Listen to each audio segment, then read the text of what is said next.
Good morning, everyone.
بيتغير come sexo analytic.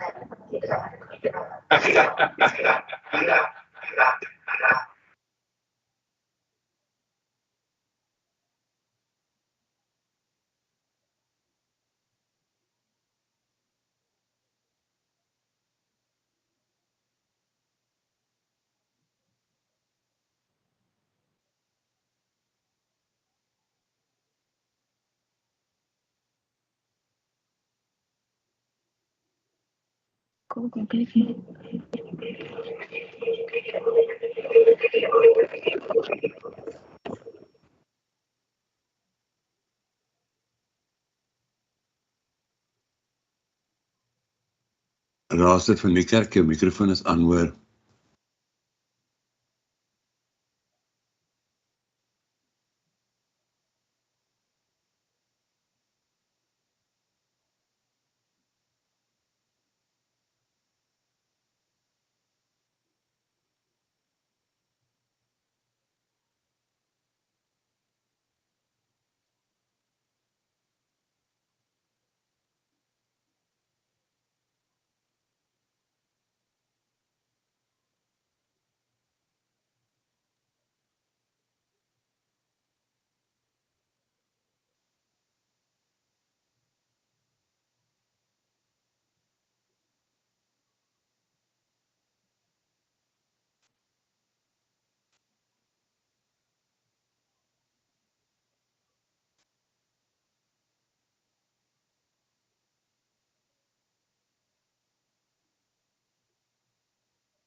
benihle ngeminene but khona nje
Ik doe moeilijk.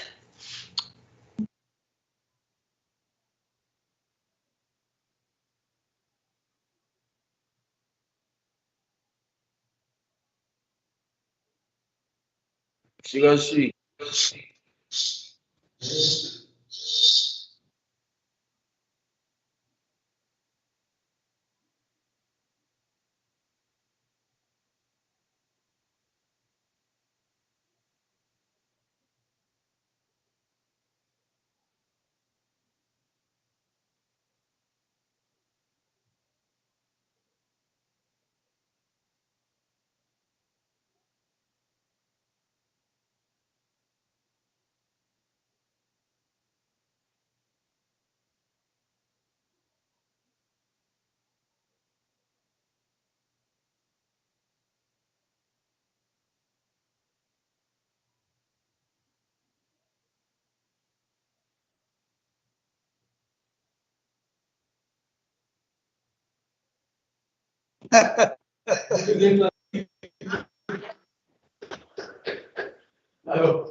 Ngitethile phakathi toilet.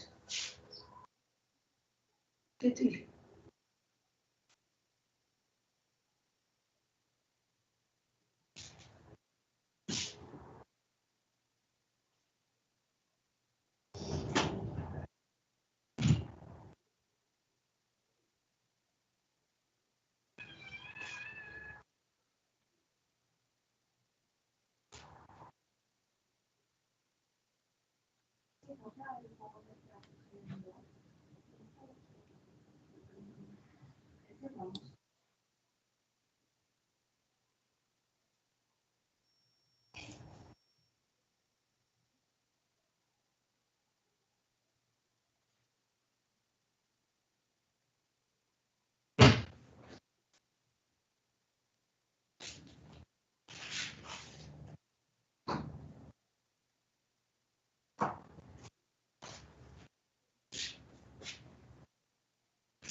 Goeiemôre, Okay, komitee. dankie. En julle net gou asseblief al die raadslede se stelle toets.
Niet toelaten, man.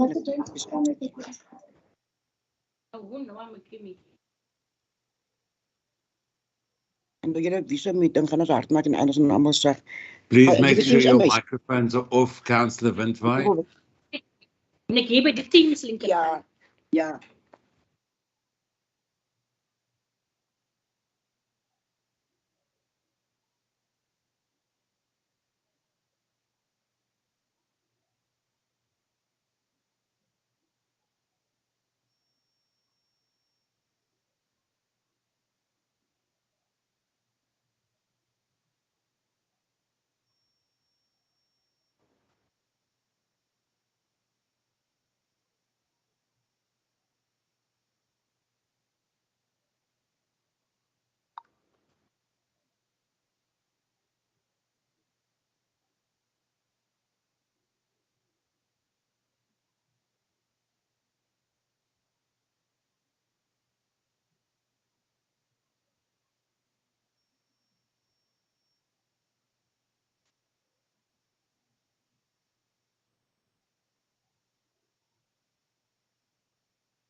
Môre almal op hierdie mooi oggend. Ek het nog gesukkel vanoggend om in te kom. As ek ingaan, as ek almal op 'n ander meeting wat al lank klaar plaasgevind het. Maar ja, dit lyk my Sean ek so regte ene. Ja. Ja, is op die regte meeting nou, ja, dankie.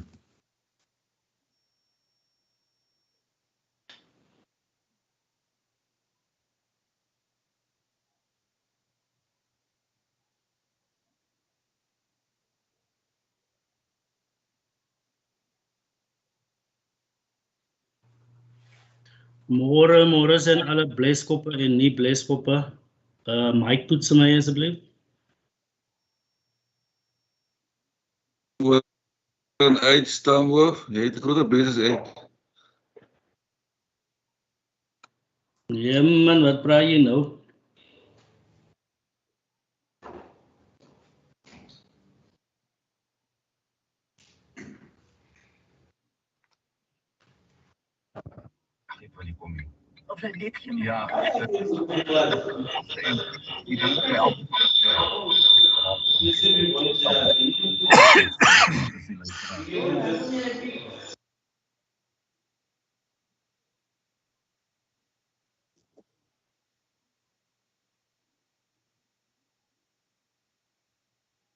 Good morning, Speaker. Good morning, everyone.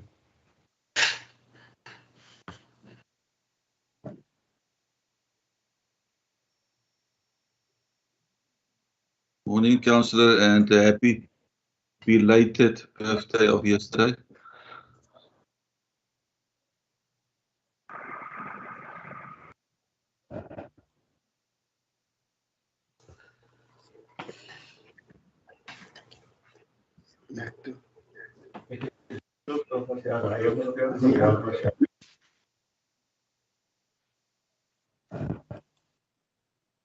Goeiemôre, raadslid van die kerk, of ekskuus, Gert.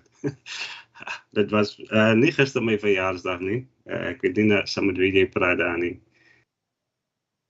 Maar as jy vir my geskenk wil koop, is dit ook in die hak. Nee man, ek het gelees Cedric Smaal en ek die stem met mekaar geraak. Sorry man. Ek hoop jy het my water uitgesorteer aan Bergsig. Alles besig met die waarheid is in die hak.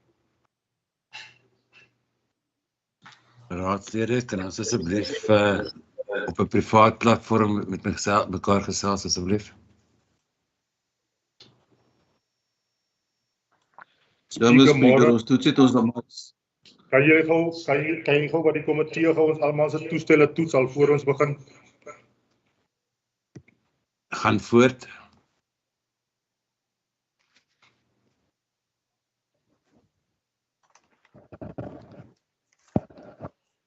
Raadslid Hector, jy kan voortgaan. Ek vra vir u of komitee nie al die raadslede se toestelle toets om seker te maak hulle ondervind nie probleme nie.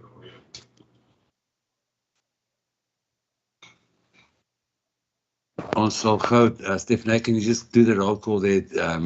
Ons kan dit nie toets nie, kan hulle net asseblief deurgaan elke raadslid om net hulle teenwoordigheid aan te spreek en dan kan ons op oor van die werk of nie.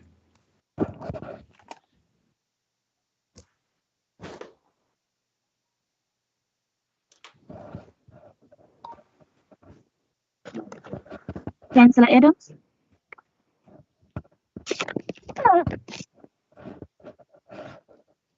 Stephanie, kan ons net die good Councillor Amir. Stephanie, kan ons net al die good mense of die good party se I'm sorted, thank you. Councillor Palmer. Sorry, are we busy with roll call now, Speaker? No, We we're just haven't testing to opened the make sure meeting. that everyone is available. That their computers are working. It is a request by Councillor Hector.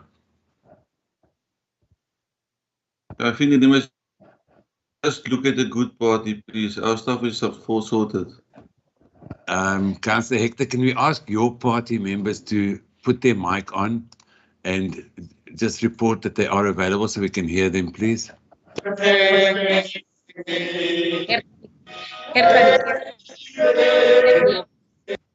Opgeleide speakers nie. Ek dink ons het hele tyd.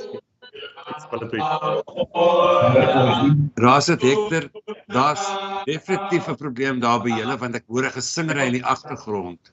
Dis al die klankstelsels is op. Ja, nou sien. Kan jy nou sien wat jy dis ons dokument. Raadslid het dit net vir die IT uit te doen nie.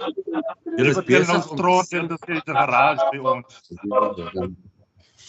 Raadslid Hector, asseblief, moet ons nie dat vandag so begin nie. Daar's mense besig om te sing in die agtergrond. God bless you always.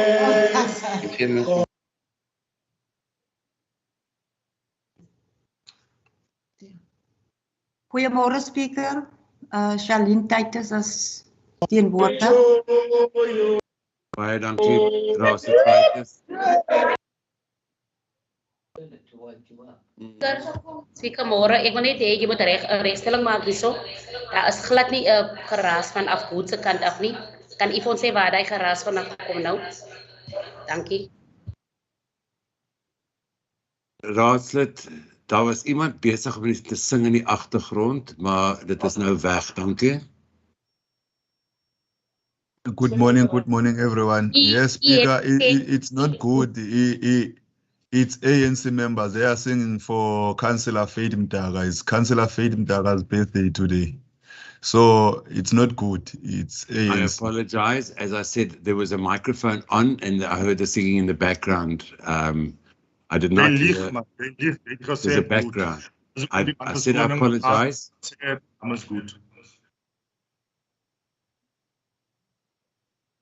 Thank you. Councillors, the time now is 9 o'clock and it is officially time for us to start this meeting. Before we continue, can I ask Councillor J. Jantjies to please open for us in prayer?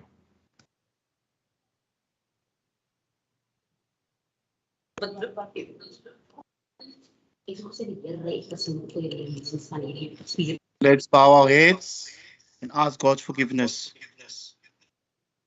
Lord Jesus Christ, thank you for this wonderful morning to come together as leaders and councillors and responsible leaders in our communities. Lord Jesus Christ, give us the courage to forgive one another for the things we have failed to do and what we should have done in the first place. Allow us and guide us to lead our communities towards peace and reconciliation, even amongst us as leaders and councillors. We ask this through Christ our Lord. Amen. Thank you very much, Councillor. The next, we are going to have a address by the Mayor, and then we'll go through the applications for leave. So the next speaker is the Mayor. Thank you. Thank you, Speaker. Good morning all. So good morning, Speaker, Alderman, Deputy Mayor, Chief Whip, Councillors, Acting Municipal Manager, Directors, officials, members of the media and members of the public. As we rapidly approach the end of the first quarter of 2022, I want to reflect on the progress that is being made to change the mindset of the municipality into becoming a more professionally managed operation through improvements in processes and systems, increasing the tempo of modernization, renewal and productivity, being more data-driven, and to making decisions and implementing them.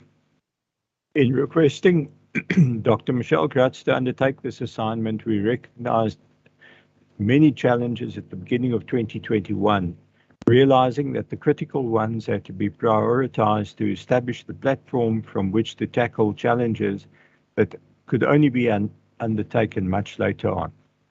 Turnaround processes are always complex, stressful, and impact on the employees. Some of the changes have been necessary to ensure compliance to accepted practices, returning to a clean audit, making key appointments, getting the construction of the wastewater treatment expansion project back on track, dealing with aging infrastructure, finding a funding solution for increasing the water treatment capacity, and also to take cognizance of some rapid changes that are also taking place in the economy and technology. The problems within refuse collection had to be corrected as one example of improving service delivery levels. It was also clear that an overhaul was needed of internal processes, policies and bylaws, human resources practices, and to restore a culture of staff discipline and a work ethic. We needed to act smarter and become more nimble. Over the 4 financial years to June 2020, actual capital expenditure was 560 million rand less than the budgeted capital expenditure over that period. Even though there were a number of rollovers that took place from year to year, that is really the gross number that of underspending.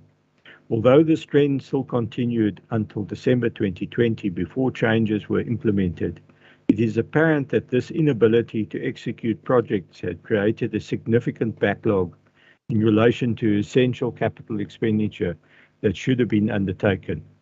The execution of capital projects funded from grants and other sources has improved dramatically and continues to receive close attention. Over the past 15 months, we have experienced firsthand how necessary it is that essential maintenance and refurbishment of aging infrastructure is undertaken.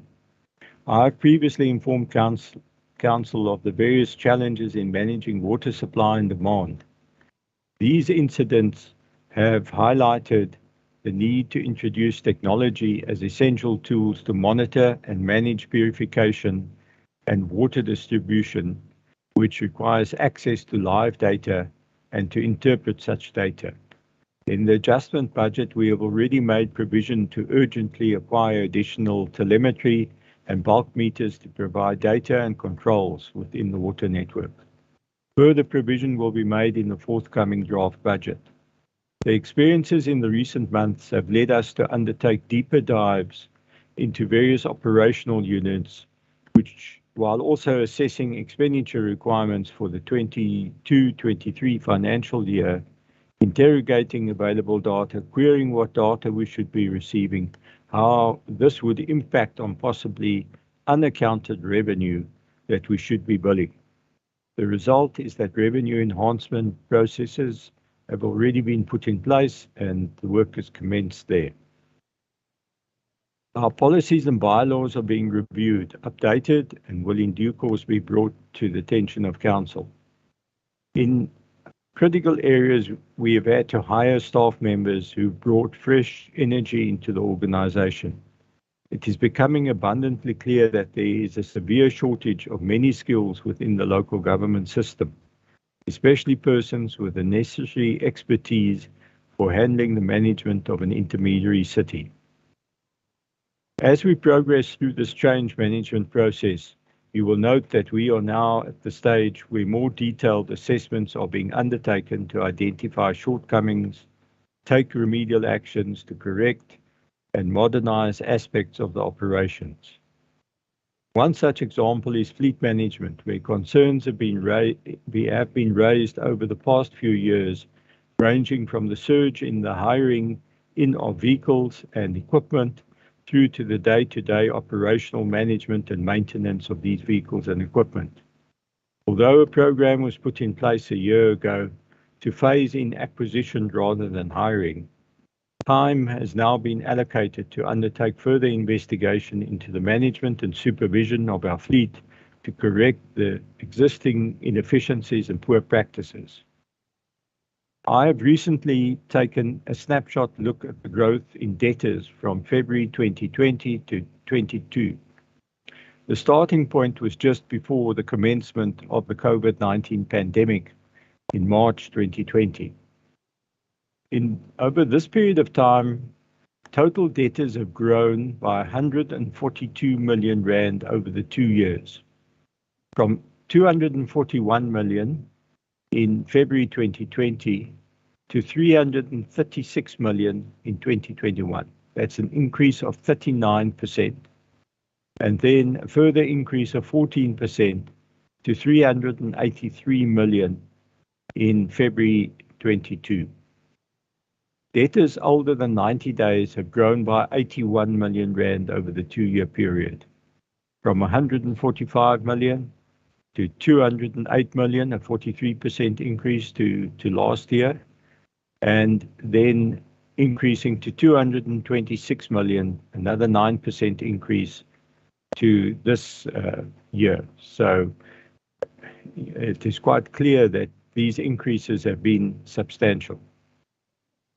And although it is certainly worrying, and that's no doubt been exacerbated by the COVID-19 pandemic, we need to be looking at what has taken place within our credit control system and the extent to which we have not proactively been taking the necessary action to collect our debtors. It is, however, interesting to note that our current debtors, in other words, the February billings, have grown from 82 million rand in February 2020, so that was just pre-COVID, to 101 million in 2021, which was a 23% growth, and then a further growth to 131 million in this year. This increase is almost 60% over the 2-year period. Even if we use the average of billings of 116 million for December, and yes, so it was 116 is the average for December, and for January this year, the increase is still 41%. Whilst these current monthly billings are indicative of recoveries taking place within the economy, the extent of the increase could also reflect the influx of new residents into George. What I'm describing here is a simplified version of the extent of the challenges that have been encountered, the work that has been undertaken and still needs to be done on an ongoing basis. Dr. Gratz is to be applauded and thanked for her energy and tenacity in tackling these challenges. Even though she is being ably supported by the directors, with some of them often assisting by taking on additional tasks to share some of the heavy load, it remains an enormous task to effect the change management processes that are necessary to take George to the next level of excellence. Thank you, directors, for your commitment and energy in making George a better place. It is critical at this juncture that the entire management team, including all managers, recognize the gaps in their directorates and ensure that all staff improve their levels of diligence, their commitment, and their work ethic to effect the changes that are required. Significant progress has been made since 2021 in improving levels of service delivery across the organization. We do, however, have to continue to instill the new levels of diligence and discipline within the organization. This will require that supervisors and managers play their respective roles. On behalf of Council, I wish to thank all our employees for embracing the change management process that we have embarked on. If we continue on this path, it will assist us in achieving our goal of being recognized as the best intermediate city in the country.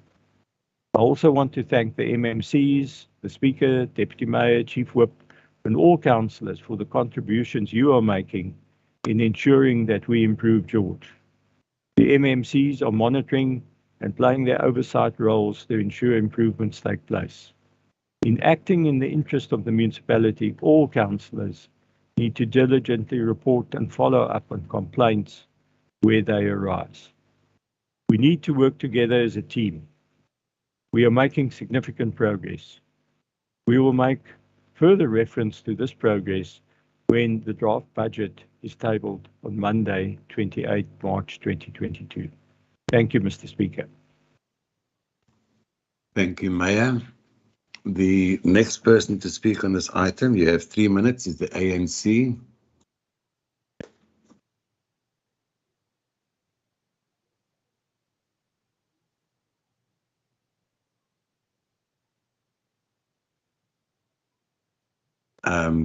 ANC, you have 3 minutes. Good day, Mr. Mayor. Mr. Mayor and Speaker, and everyone in the council meeting. Mr. Mayor, on that issue of water crisis, can you try to alert us on, as a councillor, if you are going to switch off all the connection that comes to our areas? Because what we notice when there's a load shedding, the water also went off without anyone informing us. Please maneuver the leaders of the team. Let's try to do things in the professional manner. And sometimes you don't inform us. I don't know who's in charge of switching off this water connection. Maybe some of the people, they came to us and asked what's going on with the water crisis, because there's a load shedding, but it can't be a load shedding and water shedding. Please, Mr. Mayor, this is only our concern as an ANC. Thank you, Mr. Mayor. But I can hear you that you don't even mention that issue of the water crisis. Thank you, Mr. Speaker and Mayor. Thank you very much. The next party to speak is the Good Party. You have 3 minutes.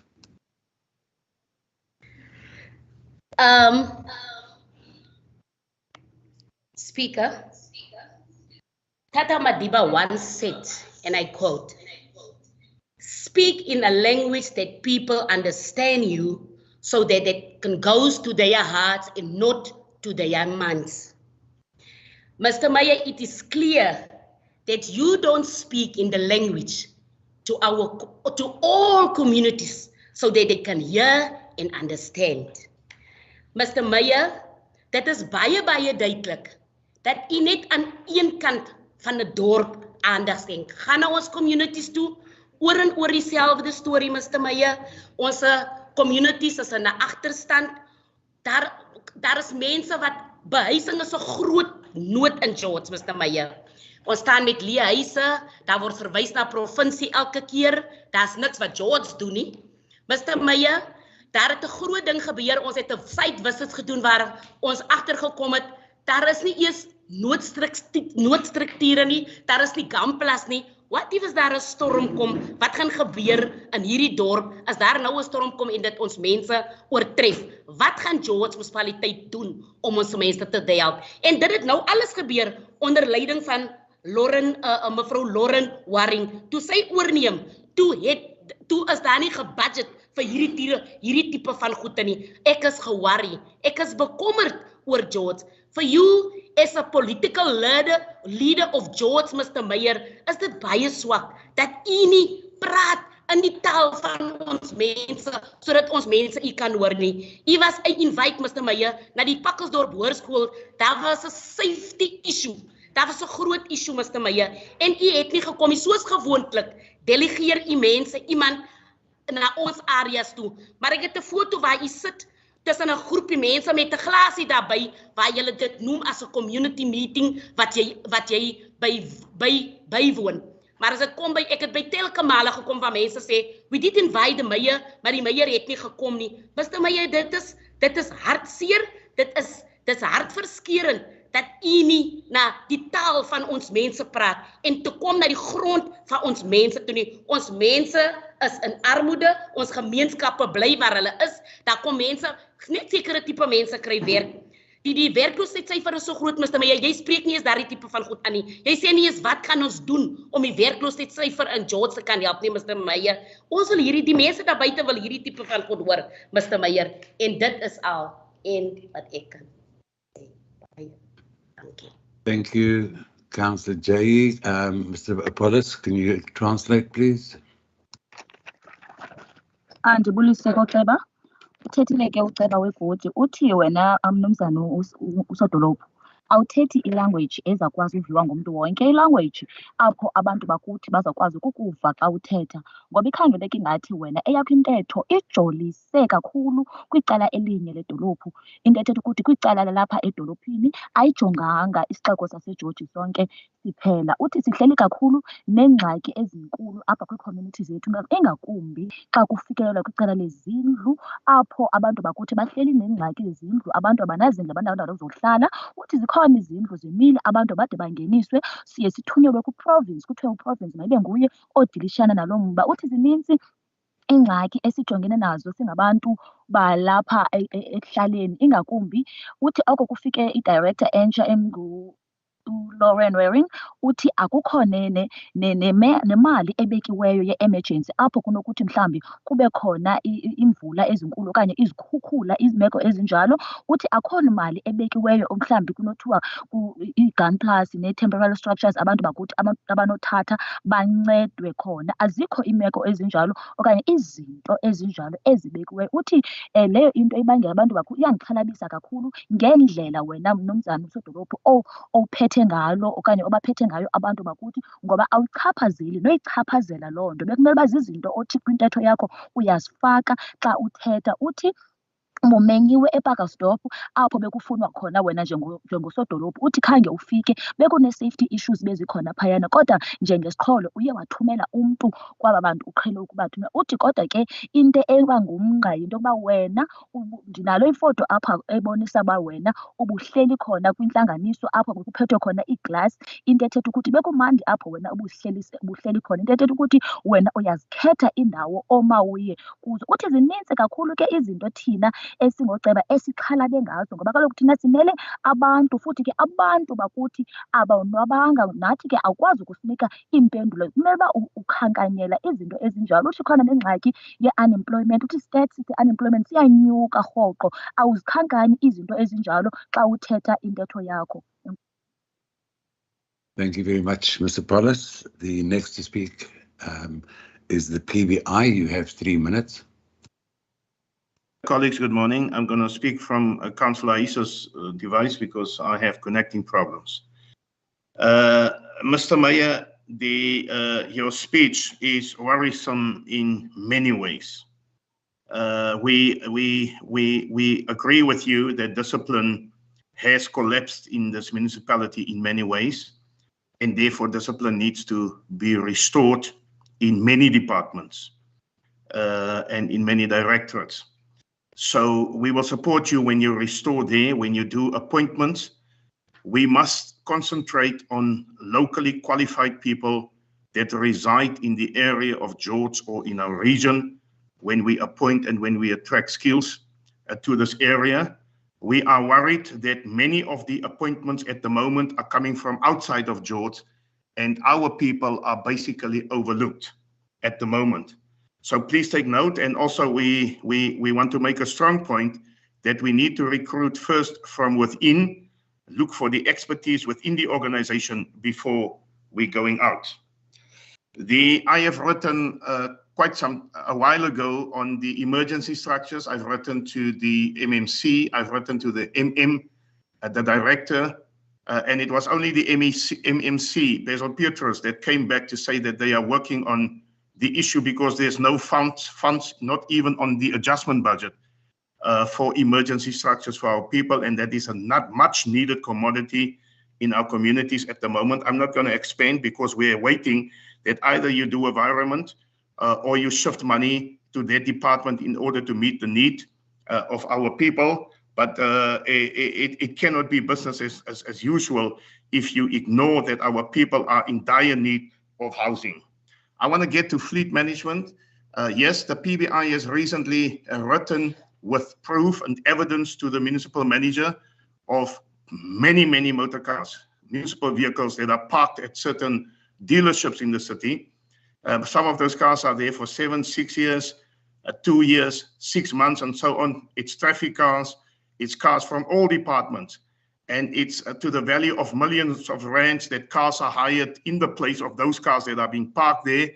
And the fleet management has been done badly when it comes to that division. We understand it is alleged in some way that whilst the cars are parked there, one car is parked there, it was not used on the roads and so on, but petrol, fuel was thrown into that tank to the value of 40,000 rand. And therefore we need intensive investigation. And I'm going to call on you as the mayor, if you want to clean up, and on the municipal manager to deal with those people in those directorates, to suspend them with immediate effect, and bring a thorough investigation so that the money of the public money is not spent in ways that they did not foresee. And also, we are making 30 seconds. We're making a strong point about this, that those officials that have erred on the fleet management, they are still in the service of the municipality, some of whom are locked behind chains. When you go to the law enforcement officers, you cannot enter those gates because they are sitting there. Yes, sir? Can you sum up? Your time is up. Yeah, but you're continually interjecting me, Mr. Speaker, man. Stop this now. Let me finish my work, please. Councillor, let's not start this morning. Yeah, the municipal manager must make sure that those officials, including directors, are suspended with immediate effect. Councillor, your time was up. The bell rang. I asked you to summarize, and I interjected you once with the 30 seconds. Thank you. The next person to speak on this item is the EFF. You have 3 minutes. Hey, die ou begin sommer weer so. Hoor julle hierso? Councillor, your mic is on. I can hear you. Thank you. Let's not start. As die mic, by sit af die mic asseblief. EFF, you have 3 minutes.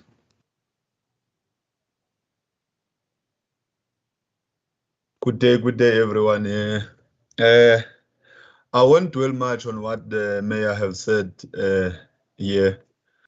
I just want to make a point that on mayor's speech, he mentioned various departments, of which most of the councillors in those committees are not involved in any or oversight.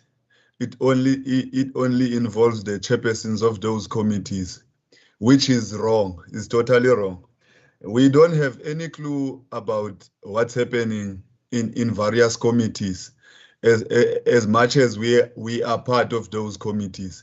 So we have pleaded that all the councillors must be involved in doing the oversight so that we can see these progresses that the mayor is talking about.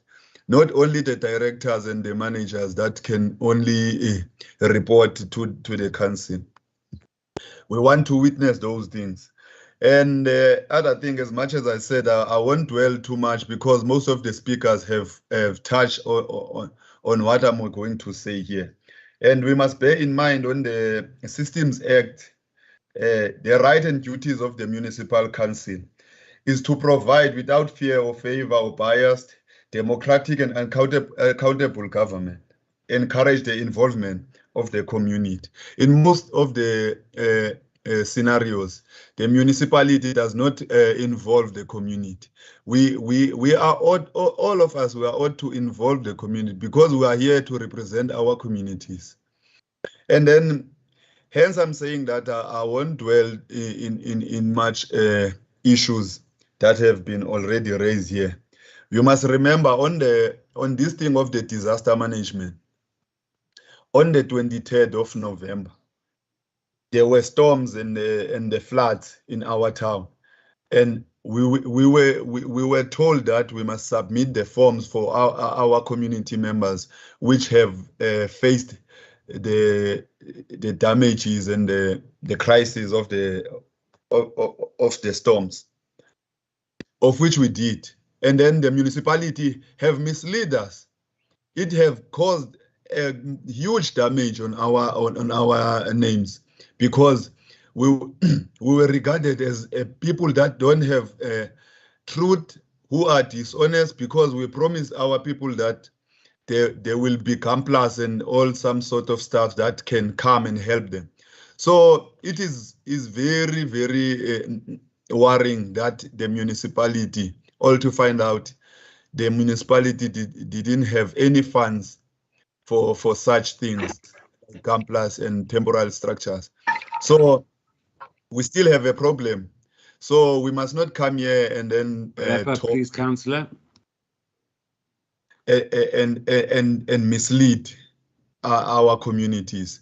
It is better to not come forward with anything than mislead our people, because it is very sad, really sad. And as much as our Councillor, please wrap up.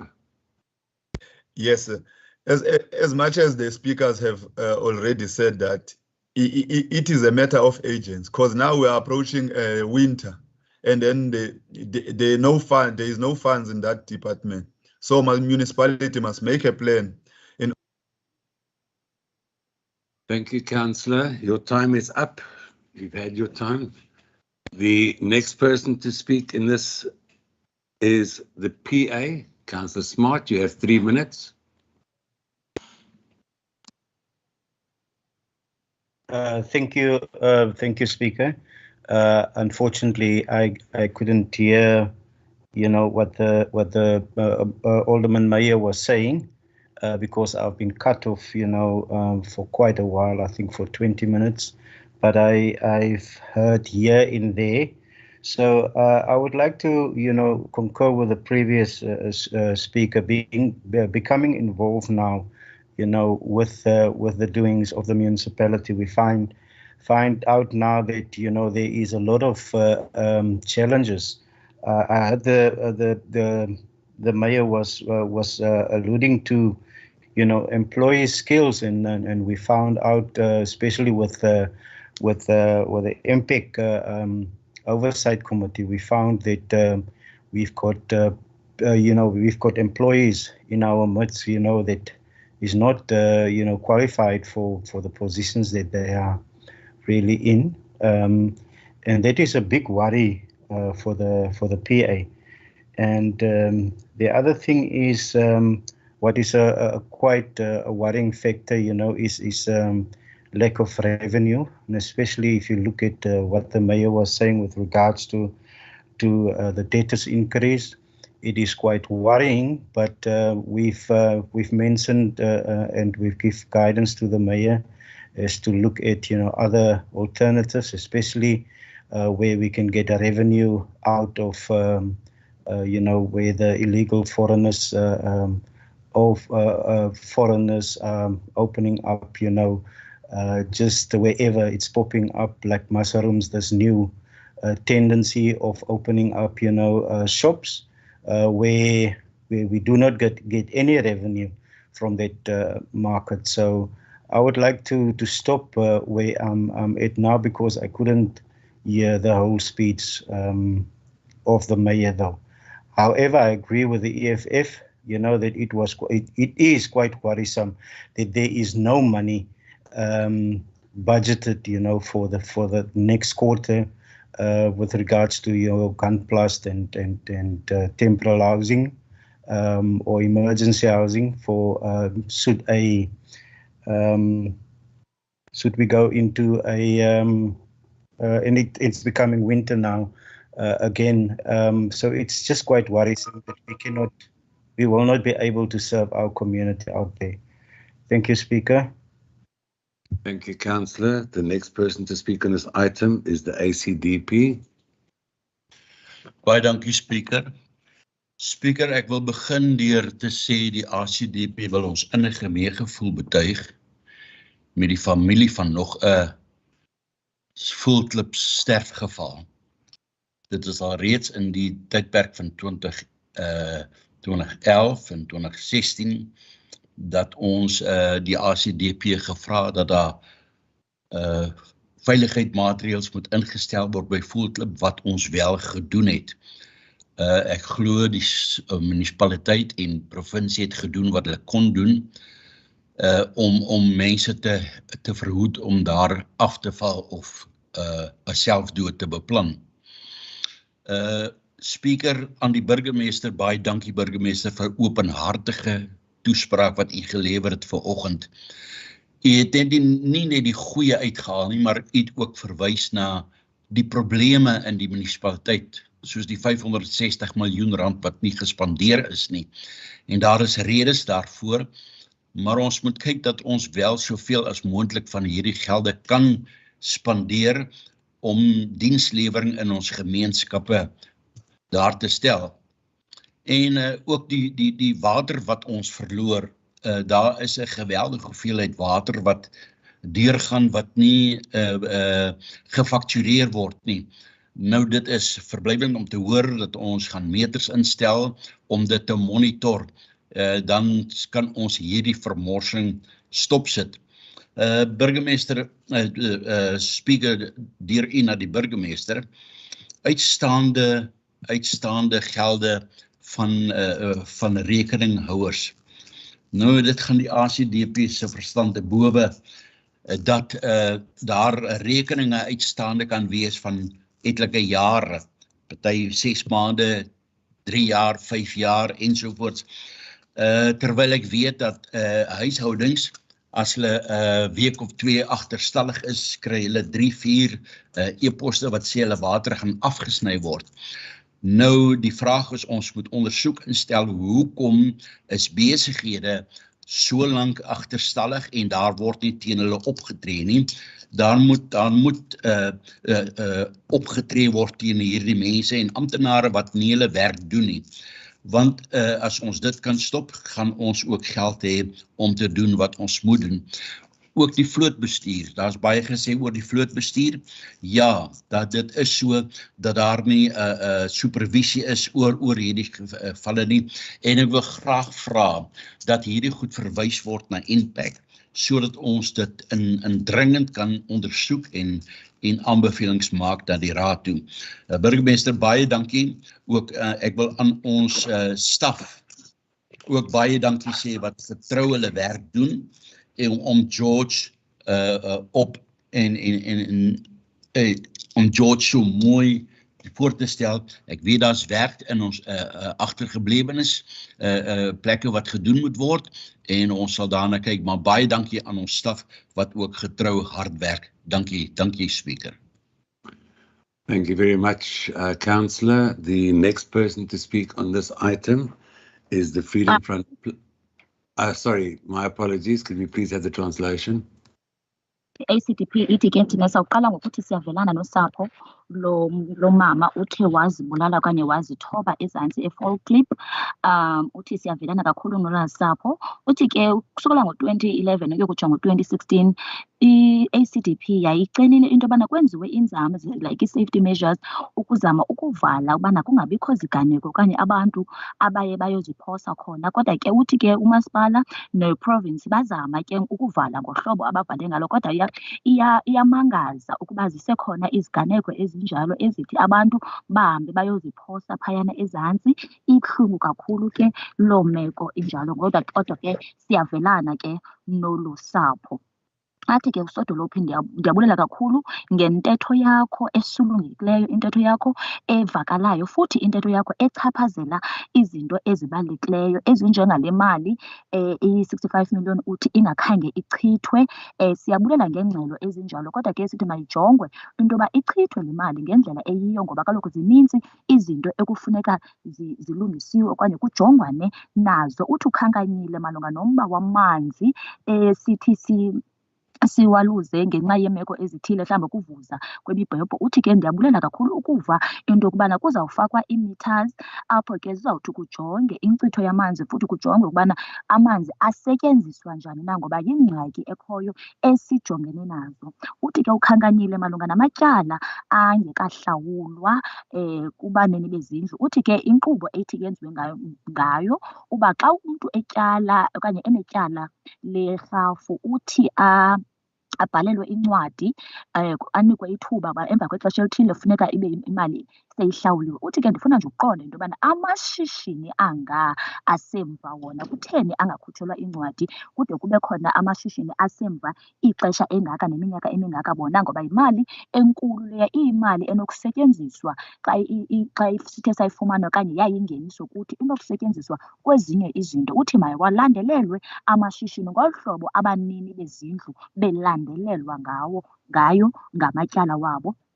Uthi ezi meko zinjalo okanye ezi zinto zinjalo funeka ziziswe kwi-MPEC, apho zizawuthi i-MPEC iphande yenze i-recommendation okanye izise ingcebiso apha kwibhunga ukuba iimeko ezinjalo funeka zenziwe kanjani na. Uthi ke mandibulele kakhulu ke kubantu abasebenza apha, i-staff members, ndiyabulela kakhulu ngendlela enisebenza ngayo, futhi ke ebangela okanye indlela enithi nizinikele ngayo ukuqinisekisa ukubana iinkonzo abantu bayazifumana. Ndiyabulela kakhulu nangexesha enithi nizinikele ngalo ukwenza umsebenzi wenu ube ngumsebenzi olungileyo. Enkosi kakhulu. Thank you very much, Mr. Mwete. Sorry, the next to talk is Councillor from the Freedom Front Plus. You have 3 minutes. Thank you, Speaker. Dankie deur u aan die burgemeester. Burgemeester, baie dankie vir die oorsig wat u ons gegee het. U het weer raakpunte geraak wat ons almal van kennis dra.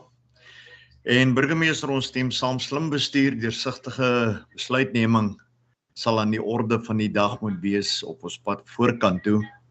Daar sal moet besluite gemaak word wat pynlik gaan wees, wat nie gewild gaan wees nie. Maar as ons die huidige strukturering van die munisipaliteit wil regkry, sal ons daai roete moet gaan. En u het ons ondersteuning daaraan. Dit is kommerwekkend om nog steeds te hoor van mense wat nie gekwalifiseerd is nie. Dit is nog steeds kommerwekkend om te hoor van afdelings waar daar nie 100% produktiwiteit aan die dag gelê word nie. En ons is ook, wanneer ons ondersteun van die ander sprekers se uitgangspunte, dat ons sou ons na kundigheid kyk in ons personeel, dat ons eers intern sal kyk binne die George omgewing alvorens ons aanstellings van buite af neem.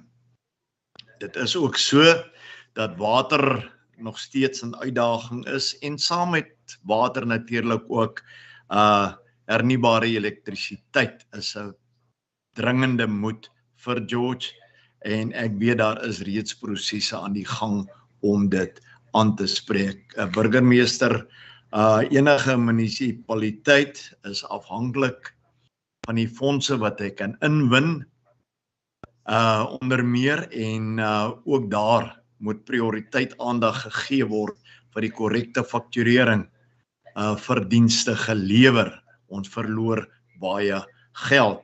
Voorts ook is dit onrusbarend om te sien hoeveel fondse teruggegee word wat nie gebruik was in die verlede nie en ons glo en vertrou dat ons kan saamwerk dat daardie ewel heeltemal uitgefasiliteer word. Elke rand wat ons teruggee is 'n rand wat kon gespandeer gewees het om die nood van die armste van die armstes te verlig. En dan is dit hartseer om te sien dat dit nie net R100 is nie, maar baie meer wat teruggehandig word. Dan is dit ook verblywend om te sien die kennisgewings van die opgradering van die infrastruktuur, water en paaie infrastruktuur, en dit is insiggewend dat die gebiede wat geraak word, die Maleto, Newdon Park, natuurlik heeltemal 'n teenpool is vir die bewering dat daar net aan een kant van George bestuur word en dat die ander aan sy genade oorgelaat sal word. Daar lê uitdagende tye vir ons voor, burgemeester, en vir die raadslede wie bydra daartoe lewer, wat konkreet bydraes lewer en nie net kritiek gee nie, baie dankie, laat ons dit voorkant toe vat. Ek dankie. Thank you very much, Councillor. Mr. Paulus, could you translate, please? Enkosi ke kakhulu Sodolophu, mandibulele ngentetho yakho emandi esulungekileyo futhi intetho yakho enikeza ulwazi. Uthi ke ndiyavuya, siyavumelana ukuba kufuneka kwenziwe izigqibo ezizizo xa kufikelela kwiinto zemali. Uthi ke ukuze sifumane umasipala wethu abe ngumasipala osemgangathweni kufuneka kuthathwe amanyathelo, futhi ke siyaxhasa ke thina singulombutho ukubana kufuneka kujongwe izinto ezinjalo, ngoba kaloku kubuhlungu ukuba kufumaniseke into yobana kusekho abantu abakwi-position nazo ii-qualifications ezifunekayo ezidingekayo. Uthi ke iyaxhalabisa ke loo nto leyo, futhi ke thina siyaxhasa into yobana funeka kujongwe izinto ezinjalo ukubana kungafakwa abantu abangafanelekanga kwii-position ezithile. Uthi ke ewe kujongwe ngaphakathi apha phakathi eGeorge phambi kokuba kuphunywe kuyiwe kwezinye iindawo ukuze kuzofunyanwa abantu abafanelekileyo, makuqale kujongwe apha ngaphakathi.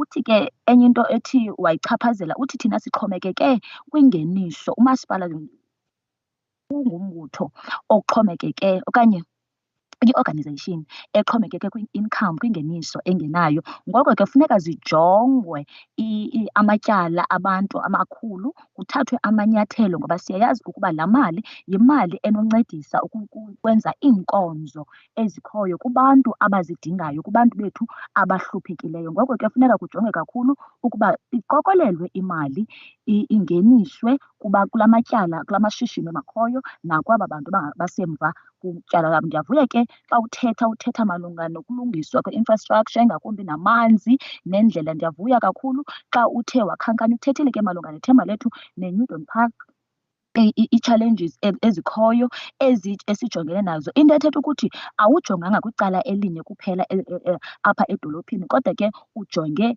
iGeorge iphela. Thank you very much. The last person to speak on this item, or the last party, is the DA. You have 3 minutes. Thank you very much, Speaker. Speaker, the Mayor in his speech focused a lot on capital projects. Now, the reason for this is because the Mayor is focusing on poverty alleviation in George. If we improve our infrastructure and we develop it, it leads to businesses coming to George, because George becomes a destination of choice and people want to come and live here and invest here because of the good services and infrastructure we provide. The other point is also that when we do developments of infrastructure, we create temporary jobs, but the people investing in business then on the long term, provide long-term jobs for our residents. So capital projects must be viewed as part of our poverty alleviation project for the whole of George. We touched on the fact that there is pipe bursts that occur after load shedding. We need to keep in mind that load shedding does not cause a pipe burst. However, when load shedding does occur and either the electricity comes back on, we often do experience some bursts of pipes. And wherever possible, if the municipality is aware of a pipe burst, this information does get communicated on our various platforms, which range from WhatsApp groups, Facebook, as well as using radio stations. We spoke a lot about housing. We need to remember that housing is not a municipal mandate. It is a provincial and national competence. Secondly, a lot was said about GunPlus and emergency structures, etc., etc.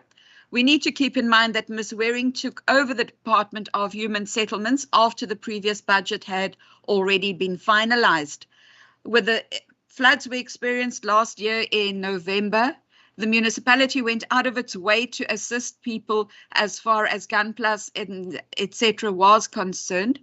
We also need to take note that at present, it is better to fix a house and assist a resident that way than to actually just hand out GunPlus. So that is another way the municipality is trying to address that.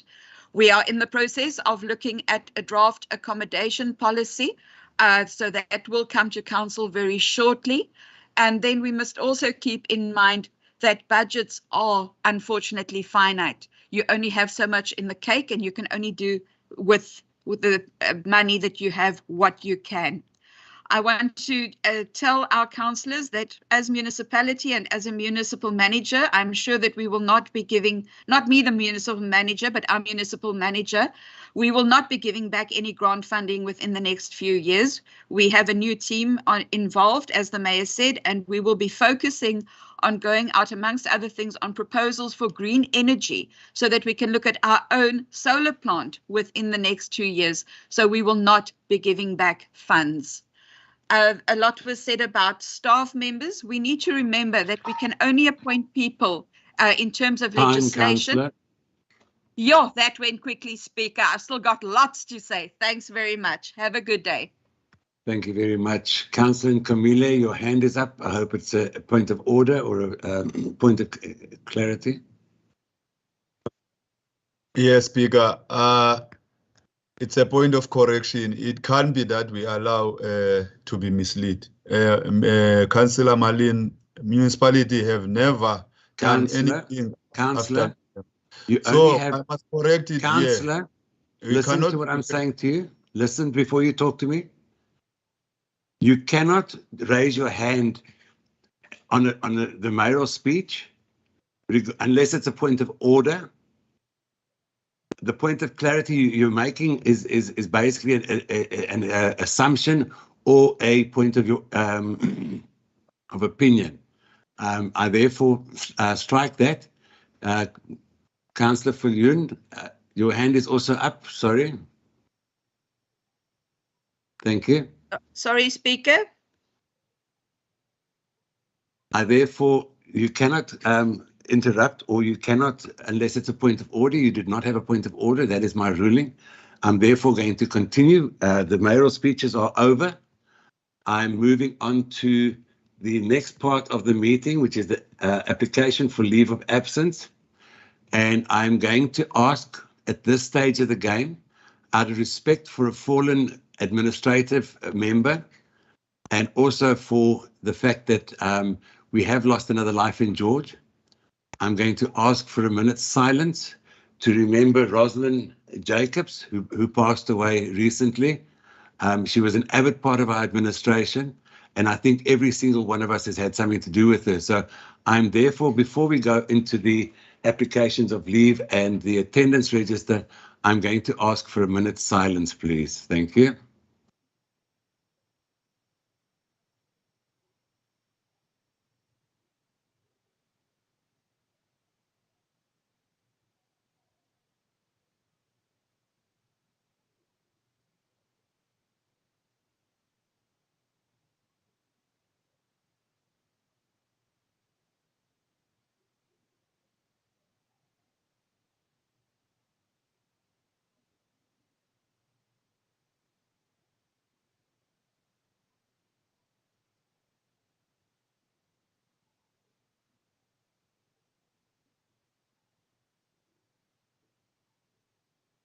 Thank you for your indulgence. With that, I would like to move on to item 3 of the agenda, the applications for leave. I have received 2, one from Councillor Eerso and the other from Councillor Donovan Gultich. Are there any other applications for leave of absence? From your side? Go ahead, Thank you, Speaker. Yes, Ms. Waring. Thank you very much. So noted. Stephanie, can I ask you to do the roll call for me, please?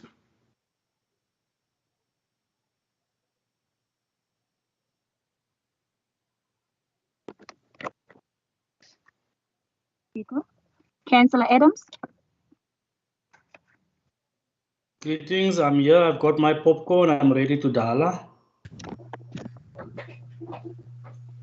Councillor America. Councillor Barnett. Good morning, present. Councillor Brown. Good morning, present. Councillor Buys. Ja, goeiemôre teenwoordig. Councillor Clark. Good morning, present. Councillor Cronier. Mornings, present. Councillor Dutoy. Good morning, I'm present. Councillor Esto.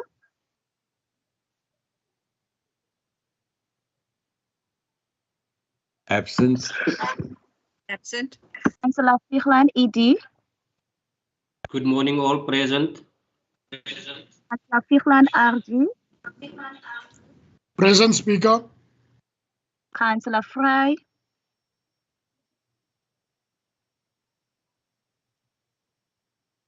Councillor Fry. Alderman Gericke. Present.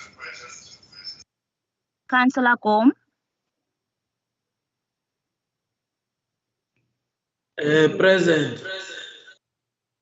Councillor Grief. Councillor Gouldick.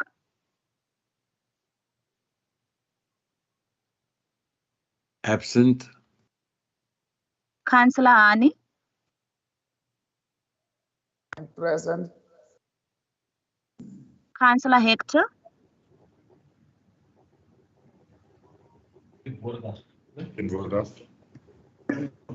Councillor Hayes. Goeiemôre, teenwoordig. Councillor Hill. Present. Councillor Jantjies. Present, Honourable Speaker. Councillor J. Teenwoordig. Councillor Johnson. Good morning, present.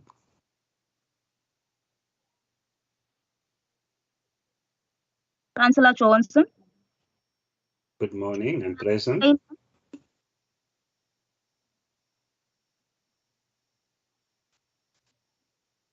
Councillor Kleinans. Teenwoordig, môre. Elder Lady Kritzinger. Good morning, present. Councillor Kruger. Morning, present.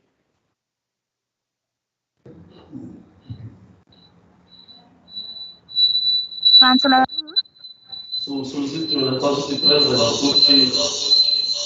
Councillor Lento. Goeiemôre almal, teenwoordig. Councillor Lose. Good morning, Councillor Rose is present. Councillor Low, NM. Goeiemôre teenwoordig. Councillor Low, RMI.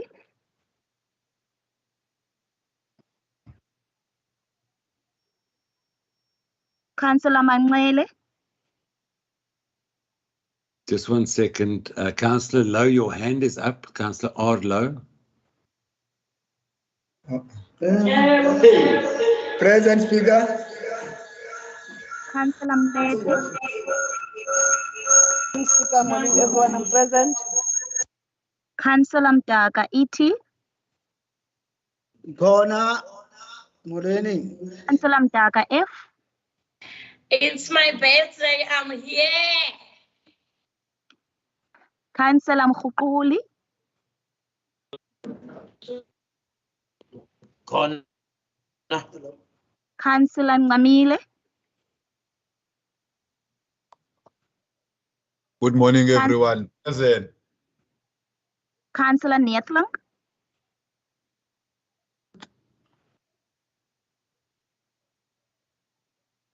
Councillor Neethling. Present. Councillor Neerhouse. Môre teenwoordig. Councillor Ntondini. Present. Alderman Petrus.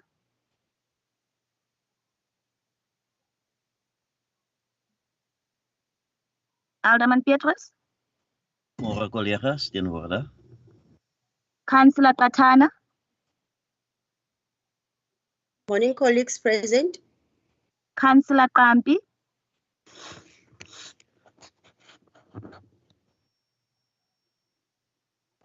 Morning present. Councillor Rolfse.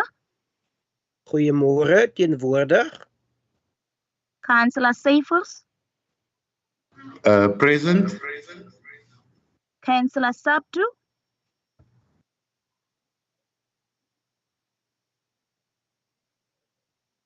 Councillor Sabtu. Present. Councillor Simmers. Good morning, present. Councillor Smart. Present. Councillor Snyman. Present. Councillor Titus. Goeiemôre, teenwoordig. Councillor Toto. Môre. Die corners is Councillor Van der Kerk.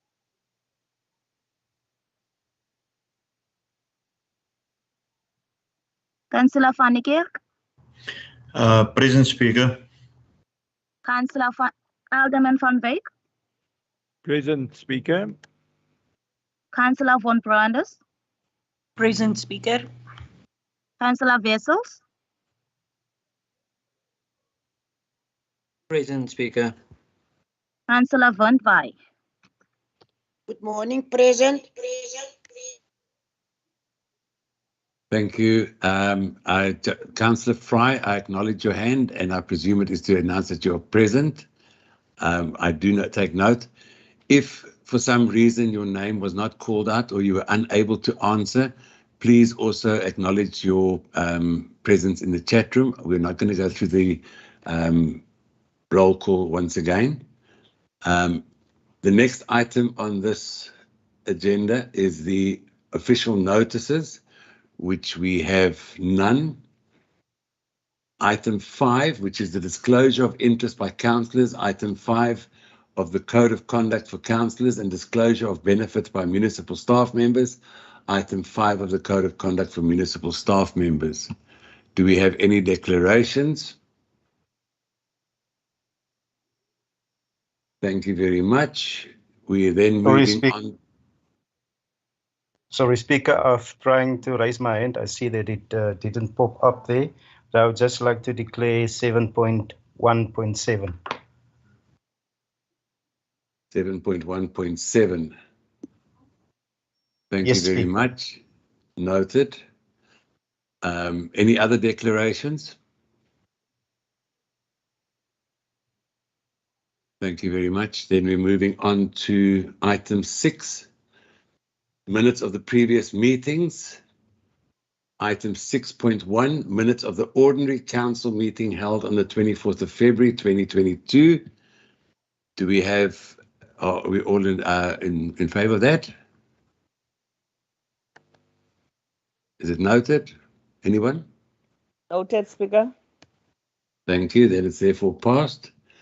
Item 7, minutes of the executive mayor in committee meeting for the month, pages 43 to 172. Can we have someone, is that noted, please? Barnard will note. Thank you. We therefore move to items that are referred to council from the minutes of the Executive Mayor Committee held on the 14th of March. Item 7.1.1, the draft amended policy on place naming, street naming and numbering. And the first person to speak on this item is Councillor Hill. You have 2 minutes.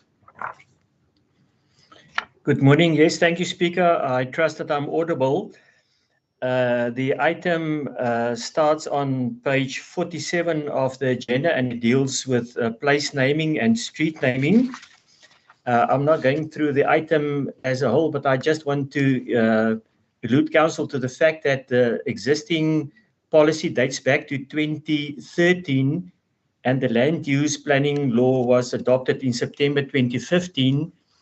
And clearly the present policy is not in line with the new planning bylaw. I also want to allude to the fact that the current process is time consuming, and that is now with regards to street naming, and that the public participation process to get approval for street names is not aligned with the public participation process that regards the land development decisions.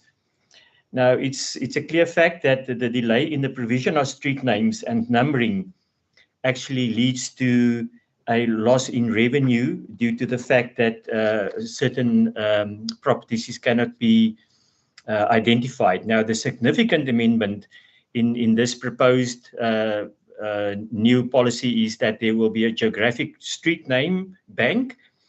And I also then want to conclude with regards to the fact that the new policy will contribute towards promoting the ease of doing business. And the recommendation is on page 50 of the agenda. And I so recommend, Speaker. Thank you so much. Thank you very much. The next person to speak on this item is the ANC, Councillor Mankele. You have 1 minute.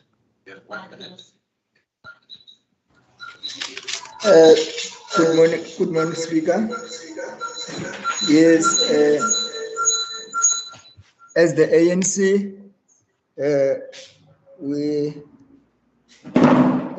we support the amendment policy or workshop of the naming straight. Yeah, because we want to understand about the workshop or about the naming of the street. How are going to approve to the naming of the street?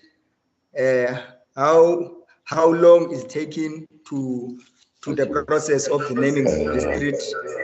So that is why we support, because there is the areas that we don't know how far to approve the naming of the street, because we were submitted for the last year all the street of our areas. For example, Asazan in Tembaletu, there is no street names there. Even if we want to report, we are using the house numbers. So we are struggling to report the problems of Tembaletu. Thanks. Thank you very much, Councillor. The next person to speak on this is Councillor Hector. You have 30 seconds. Yeah, thank you, Speaker. Thank you very much. We go to the recommendation, page 50. Yeah, I just want to propose that we change the A in the recommendation. We can change it as follows: that the draft policy be noted and workshop by council. And D, we can scrap D in totality, please. Thank you, Speaker. Who seconds your amended proposal?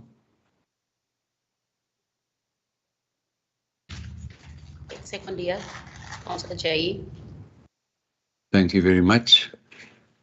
The next person to speak on this item is Councillor Tampe. Thank you, Speaker. I would love to say that We are in support of the draft amended policy, but what I would love to know is that how is the public being involved in this process to have their own inputs so that they can minimize the cost and the time consuming that is happening regarding this issue? Because, for instance, in Silvertown, there are houses that were built there. Those houses have not yet been delivered to their people. They are still there. They are being destroyed, which means it's costing, but they have to be refixed again. Which means if the public can be more involved in these issues, we can cut short and cut the costs that are costing our municipality. Because you just claim now with the mayor's address that you don't have the funds for many things. And also, I would love to know that, and also the municipality to in fact look into each of ward committees, because they are so useless, selfish, and self-serving, especially here in Timberlake in Zone 9, because most of those ward committees, they are supposed to intervene in such issues, but they are not intervening. Instead, they are just sitting in their homes, not doing anything. Councillor, please stick to the item. Thank you. The item is regarding street naming and not ward councillors. Thank you very much. Yes, but the ward committees are supposed to be involved in this. Councillor, please stick to the item. Thank you. Yeah, also what I was suggesting. Councillor, your time is up as well. Thank you. Thank you. Bye. The last person to speak on this is Councillor Winfy. You have 1 minute. Ek secondeer die item van my collega. Dankie. Thank you very much, councillors. We therefore have 2 proposals on the table. I'm waiting for the proposal from Councillor Hector to be posted in the chat box. Councillor Hector, could you please post your, I'm waiting for it, please, before we continue.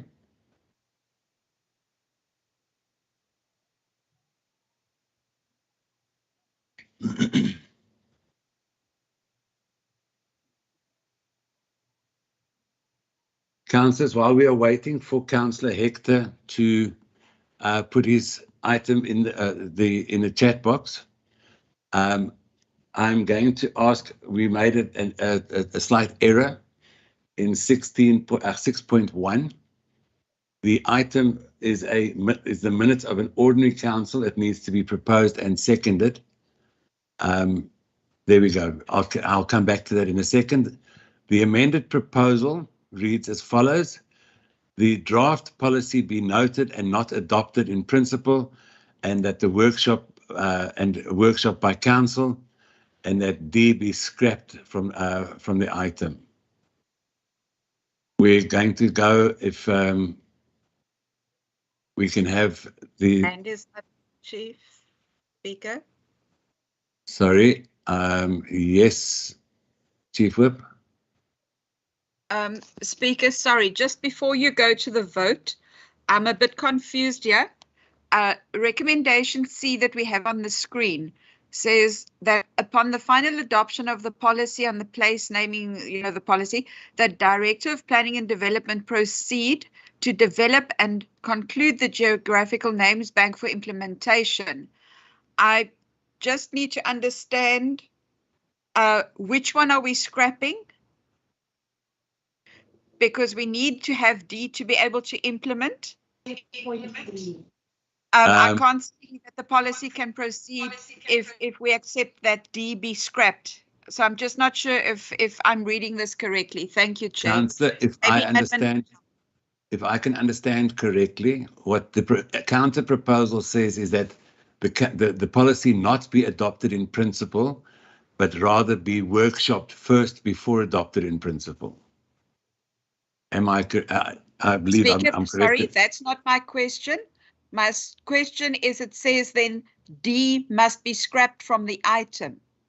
But if we scrap D from the item, then it means that we cannot implement.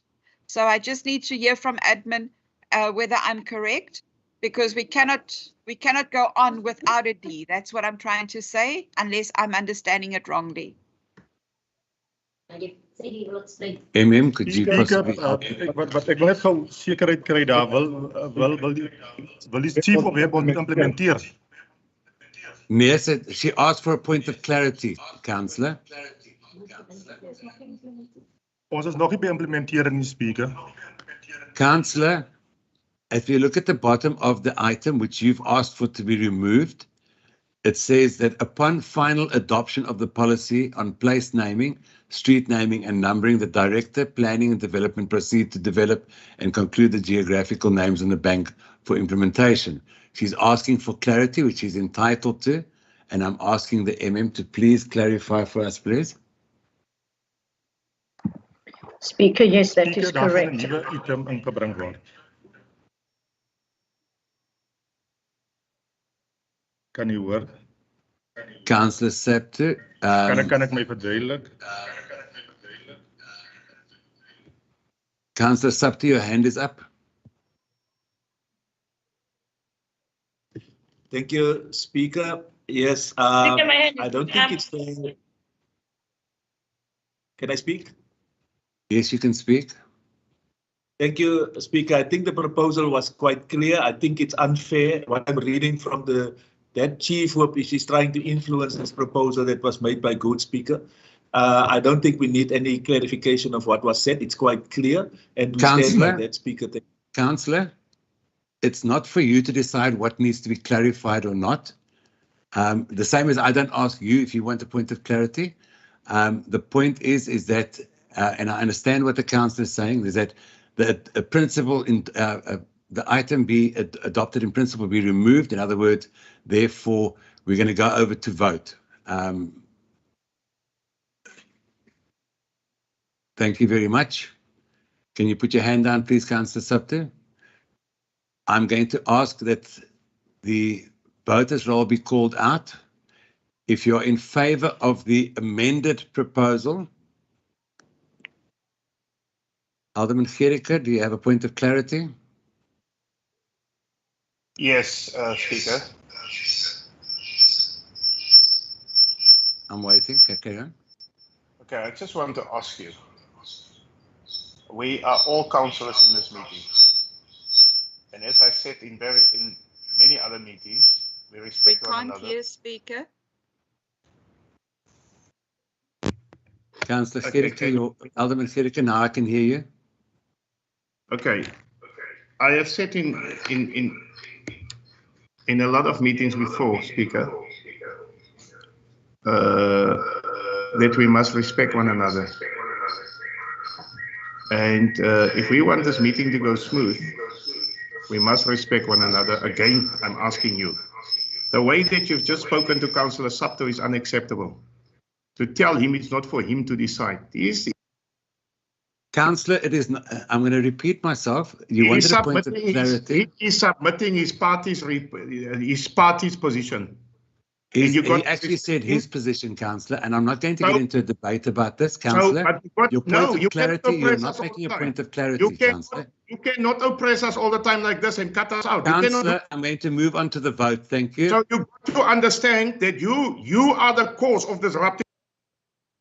Councillor, I'm not going to take any abuse today. The two reasons for hands up are a point of clarity and a point of order. This has nothing to do with abuse.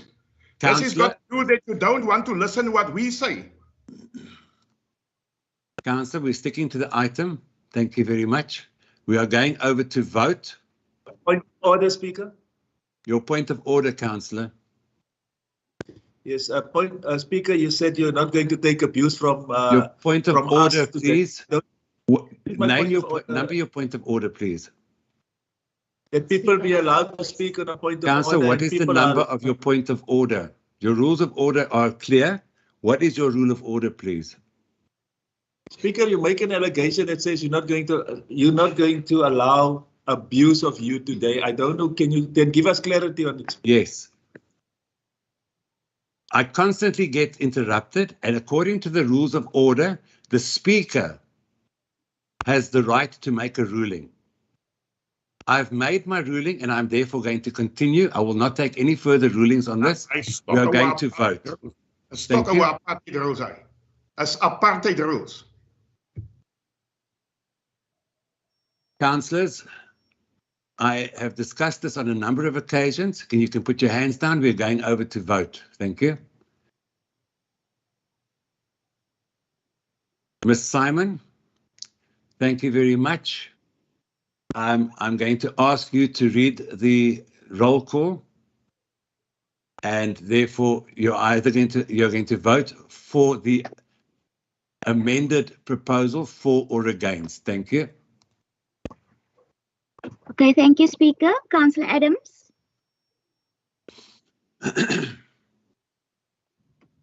Councillor Adams. I'm totally against good. Thank you. Councillor America. Against, thank you. Councillor Point Barnard. of order. Against, thank you, Speaker. We're voting. Thank you. Councillor Brown. Against, thank you. Councillor Buys. In favor? Councillor Clark. Against. Councillor Cronje. Against? Councillor De Tooy. Against? Councillor Esau. Sorry, he's on leave. Councillor Vigeland ED.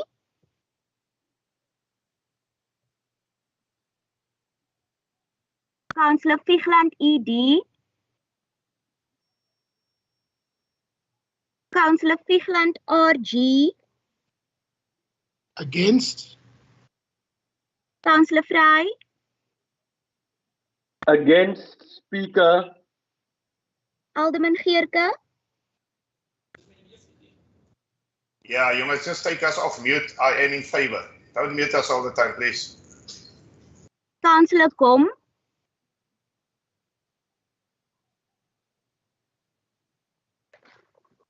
Councillor Kom. Councillor Greep. In favor. Councillor Gulkir. In leave, sorry. Councillor Hani. Councillor Hani. Councillor Hector.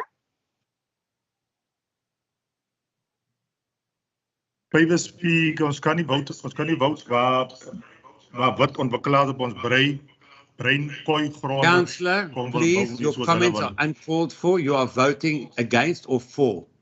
No comment. Nee, ek moet net die publiek luister. Ek moet laat inlig waaroor dit gaan, want hulle weet mos nou nie spesifiek die speaker. Julle wil 'n beleid inbring. Councillor, I am not going to talk to you again. This is a pure yes or no. I'm giving you a first warning. You are continuously going against the rules of order and bringing disruption to this meeting. I'm asking you for against or for. Dankie vir die first warning, Speaker. Favor. Dankie.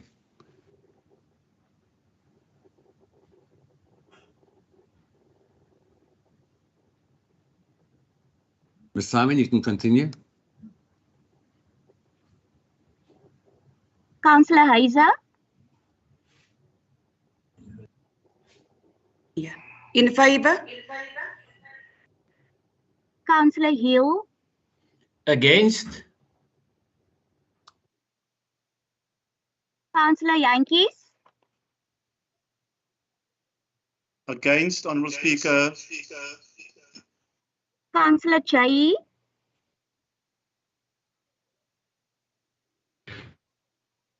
In favor? Councillor Johnson. Against? Councillor Kleinans. In favor, please unmute me. Alderman Kritzinger. Against. Councillor Creer. Against, thank you. Councillor Lintu.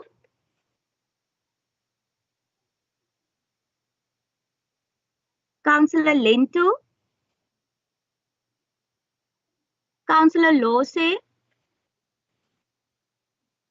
Against, Speaker.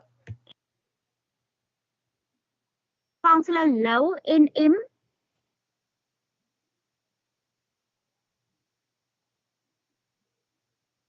Councillor Low NM. Councillor Low RMI. In favor? Councillor Low RMI. In favor? Councillor Mansele. Councillor Mankele.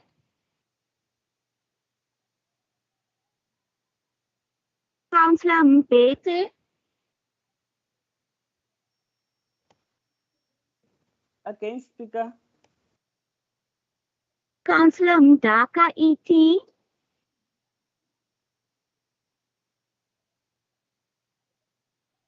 Councillor Mdaka E.T. Councillor Mdaka F. Councillor Mdaka F. Councillor Mkhokile.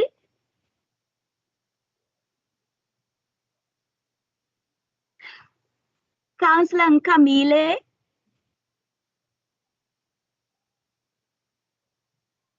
Councillor Nkamile.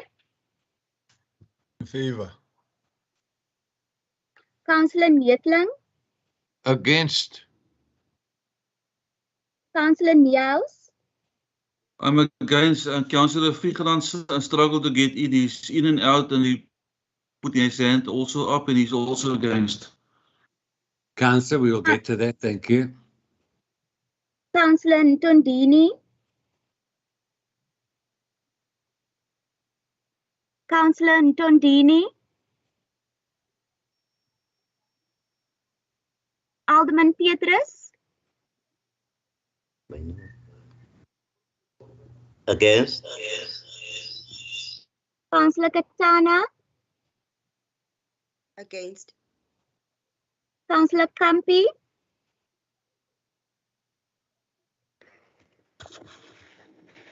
In favor. Councillor Roopse. Against. Councillor Cyphers.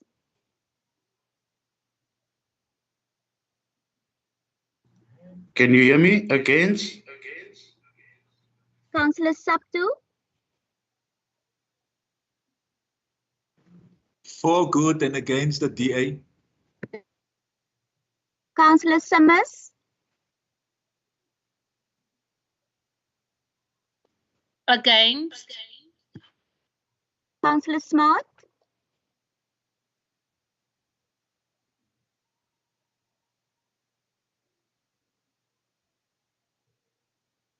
Councillor Smart.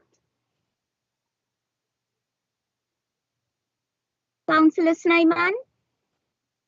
Against. Councillor Titus.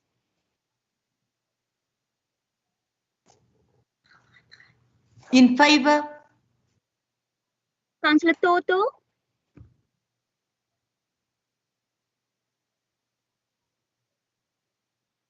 Councillor Toto. Councillor Van Niekerk.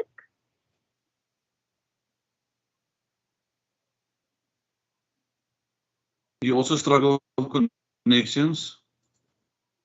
Alderman Van Wyk. Against, Speaker. Councillor Von Brandes. Against, Speaker. Councillor Wessels. Against, Speaker. Councillor Van Wyk.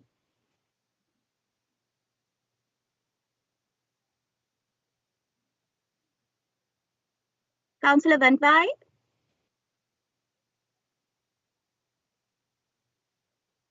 That's all from my side, Speaker. Thank you. I have Councillor Ndaka's hand is still up, and Councillor Fichland and Councillor Hector, I've spoken to you. Your hand is down, is still up. Councillor Ndaka, you have it. Councillor Ndaka. Thank you. Councillor Fichland, your hand was up. Councillor Fichland.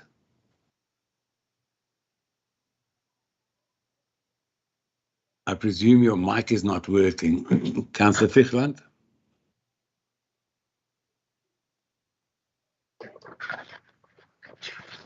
Can we tally the votes, please?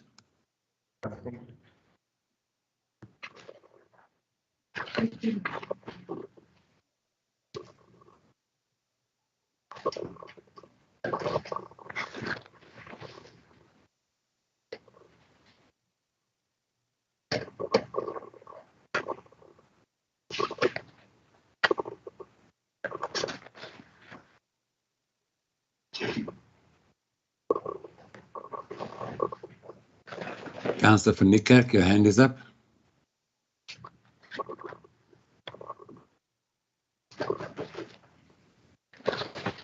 Speaker, sorry, ek sukkel met syn. Ek stem teen. Dankie.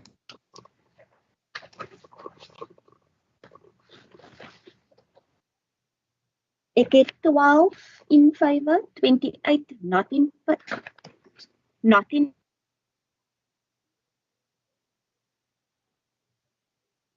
Thank you. Can I confirm 28 not in favor and 12 in favor? Am I correct, Stephanie? That's correct, Speaker. Thank you very much. Therefore, the proposal, the original proposal is passed, and we will continue to the next item. Thank you. Can we please put your hands down? Item 7.1.2. Point of order, Speaker. Councillor Subtu, your hand is now up. Yes, point of order, please. What is your point of order? Yeah, Speaker, I'm bringing a point of order in terms of Rule 27.2.11 on two rulings that you made. The first ruling where you said that you are not going to allow any abuse, and you didn't explain what abuse you were talking about, because I'm not part of that abuse, and you didn't explain where the abuse took place in the course of this meeting. And the second ruling you made, you assume one of the DA councillors' mic is not working. When it comes to the opposition councillors, you just keep quiet. Point of order on that, Speaker.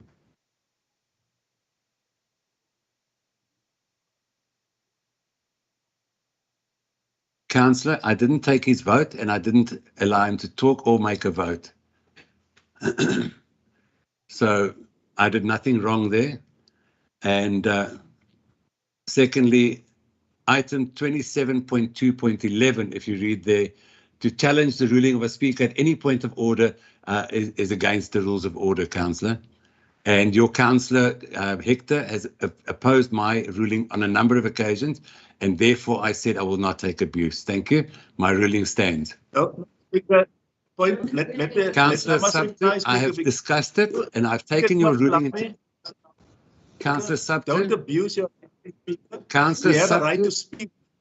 You have a right I to have speak, listened to Speaker, your, and I've listened to your request. Councillor, this is what I'm talking about.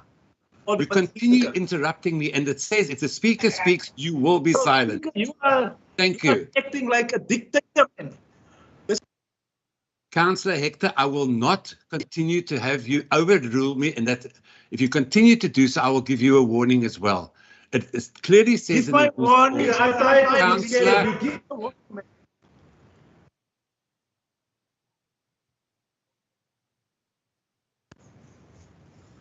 Subto, it will become part of the record to remove the...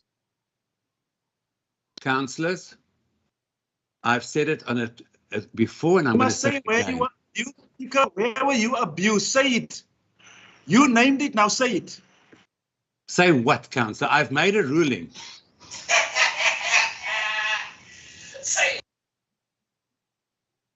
Councillors, it is very clear that you would like to disrupt this meeting, Councillor Subtu.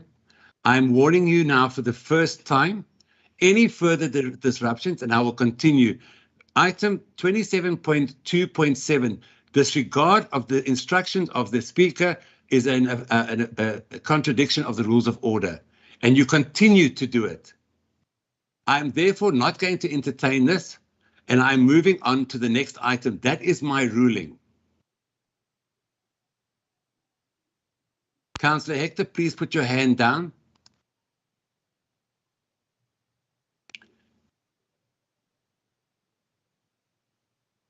Councillor Jay, your hand is up. Do you have a point of order or a point of clarity? Speaker, niemand jy geraas.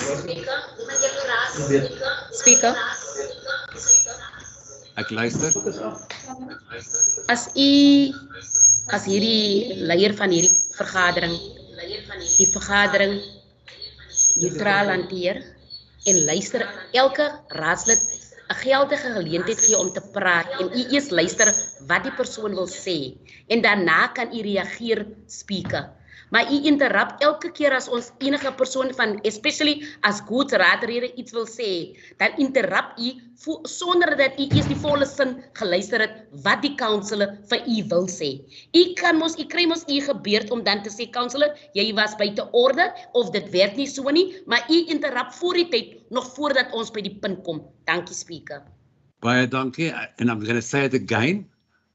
I only interrupt if you are not sticking to the items or you are breaking a rule of order, which I have entitled to do that. I will not allow a councillor to continue making abuse of these rules of order and continue to talk off the subject. And that is the only time that I interject is when people are not on the stuff. So I'm going to continue. We are in between items. There are more hands up. My ruling is that we're going to continue to the next item, and we are therefore going to item 7.1.2.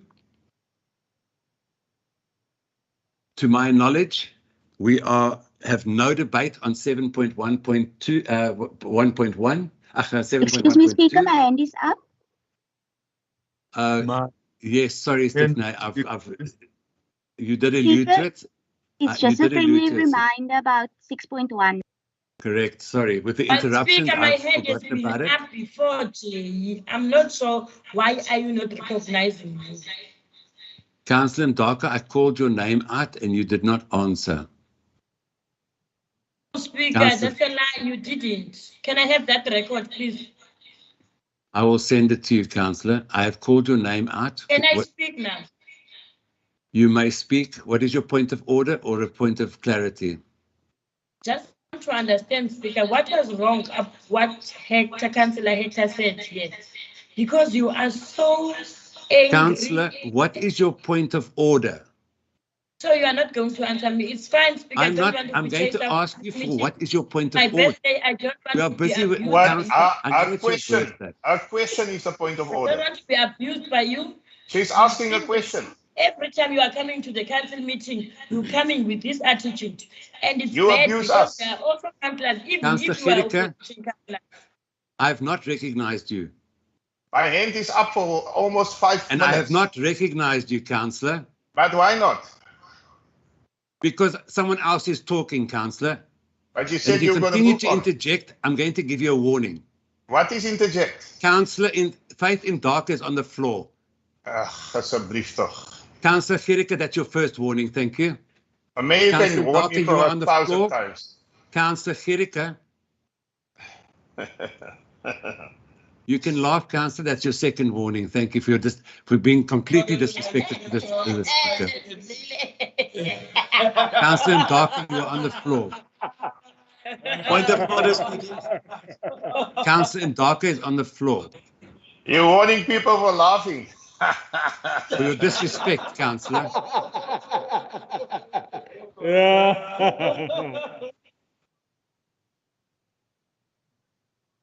Councillors, your actions are totally unbecoming of a councillor, and the Code of Conduct clearly says that you at all times conduct yourself in a manner which is conducive to being a councillor. It's very clear. And the manner in which you are continuing at this stage of the game is not conducive to that. The Code of Conduct 2.22a, perform the functions of office in good faith, honesty and transparent manner, and at all times in the best interest of the municipality in such a way that is creditable, integrity, and the municipality are not compromised. I'm therefore giving you the warning, Councillor Alderman Gericke, and Councillor Hector has already been warned once. I'm going to continue with this meeting. I will not entertain any more hands on this item. My ruling is made, and I'm moving on to item 7.1.3. 7.1.3 is no debate. I'm moving over to 7.1.5. The proposed alienation of the remainder of R464 George, situated on the corner of York Street and Airport Road. R102565.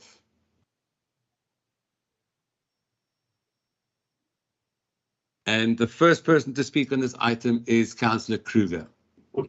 Point of order, Speaker, please. Speaker, Councillor, I've made my ruling. Before you proceed, I can you have allow made my ruling and I'm going to proceed. Can you allow me to talk? Because Councillor Teresa talk with Africans and then we have a right to hear everything that is said here. Can you please allow the translator to translate for us whenever there is somebody who's talking on his own language? Please, Speaker. Councillors, I have made the ruling. My ruling is that we're going to continue with the order of the day. And we are now moving on to item 7.1.5. Speaker, I'm making a point of order in terms of Rule 30, and you must allow me the rule. Councillor, I've listened to your rule of order, and I've made a ruling on that ruling. I've made a ruling, Councillor. So, Speaker, we don't have the right to hear what Councillor Teresa said. That's what you are saying. It's fine that you heard the Africans.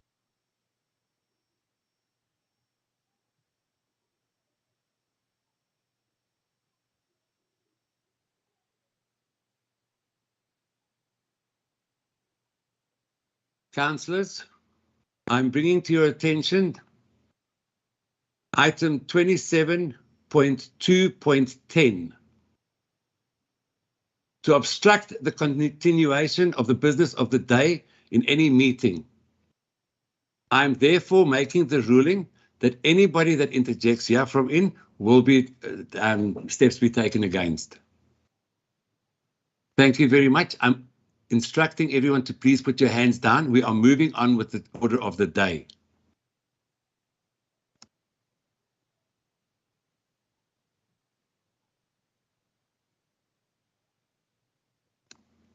Councillor Kruger, you may continue. Speaker, we have the right to hear. Councillor I'm warning you once. To allow, please, Speaker, hear me. Don't misuse your powers. We have the right to hear. I'm not using my powers, Councillor. You will also be warned if you do not continue to carry on like this. I've made a ruling. You're welcome to take it up. Can you ask for the administration just to give us a translation of what Councillor Teresa have said? That is all. It's not rocket science what Councillor Ngamile is asking for. It is within everyone's right that is in here in this meeting to understand what is being said here. Don't misuse your powers. Councillors, I'm asking you all to put your hands down.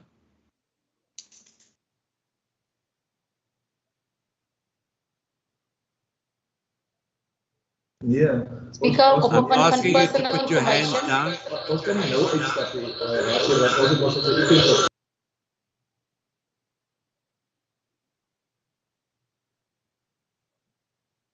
Councillors,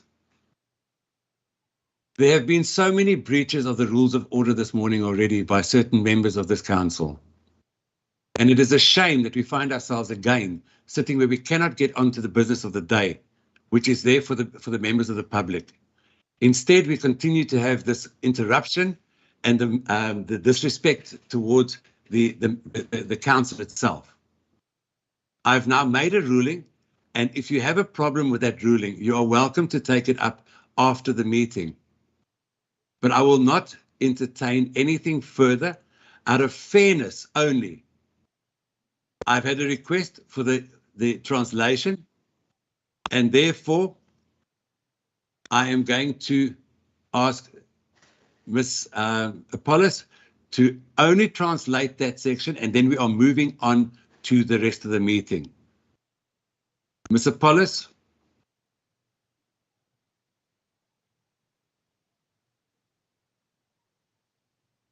Am I unmuted now? Okay. Yes, you are unmuted. Mandixolise baceba qho xa ndifuna uthetha ke sukube ndingakwazi uthetha ngoba nam ndivaliwe. Kodwa ke uKhansela J into ebeyithethile besithi wena speaker njengolida ye-meeting into ofuneka uyenze funeka ube neutral umamele kuzo zonke iikhansela kanye kubo bonke ooceba xa bethetha and ngoba into osikuyenze wena uske umxhume emqaleni womuntu, umuntu esathetha umxhumele, umuntu angakwazi ukugqiba ipoint ebeyenza, and ingaske wena ube neutral, ngoba kaloku ingakumbi apha kooceba be-good, wena awubalindi bagqibe unokuthetha uye ubaxhumele. Ngoko ke ingaske wena ukwazi kwesi sihlalo uhleli kuso ube neutral, sonke usihendlishe ngohlobo olufanayo, ngoba sonke silapha futhi singooceba, futhi sonke sizokusebenzela abantu basekuhlaleni apha. Yinto ebeyithethileyo leyo uceba, Nkosi. Thank you very much. The next person to speak on this on item 7.1.5, we have moved on, is Councillor Kruger. You have 2 minutes. Thank you, Speaker. This item holds regard to an application that was received from ASLA's manager of commercial projects pertaining acquiring a piece of land, Earth 464. At a previous council meeting, it was resolved that the precinct planning and resultant land development applications with respect to this western node be supported, and that the MMB be mandated to appoint consultants to conduct necessary studies, etc. In the light of this, I would like to recommend A and B as per page 68, and allow me just to read that to you. That the application received from the manager, commercial project of ASLA, to purchase the portion of remainder of Earth 464, George, situated on the corner of York Street and the Old Airport Road, not to be approved, because the municipality is currently engaging in the precinct planning of this node, which include creating alternative access to the land from York Street. And then B, the manager, commercial projects of ASLA, be informed that the application cannot be considered after precinct planning of this node is finalized and council resolved on how the site will be disposed of. I thank you. Thank you, Councillor. The next to speak on this item is Councillor E. Mdaka. Speaker, I'm acting as a chief whip today. We've sent the message to the whip. Okay. Councillor Malin. Okay, I apologize. I've got 3 documents in front of me. You are welcome to go ahead.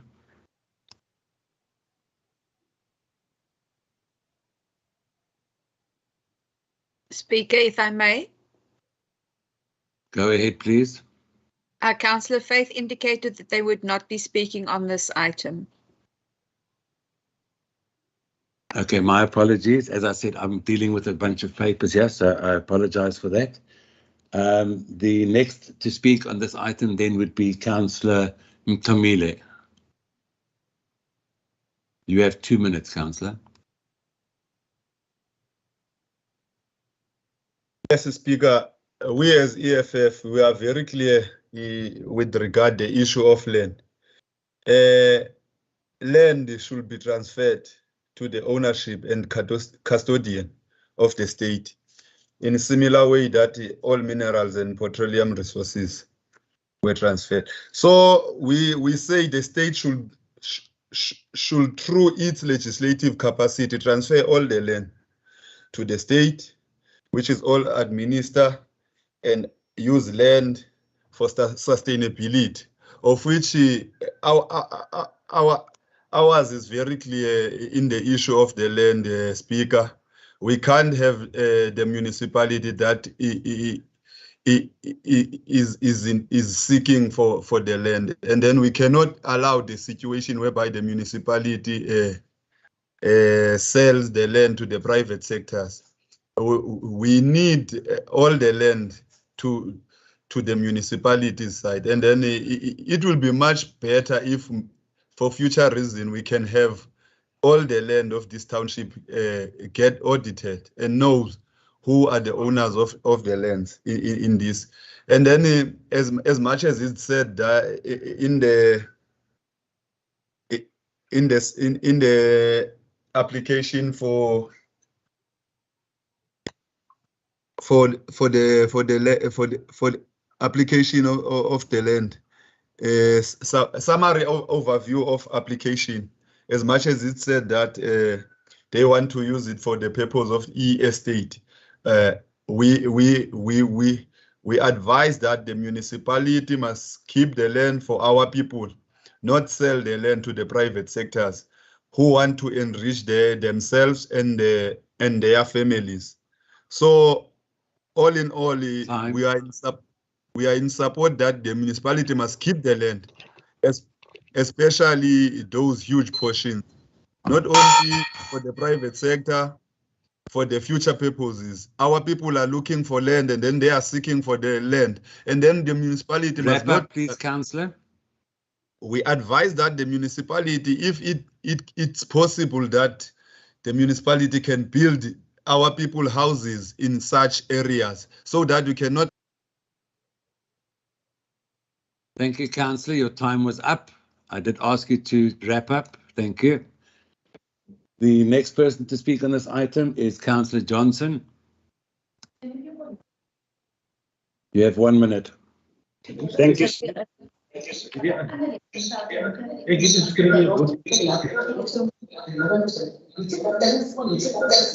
Councillor Johnson. Councillor Lowe, please put your microphone off. Thank you, Speaker. There's a lot of noise. Thank you. Can I now continue? You may. Speaker, it would make absolute sense for Council to first complete the precinct planning and the resultant land application, such as the adjoining Mediclinic, to consider any application to the portion of Earth 464.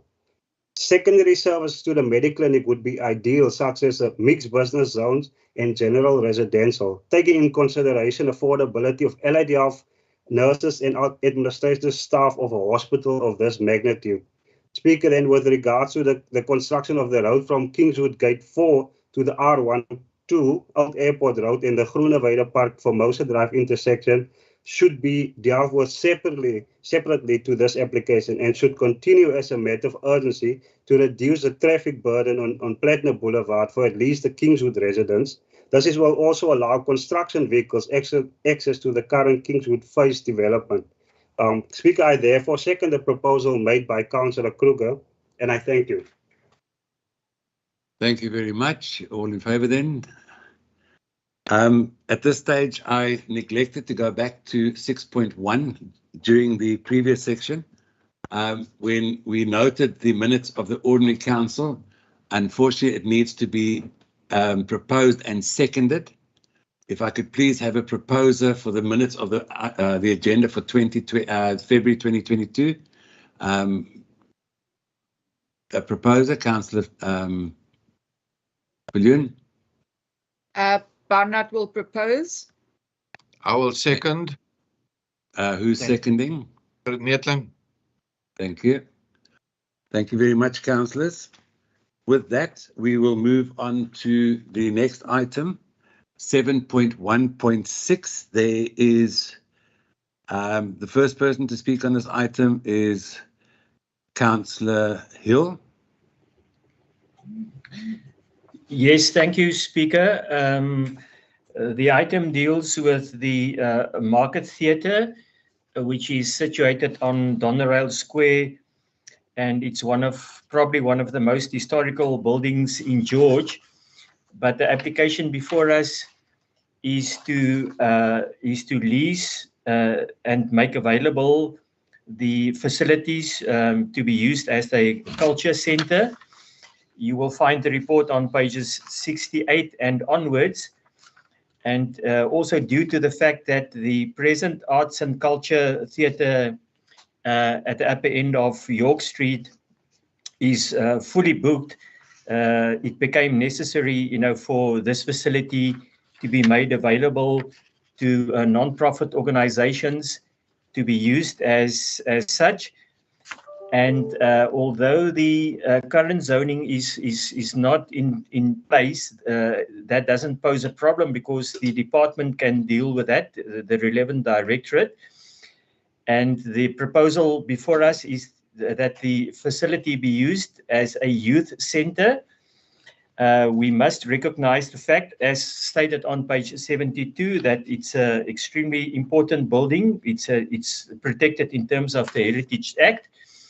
And the recommendation on page 73 and 74 also deals with the fact that the heritage qualities must be protected, and that the facility be made available, not in terms of the policy that states that it must be market related, but in this case, because of the fact that it's a social care use, be made available at a substantially less amount. And the proposal on, or the recommendation on pages 73 and 74, I recommend accordingly. Thank you, Speaker. Thank you very much. The next person to speak on this is Councillor Hernias. Dankie Speaker. Ek is baie tevrede met dankie Speaker. Ek is baie tevrede met die team. Die Marktheater is van 'n groot historiese waarde vir George.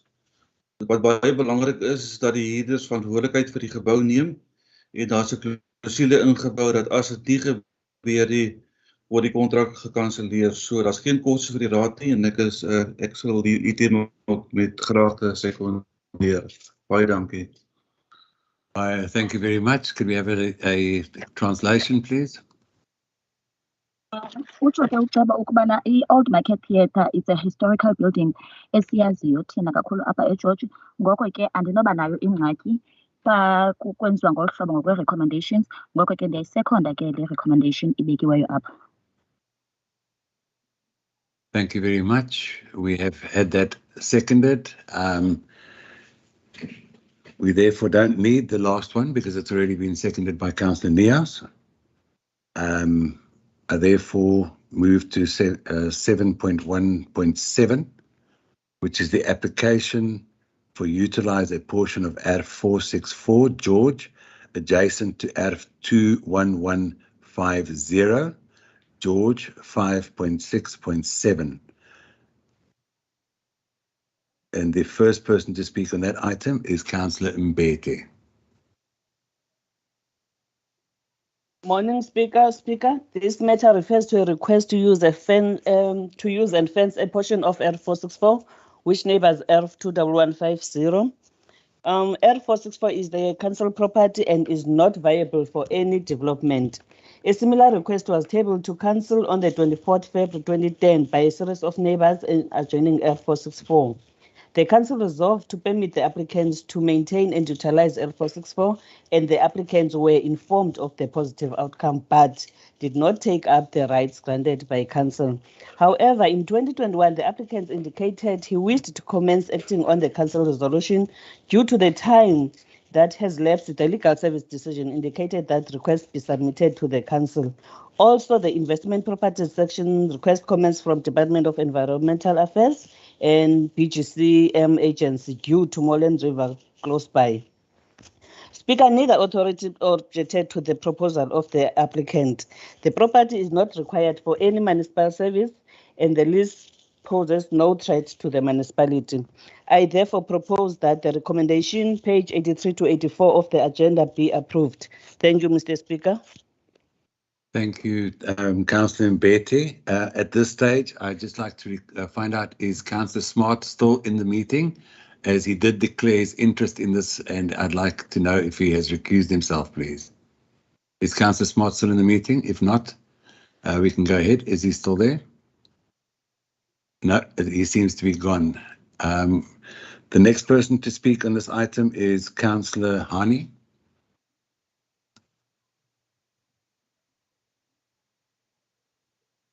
Councillor Hani, you've got 1 minute starting now. Speaker, good morning, Speaker, and good morning also to the councillors. On that one, as the ANC, we support that one, the recommendation. Thank you. Councillor, that was very soft, but thank you very much. I heard your request. The next person to speak on this is Councillor J.E. You have 1 minute.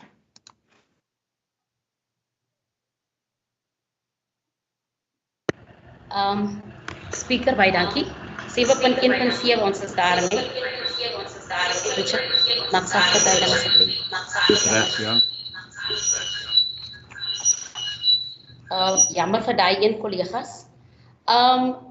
Dit is 'n baie goeie gebaar vir ons gemeenskappe en dit is tot grote hulp vir ons gemeenskappe, speaker.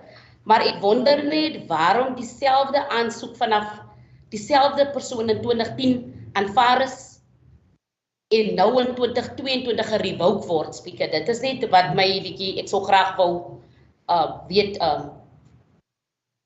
waarom, niemand moet nie meer interrupie, waarom die aansoeker, waarom dit die so lang tyd geneem het en dat die aansoeker nou met 'n gewone e-mail net 'n goedkeuring kon aanverleen word, speaker. Maar verder het ons geen probleem met die recommendation nie. Baie dankie. Ek wil net daai vraagie beantwoord hê, waarom dan niks in vanaf 2010 tot nou 2022 nou eers daarop gereageer word. Do you have an answer for that? Uthi izanceda kakhulu kuluntu lwethu phaa ekuhlaleni, asinangxaki nalo recommendation, kodwa nje into endifuna uyiqonda kusukela ngo-2010 ukuzotsho ngoku kutheni kungona kureactwa ngoku kwesi sicelo, ufuna nje uphendulwa apho futhi ke kwathunyelwa nje i-email, ufuna nje uqonda uba kwenzeke ntoni na from 2010 kuzotsho ga ngoku 2022 kube kungona kureactwayo kwesi sicelo sasifakiwe. Thank you for the translation. Do you have an answer for that question? Speaker, if I can ask Mr. Gelderblom to answer, please. Go ahead, Mr. Gelderblom. Thank you, Thank you, Speaker. Speaker, the main reason is because of the legislative requirements that changed in the meantime. It wasn't the same, the NEMA regulations wasn't the same then as it is now.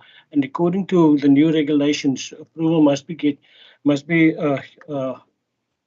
asked from DP and the BGCMA, which is the Brede Gourits Catchment Management Area, where applications are lodged for aquatic. This is an aquatic critical biodiversity area. So in terms of the new legislation, this item was brought back to Council for approval. Thank you, Speaker. Thank you very much. Can we move on to the last? Yes, Councillor. Sorry. Ek het mos 'n antwoord. Ek het 'n vraag gevra en ek het 'n antwoord gekry. Ek wil net sê dat ek nie baie tevrede is met die antwoord nie. Want vir 12 jaar lank, Speaker, die vraag is hoekom was daar nie geïmplementeer nie, Speaker? Dit is die antwoord is nie baie duidelik of winsgewend vir my nie, Speaker. Baie dankie, meneer Gelderblom. Speaker, baie dankie. Thank you very much, Mr. Paulus. Umbuzo waphendula kodwa ufuna ukuchaza into yobana nakonelisekanga ngaloo mpendulo ayifumeneyo futhi ke ayikholisi kakuhle le mpendulo ayifumeneyo. Enkosi. Thank you very much. The last person to speak on this item is Councillor von Brandes. Thank you very much, Speaker. I second the recommendation made by my fellow councillor, Councillor Mbete. Thank you very much. All in favour, let's move on. The next item on this agenda is item 7.1.8. It's the application to purchase ERF 3363 George and a portion of the remainder of ERF 9077 George, situated in Langenhoven Street next to ERF 674 George 5.6.8. And the first person to speak in this is Councillor Hill. You have 2 minutes. Yes, thank you, Speaker. Just to indicate where the property is situated, if you go down Langenhoven Street just before you get to the eye surgery on your right-hand side, that is the location of the property. The main property is 674, and at the front of the property 3363, and at the back of the property portion of 9077. Now, the front of the property is presently used as a parking area, and that was already created in the late 1950s, 1958 to be exact. It's used as a parking facility.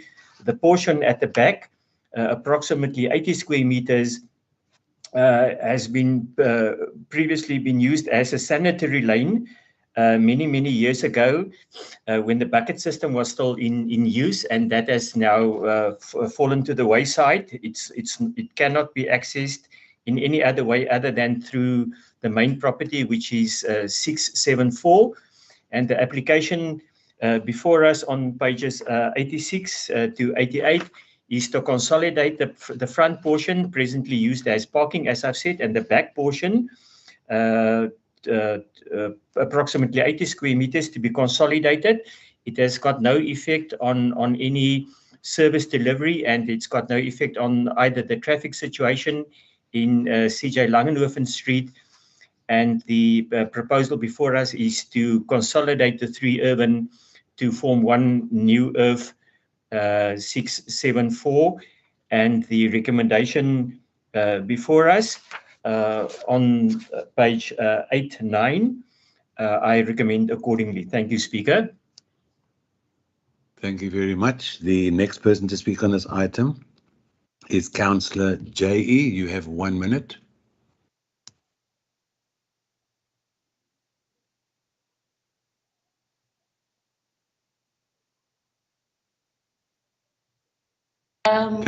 Dankie.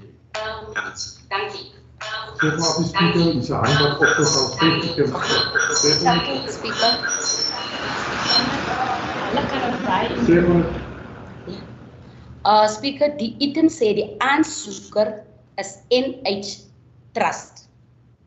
Nou wil ek my vraag is, waar is die deursigtigheid in dit, Speaker? Item 7.1.2 word dieselfde proses word daar teen R250 per square meter gedoen. En in hierdie item is dit R1 per square meter.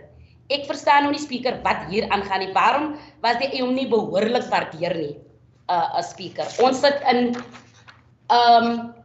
ons het 'n groot probleem in Pakkelsdorp, Speaker. 'n bejaarde inwoner. Ek gaan nou nie sê waar hy woon nie. Sy heining was afgebreek na 'n holbevel van die munisipaliteit, Speaker. Hier gee ons die raad gee hier die grond aan 'n eienaar, sommer net so 'n jazz, Speaker. Pakkelsdorp se gemeenskap is baie kwaad. Hulle is ongelukkig wanneer dit kom by hierdie tipe van goede. Ek gaan nie praat vir ander gebiede as hulle nie wil hê daar moet gepraat word nie, maar Pakkelsdorp se inwoners, ons was nou die aand in 'n meeting, in 'n vergadering, waar daai mense op hol gegaan het as dit kom by hoe dinge gehanteer word en hierdie tipe van dinge gedoen word. Waar was ontwikkelaars gestuur en net goede vir hulle of wou goede vir hulle, maar hulle het nie toegelaat dat die ontwikkelaars daar kom praat nie, want dit het tyd geword dat ons mense self praat en sê hoe hulle dinge gedoen wil word. Nou wil ons sê, en ek het net ook gesê aan die Meyer, hy praat nie met al die gebiede nie. Hy praat nie in die taal dat al die gebiede luister nie. En dis dieselfde wat hier gebeur. Die dorpse goede word nie dieselfde hanteer soos wat dit in ons areas gehanteer word nie. En dit is waarna ek verwys het toe ek dit vir die Meyer dit gesê het. I thank you. As 'n klaai so by die afdeling. Go ahead, the translation. So same process kodwa imali iyohluka per square meter. Uthi kule item kuthethwa nge-R1 per square meter. Ufuna uqonda ndibona kutheni kungakhange kwayo validate okanye kwaxatyiswa kakuhle. Uthi sihleli nengxaki enkulu kakhulu ePakkersdorp. Uthi ke ukhona umhlali oye wazoqhawulelwa ucingo ngenxa ye-court order ibiphumile. Uthi abahlali basePakkersdorp baqumbile kakhulu. Uthi bikhona intlanganiso ekuhleli khona apho abahlali bevutha ngumsindo ngenxa yendlela bona abahendlishwa ngayo. Uthi ke xa ecacisa into yobana le nto beyithetha kusasa kusodolophu ukubana yena akathethi language abantu abayivayo okanye abantu abazokwazi uyi-understanda okanye akafikeleleki kubahlali ngendlela zonke. Uthi indlela ezihendlishwa ngayo indlela zasedolophini nendlela ezihendlishwa ngayo izinto apha kwezethu ii-areas ayifani. Ngoko ke yile nto ebeyithetha futhi uyayigxininisisa into yokubana abahlali abaxolanga malunga nendlela izinto eziqhutywa ngayo. Thank you very much. The last person to speak on this item is Elder Lady Kritzinger. You have 1 minute. Yes, thank you, Speaker. Yes, maybe the understanding from MH Trust. MH Trust is a name, and for the balance, the POPI Act is basically in place. I just need to sort of emphasize that this, a lot of these type of applications would be coming to council at some or other stage because of the very old town planning that was done those days, and how downtown has grown, and how business and buildings have basically, the requirements have changed when they purchased premises. So I want to second my colleague, the recommendation made by my colleague. Thank you so much, Speaker. Thank you very much. Council, I'm asking your indulgence with the translation. There was sorry, Councillor, I'm about to address your question. I did forget that you asked a question, Councillor Jay, and I'm going to ask the just to answer the question. I know that there's been a seconder, but there was a question asked around that. So it will not influence the outcome of this. But would you please, through Donnie or whoever, just answer the question for Councillor J.E. regarding this? Thank you, Speaker. If I can ask Mr. Gelderblom to answer, please. Thank you, Thank you, Speaker. Yes, we received an application for the purchase of this land. I'm not sure of which portion the council is talking about in Pakkelsdorp, but if I remember correctly, it was somebody who encroaches onto a portion of road. So that's something different, but we try to be consistent in all the applications we received. So nothing prevents the people from all over the town to apply, and that will be dealt with in a consistent manner. Thank you, Speaker. I hope that answers the question.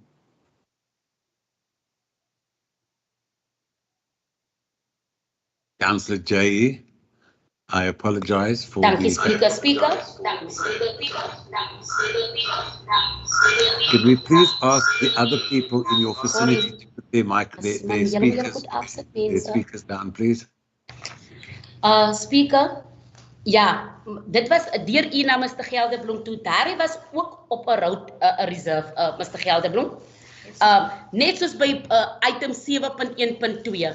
En dan wil ek net gou terugkom, Speaker. Ek wou geweet vir die NH Trust, en daar was nou 'n antwoord vir my gegee deur Raadslid Eyouna. Speaker, op die ander items as die mense se name is daar geïdentifiseer. Ek kan nie verstaan hoekom hierdie ene nou geheim moet wees nie. Dit kan enige iemand anders weet. Dit kan miskien nog dit kan my besigheid ook daai wees. Dit kan enige ander raadslid se wees. Dis hoekom ek sê dit is belangrik dat ons moet weet as raadslede, as besluitnemers van hierdie dorp, wie is daai persone? Okay, take a note. Thank you, Councillor J.E. And you're welcome to please put that to the after the meeting.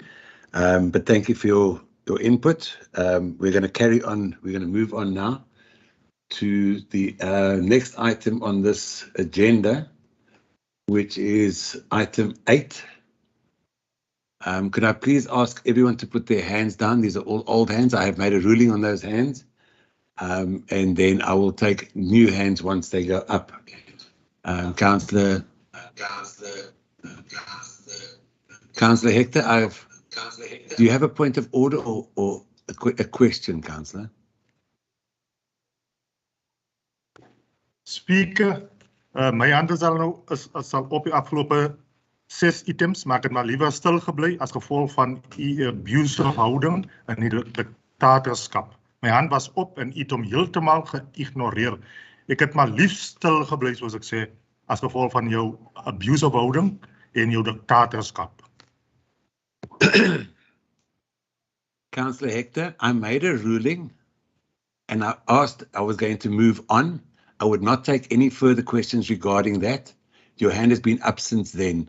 I'm not going to explain myself any further, and your continuous report or your rhetoric regarding dictatorship, I'm purely going according to the Code of Conduct and the Rules of Order, where it says I must maintain order during meetings. And I will continue to do so. And as I said earlier, if you do not have if you have an issue with that, you're welcome to take up the necessary steps. I'd like to know, do you have a point of order as we move on, or can I continue, please? Order, Speaker. Councillor, Yeah. I'm talking to Councillor Hector first, and I see your hand. Thank you. Speaker, soos ek sê, my hand was op 5 items gelede. En jy het my totaal geïgnoreer. Jy en jou span wat daar is, die span ons wat jou help daar. Nee, ek sit heeltemal alleen. U maak nou 'n stelling wat glad nie waar is nie, Councillor. Councillor. Toegelaat het ook my hand opsteek. 5 items vorentoe. Councillor, what is your rule of order, please? Or what is your... So, dit is jou houding teenoor oppositiepartye. Can you get to the point, please, Councillor? Speaker, gaan ons terug na die item toe. Nee, ons gaan nie terug na die item toe. You wanted to make it a point, and I want to know what... Kom ek vir u sê, my hand was op. And I made a ruling that we're going to continue. So if you haven't got a rule of order or a point of clarity at this point of the game regarding now, I'm going to move on to the next section, which is section 8, or item 8. Speaker. Councillor Alderman Gericke, your hand is also still up. Is it a new hand or an old hand?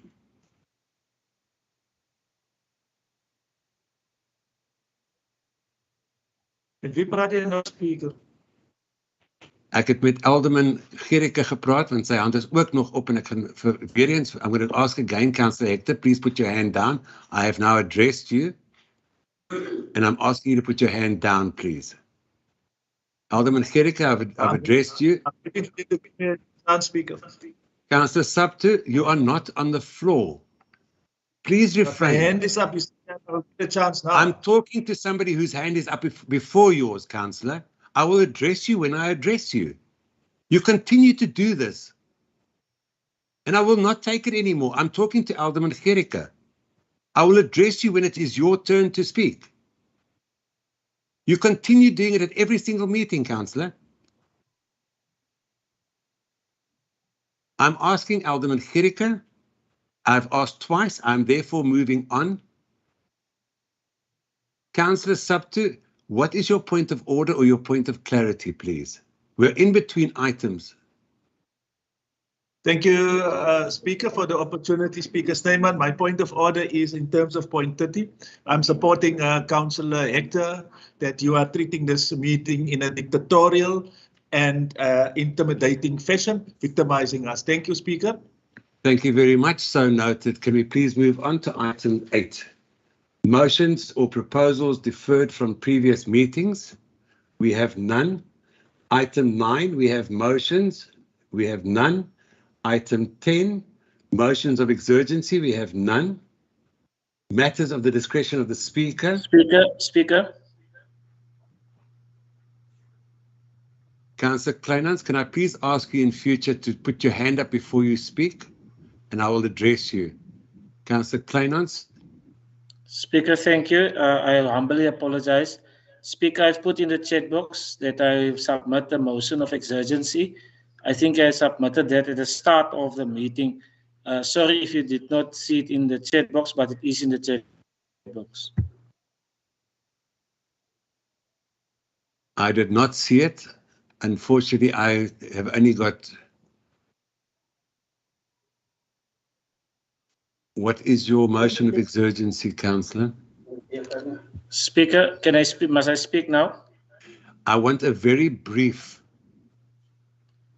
indication Speaker, of what your motion of exigency is. The first 30 seconds, Speaker, I have submitted this to your office, but your office has not put this to the agenda.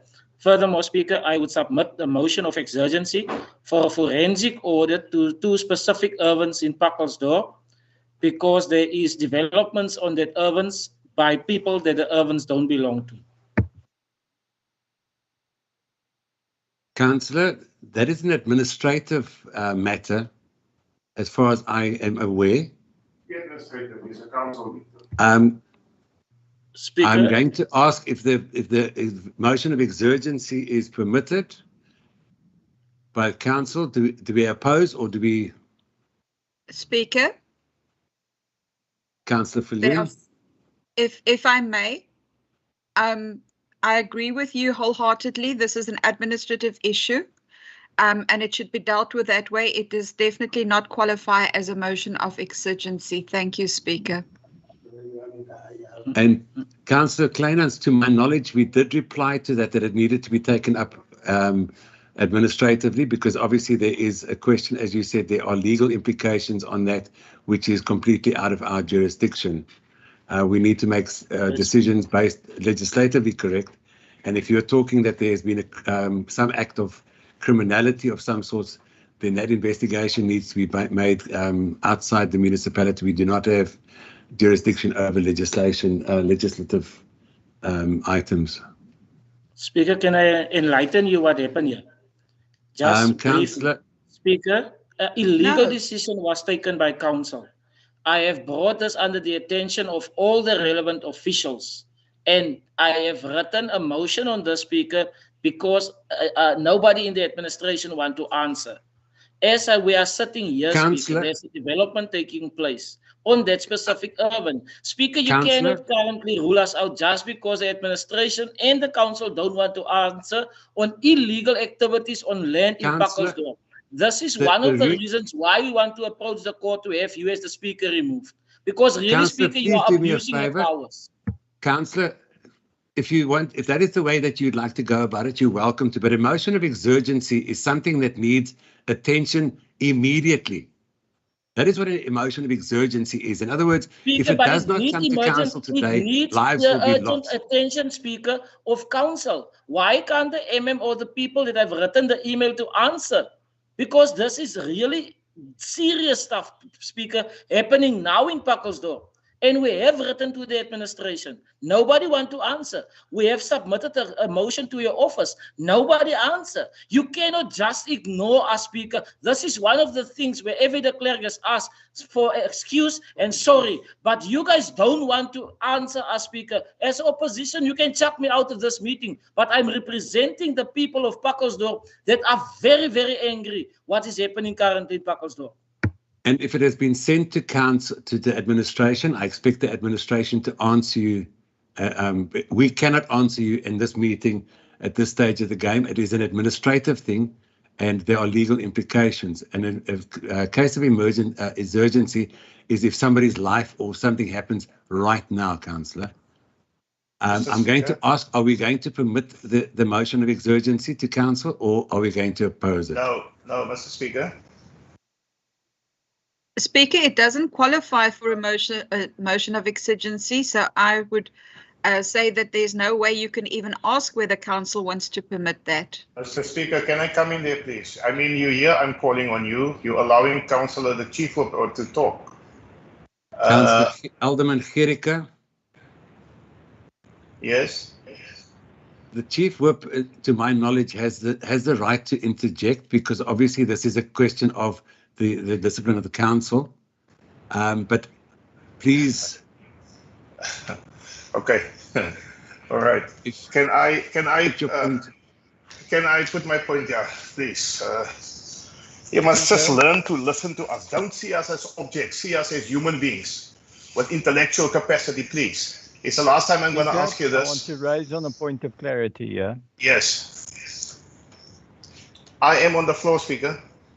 Councillor, your hand was up after everybody else's in actual fact. Your hand hasn't gone down since five sessions ago, which okay, you want to put up an argument about such petty things. I want to assist the council in terms of the way forward. Your language and the way that you're talking to me is disrespectful. It is, but it is petty. I have not You're petty. It's a petty thing that you're going on about the hand that's up and the hand that's not up. It's petty. Councillor, I'm going to tell you once more, please.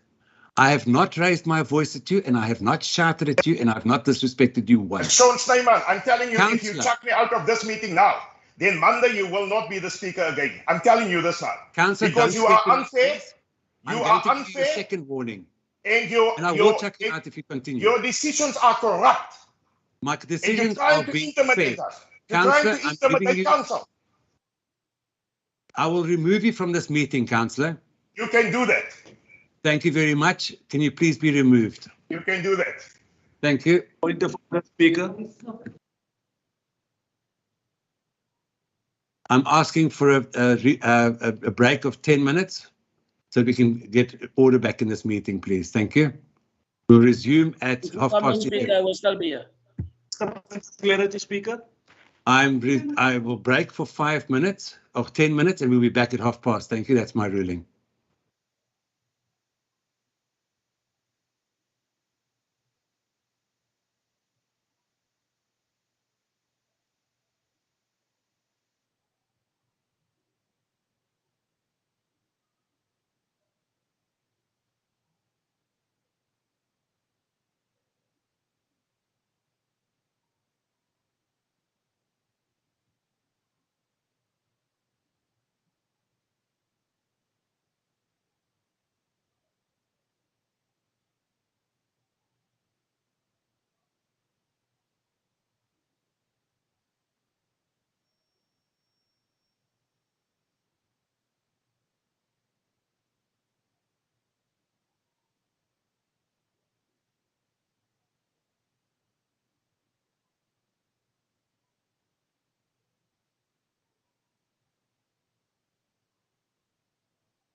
Thank you, councillors. We're now back in session.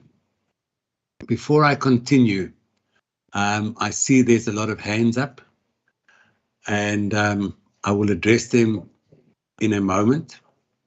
But before we continue, I would once again like to bring this council's attention to the rules of order, conduct at meetings.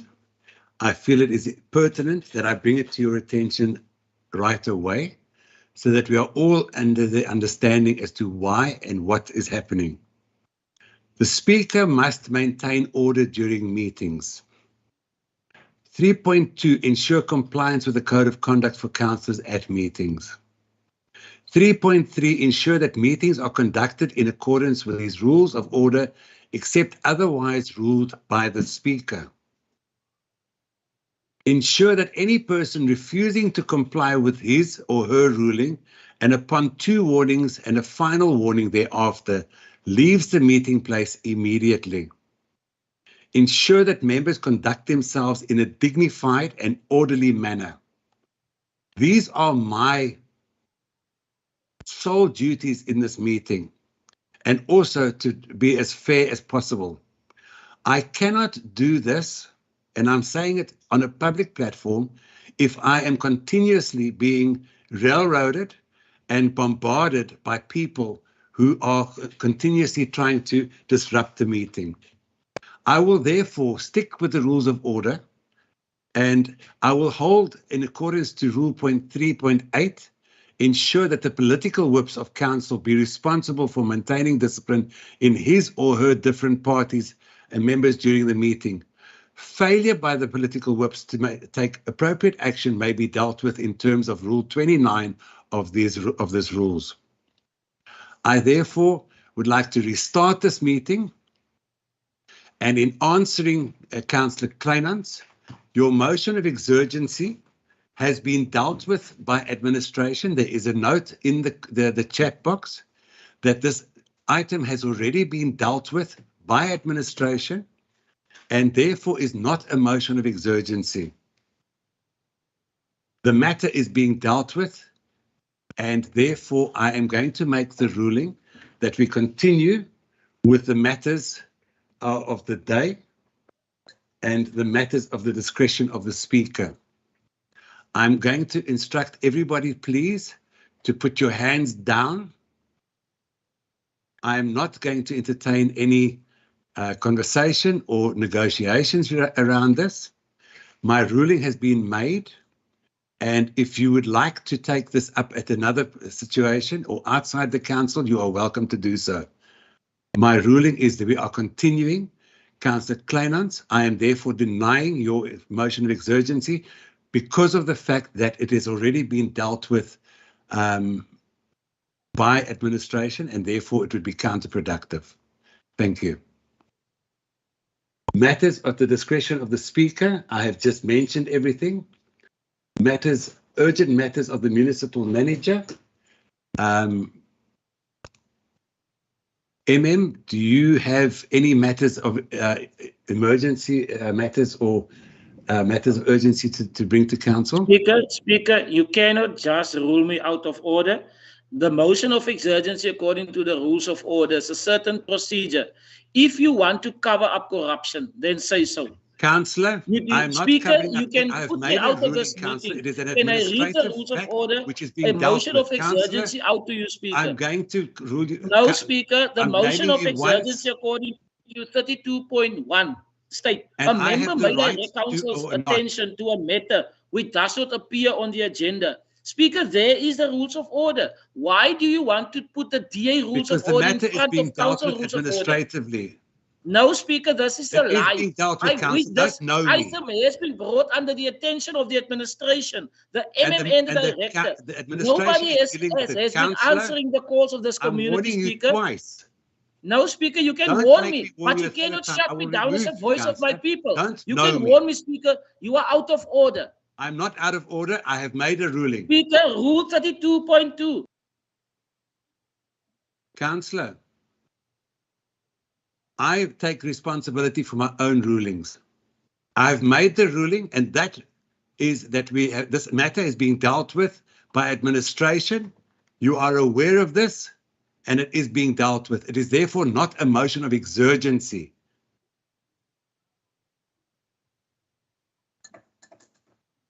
You continue to carry on and cause havoc in the meeting. You've now been given your second warning. I will remove you, Councillor. I will not have people playing up for whatever reasons. My job is to maintain discipline in this council, and I will do that at whatever cost. Discipline is the most important thing. We are here to represent the public and not ourselves. Thank you. I've asked everyone to put their hands down. I've made a ruling. There is no item on the table at the moment, and a rule of order can only be brought when there is something being discussed in council. There's nothing being discussed, and therefore I am going to instruct everyone to put their hands down. I will not take those hands until we have a proper rule of order on an item and not just people's opinions. Thank you.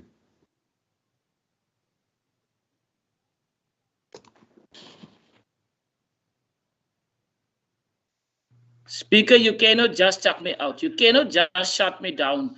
I am the voice of this people that don't be listening by your administration. Speaker, you can chuck me out of this meeting. I am a municipal councillor representing my people. And you have no discipline, councillor. I'm taking you out of the meeting. Thank you.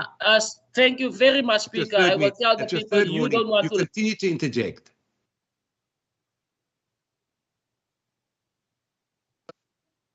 Speaker, with all due respect, I've not recognized you. I will not have this order in this meeting any further. No, Speaker, I've raised my hand before. I've seen your hand and I'm busy getting to everything. I do not want to give another warning unnecessarily, but if you continue to talk before you've been recognized, I will. No, Speaker. Councillor, the next person that has a hand up is Councillor Ndaka. Do you have a point of order or a point of clarity?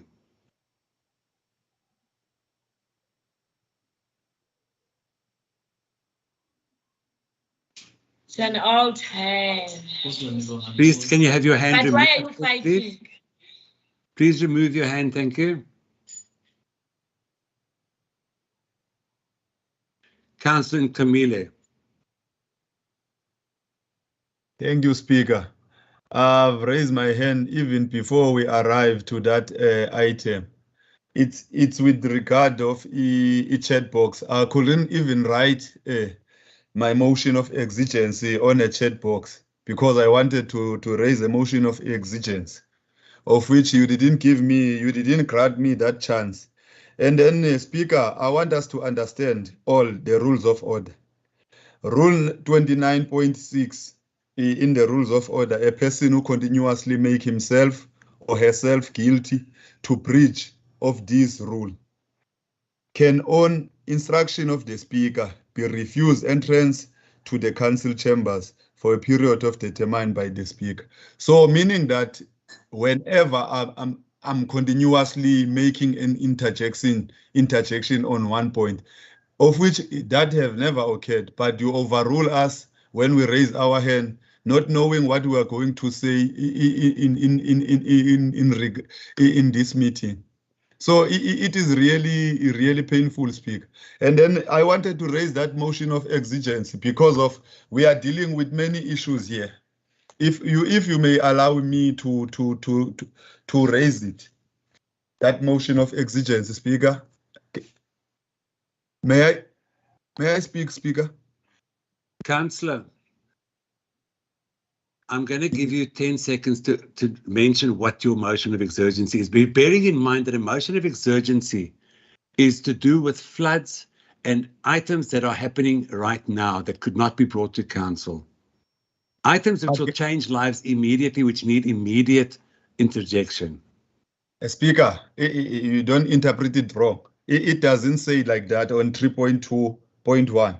Let me read it for you clearly, maybe you will understand it. A member may direct their attention to the council to any matter which does not appear on the agenda, of which no previous notice has been given, by stating briefly the subject of the matter, and without comment thereon moving that the motion to which attention has been directed to be considered forthwith as matter of exigence. I think we are clear on that one. It doesn't say anything about storms or disaster or something. A matter of exigency. We are dealing with people's lives here, Speaker. And then my motion of exigence is that whenever we're dealing with such issues, I propose that we go back to the chambers, because we are dealing with many issues, technical problems, and then when you hear people talking on the background, you assume that they are disrespecting you while they are talking about the technical problems. Councillor, some people should not connect. Councillor, So I propose. You are now again contradicting one of my previous rulings, Councillor. You are now bringing in a motion of exurgency in contradiction of a ruling that I've made previously. Speaker, and bringing it in as a motion of exurgency to try and foil me. The fact remains is I've made a ruling on this, that the regulations still state that we are only allowed 50%, and that was my ruling. Speaker, you didn't hear me. Speaker. You are continuously bringing back into the motion you mentioned was going back into council. Without hearing my point of my motion of exigence, you didn't hear me Council, out. You made a motion. You proposed we go back to council. How many motions do you want? Of which that have happened before, even when the regulations were strict more than now. We were there in the council, in the We were never in a council meeting, Councillor, please. We were not in a council meeting in a council meeting for the last 2 years. Councillor, I have made the ruling on this before, and you are continuously now continuing, and it's a repetitive. I've made the ruling on this before, and I'm not going to change my ruling. Thank you. Thank you very much, Councillor Teresa J.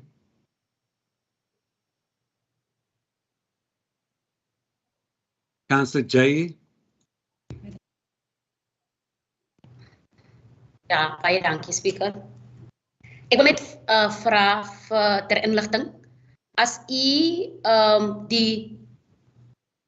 wanneer u 'n persoon, 'n councillor of 'n persoon mute, beteken dit u moet ons almal mute, het ons almal volgens u dan gaan ons almal dan in fout, want ek verstaan nie, ek het agtergekom, as iemand anders gemute word, dan word ek ook aan hierdie kant gemute, ek word gesilent, ek verstaan nie, Speaker, en ek wil terugkom deur vir u te sê, u is besig om ons te ontneem van vryheid van spraak.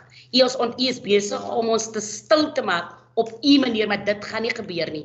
Ons gaan praat vir ons mense, ons gaan elke dag opstaan vir ons mense. Ons is verkies deur daardie mense om in hierdie raadsaal te kom praat. So jy moet net vir my sê, duidelik sê, as die een persoon mute word, almal gemute, ek wil net clarity. Baie dankie. Councillor, and then you ask why I mute you, because you contravene the rules and you bring it in as a question and then you change it around to a statement. Thank you very much for your input. Councillor Viljoen, your hand is up. Thank you, Speaker. I'm covered. You said that that is an administrative issue which has been dealt with, so there's no motion that's going to be put to the council. Thank you. Councillor Tampi, do you have a motion or I have a question, Speaker. What is your question, please? Speaker, you said to us, by the moment we raised our hands before, we must put our hands down because you're not going to take any hands because you didn't raise anything. There's nothing on the table. But you keep on taking hands. Yet we said we must put our hands down. You are contradicting yourself. That's what I want to. Please. You didn't say you were not going to take any hands until you've opened a matter that needs to be discussed. Thank you very much for that. So therefore, I will stick with my original ruling. Thank you very much. Thank you. Thank you very much for bringing into my attention that I'm contradicting myself. Having said that, I will move on then to matters of discretion of the Speaker. Nothing. Speaker, jy moet die mense toelaat om te translate. I'm terribly sorry. Could you please translate, Ms. Apollos? Please recognize me, Speaker. Or how long must we keep hands up? And ndiyaxolisa ke bakhona. Councillor Chair, ibe ne-point of information ebefuna uyiqonda ebisithi Speaker ufuna uqonda xa umyutha umntu omnye ngaba usimyutha sonke na ngoba ndiqaphele apha kum ukubana xa ukhona umntu emyuthileyo nam uye undimyuthe ngaba wonke umntu uyamyutha na xa uzawumyutha umntu omnye. Ndifuna nje ukuqonda apho and ikhangeleke ngathi wena Speaker ngoku usixutha ilungelo le-freedom of speech yethu ngoba ikhangeleke ngathi ngoku awufuni sithethe izimvo zethu okanye sithethe uluvo lwethu apha singooceba. Ukhumbule kaloku ukuba silapha sizothethela abantu engabo abasibeke kwezi positions. Ngoku ikhangeleke ngathi wena uyasihlutha elo lungelo, ililungelo lethu ke phofu, ililungelo nelabantu phandle abasibeke kwezi sihlalo sikuzo. Thank you very much. Let me just gather myself here. Councillor Sabtu, you have a point of order or point of clarity? Speaker, I think I can interpret that it's actually both. One is a point of order in terms of Rule 32.1, where motions of exigencies are described, and the fact that you and the Chief Whip are now making a decision of what is a point of what is a motion of exigency, how it's executed, and then you make a ruling on whether, without listening to the motions, and I'm not talking about only the one, but also the other ones.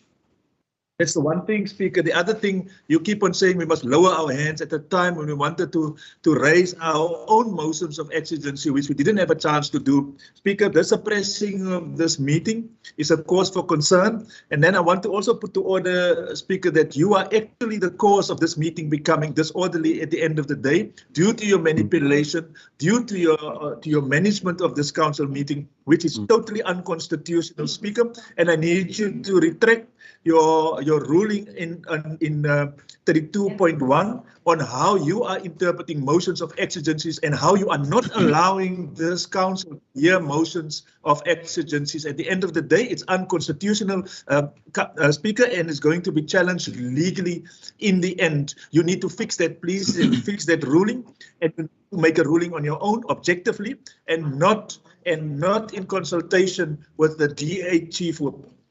Councillor, thank you very much for your long speech. I would like to bring your attention to item 4 of the Rules of Order. The interpretation of the rules, the ruling of the Speaker in regard to the application and interpretation of these rules and other procedural matters not dealt with in the Rules of Order is, once he or she has given her reasons, final and binding. I rest my case. We therefore continue. Councillor Lemile and Camille. Councillor Sabtu, don't. I'm asking you not to go there. Thank you. Councillor Camille. I will not be bullied, Speaker. Councillor, I will not be intimidated. Thank you. Councillor Camille. Thank you, Speaker. I wanted to notify you that I cannot write on a chat box. I don't know why. And then for the fact that Councillor Teresa already mentioned that the way we are being managed is not worth it. It's not even on a bill. It's against the Bill of Rights, Speaker. We can't be managed like this. Hence, I'm raising that motion of exigence. Thank you, Councillor. We've discussed this already, and I'm going to move on. You continuously repeat that, and it's a discussion we've had over and over, and I have made a ruling on that. I'm therefore going to ask that we move on. I can't write on a chat box, Speaker. That's my. Can you please take it up with IT immediately? Councillor Base. Where will I get the IT while I'm in a meeting? I want to be part Are you on your phone, Councillor Camille? Speaker. Councillor Base, just 1 second, please. Councillor Camille, are you on your phone?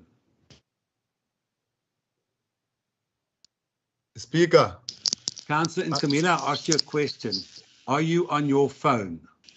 My phone is nearby me. I can't. Okay, so therefore, if you're on the computer, you are welcome to phone the IT. When we are dealing with the matters of the society here, Speaker. When will I have Councillor, that time? Please, Thank you. You are on the meeting, yes, and you are welcome to take it up with item. I cannot fix it for myself. Councillor Buys. Speaker, op Rule 32. U is besig regter waar vandag hierso om ons te manipuleer en nie om ons werk te doen wat ons voorgestel is deur die gemeenskap nie. So ek wil regter waar vir u vandag sê dat u moet asseblief nie net vir die DA daar is, u moet vir die Councillor hele Buys, we've raad heard daar this wees. already, Councillor, and I've made a ruling on Maar u misbruik u power. my ruling is on item 4 of the Maar rules u of misbruik u power. Councillor, I've discussed this already. Speaker, and I've u given my misbruik answer. u power. Om die mense Councillor- uit te sit uit die raad uit. Dit is mos onaanvaarbaar. Councillor, Vir die hou op om mense met wat te ons teen te hierso praat asseblief. ingesit het, Is Speaker. this- Ons is deur die Councillor- gemeenskap in die raad ingesit, Speaker. Councillor Buys, I have come to the conclusion, and I am going to say this, that you are doing this deliberately in order to try and provoke me. I am now going to ask you to stop. I've asked you, in accordance to the rules of order, to be quiet and to stop continuously bringing up the whole thing that I've already made a ruling on. I'm within my rights. I have taken counsel and I am within my rights. You are bringing this council into disrepute or into disarray, which is my job to make sure that it continues. The order of the day is on the itinerary, not personal views or personal attacks against anybody. This is being orchestrated, in my opinion, to bring disarray to this meeting. For whatever reason, I do not know. I have made rulings and everyone has therefore just ignored me. And I am therefore invoking Rule 27. And if you'd like me to read that rule, I'm sure you've all got it in front of you. But this meeting is being broken up. It's being repetitive. Rule 27.1, the speaker must call the attention to the member of irrelevant, tedious, and repetitive, unbecoming language or behavior on any breach of order on the part of a member. By continuously bringing this up to my attention, you are continuing to break rule number 27.1. I do not need to explain myself any further than that.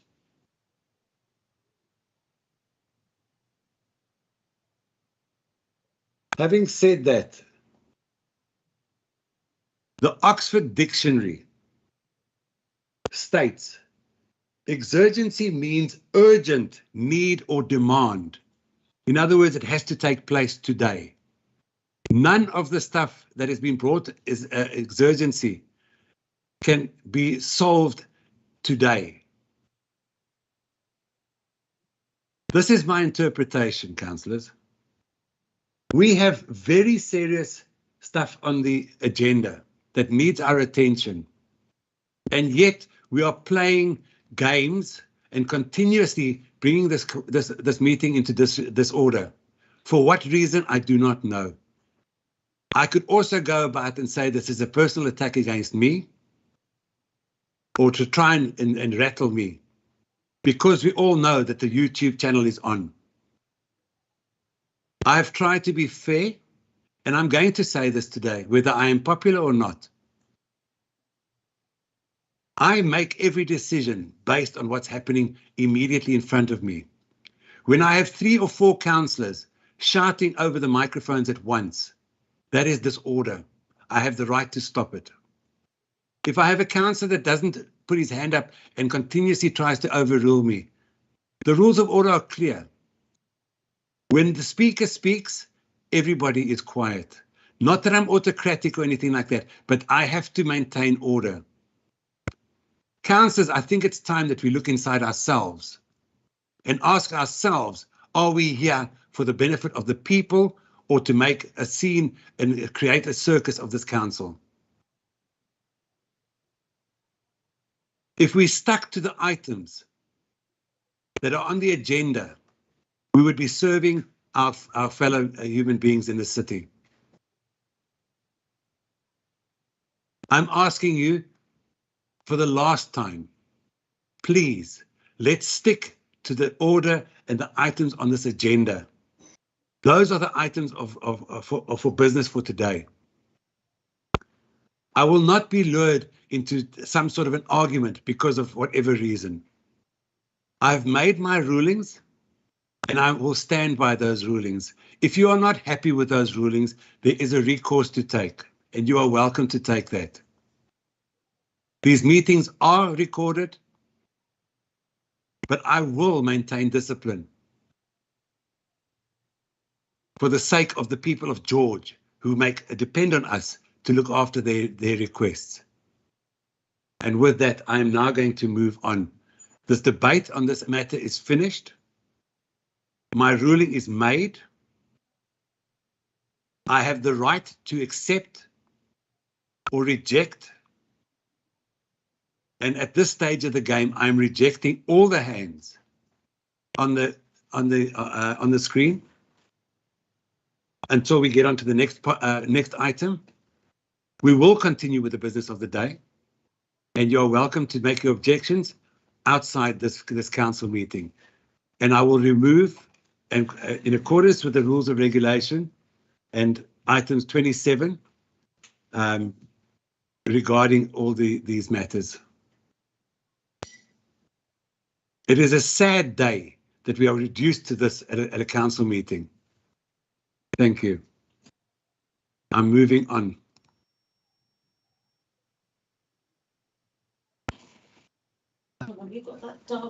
Speaker. Councillor Buys, Speaker. I've heard you. Speaker. Na hierdie lang speech wat jy nou gelewer het. Speaker, my hand is 'n lange speech wat jy nou vir ons gegee het. Councillor Jay, I have not recognized you. Ons is nie klein kinders as jy gaan met die DR's bespreek. Jy gaan nie met ons praat en dink. I'm addressing all of you. Jy verwag respek van ons kant af, maar jy gaan ons respek. Respek is ons wederzijdse ding. Ons probeer ons bes om in die rules of order te bly. Ons steek ons hande op en dan bespreek jy net dood eenvoudig. Jy gaan nie niemand se hand, jy gaan niemand hande aanvaar, jy gaan niemand recognize nie. As ons enige iets wil claim maar verder wil hê, as ons information. I'm going to ask that Councillor Jay please be removed. I've given her 3 warnings. Councillor Hector, you are on 2nd warning, and I will remove you from this meeting. I will not take in the ill discipline. Councillor Buys, I've asked you to please, I've mentioned and I've listened to what you've had to say, and I've made a ruling on this already. It is repetitive, and you are repeating what everyone else has said.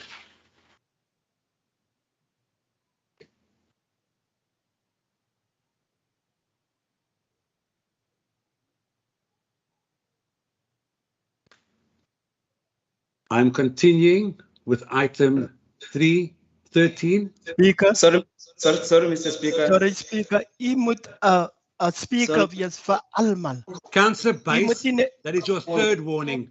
You can be removed, thank you. Speaker, maar ons is ingesweer om ons te gaan. Councillor Buys, thank you. Sorry, Speaker. Speaker. Councillor Buys was speaking African, so we're still waiting for the translation. Thank you, Speaker. Councillor, he's made his accusations and I have removed him. Thank you.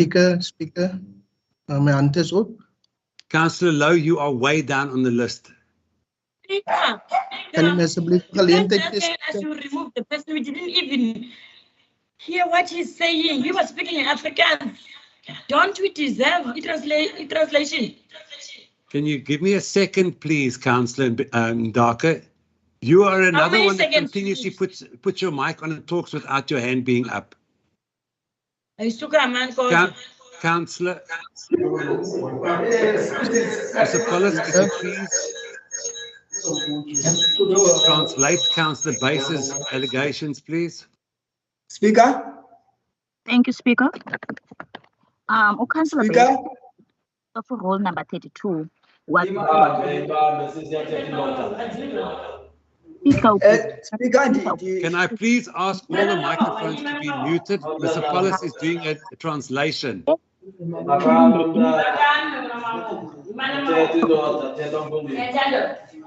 Speaker, ne point of order. Speaker. Councillors, you are obviously well aware of what you're doing. And I'm glad that everyone can see what is happening. Mr. Paulus is talking and you have no respect for her. You continuously say that I interject. There has been asked for an interpretation and I have given the mic to Mr. Paulus. And I think there is a tendency for everyone to want to be removed from this meeting. But I'm now going to open up to Mr. Paulus for a interpretation. And then councillors, please. Rule number 32. Wayicacisa ke bayithini wathi wena speaker ubhizi yasimanipulator umsebenzi thina esiqashwe okanye sibekwe luluntu uba masiwenze ewuthi ke uyayimisbreaker ipower yakho into ethetha ukuthi ufuna ukusicinezela thina ukuba singayenzi into elindeleke kuthi ngoba abahlali balindele kuthi uthi ke ucela ukuthi ba wena usitreat sonke speaker sizikhansela kanye singoceba usitreat ngohlobo olunye olufanayo ngoba kaloku sifakwe luluntu apha kwikhansela ngoko ke kunyanzelekile ukuba izimvo zethu zivakale ngoba uluntu lumele phayana kanye lusimamele ukuba sithini na ukuba representa ngoba kaloku ngabantu abasifake apha kwibhunga. Thank you very much. Councillors, I'm going to adjourn this meeting for lunch to give you some time to think about what you're doing. I think this meeting has become completely derailed. Speaker,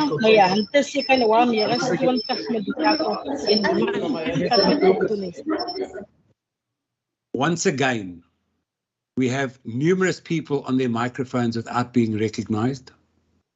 Once again, people are talking without being recognized. And we call this discipline. I'm adjourning this meeting for lunch. We're going to resume at 12:45. And at that stage, we will continue with the business of the day. I am therefore adjourning this meeting until 12:45. Thank you. Next week. Speaker. Hanteer jy nou my hand wat op is?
Thank you, councillors. This meeting is reconvened. The time now is 12:45. I'm going to ask for purposes of administration that we just have a roll call once again to make sure that everyone is back, those that are entitled to come back. So can I please ask Mr. Paulus to just go through the roll call quickly, please.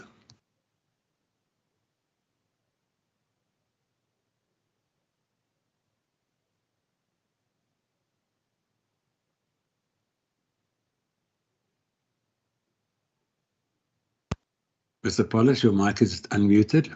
Adams? Councillor Adams? Hello, everyone. I'm still present. I'm here.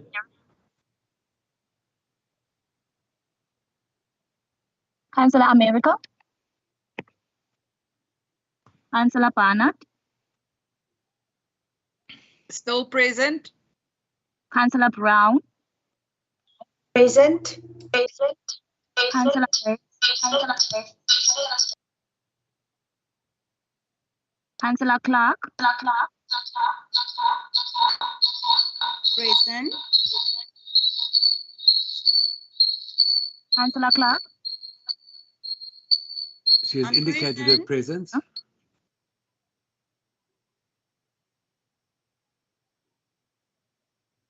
Councillor Cronje? Present, Speaker. Councillor Dutoy? Present, Speaker.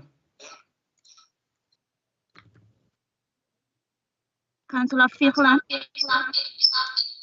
ED? Present. Councillor Fichlan RG? Present, Speaker. Councillor Fry? Present, Speaker. Alderman Clerical? Councillor Gom?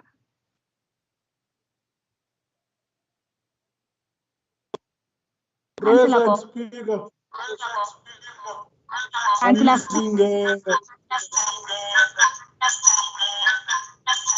Sorry, Mr. Paulus, can we ask whoever speaker is on in the background of your microphone to please turn the volume down?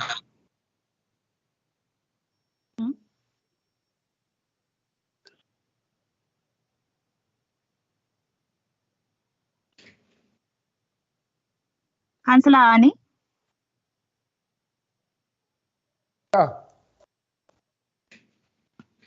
Councillor You Sorry, present. Councillor Hayes?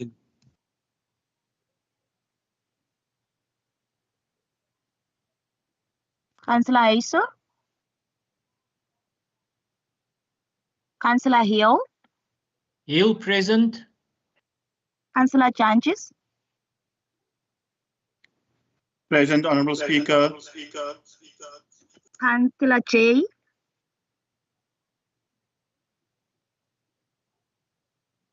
Councillor Johnson? Present. Councillor Kleinhans?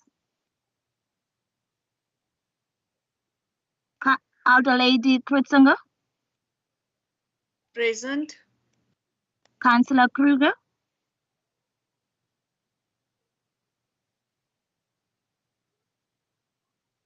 Councillor Kruger? Councillor Lento? Good afternoon, Speaker. I'm present as usual.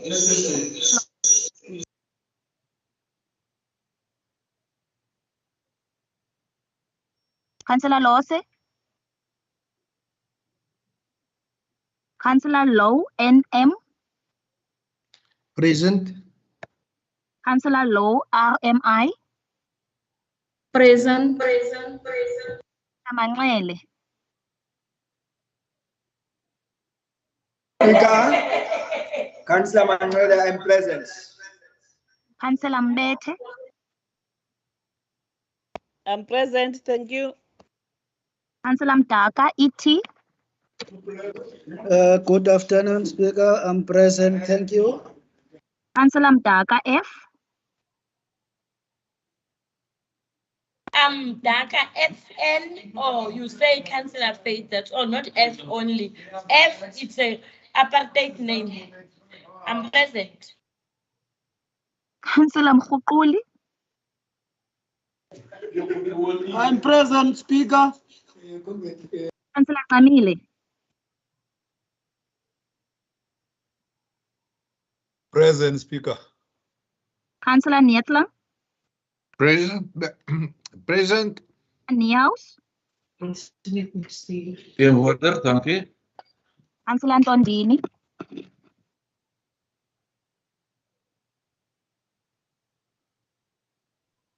Councillor Ntondini. Present. Alderman Petrus. Teenwoordig. Councillor Katana. Present. Councillor Katana. Councillor Kampi.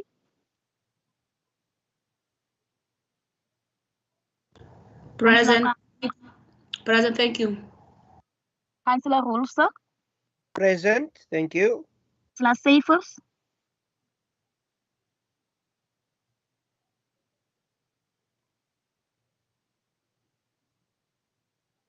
Councillor Safers. Councillor Septu. Present. Councillor Simmers. Summers present. Councillor Smart. Present. Councillor Snyman. Present.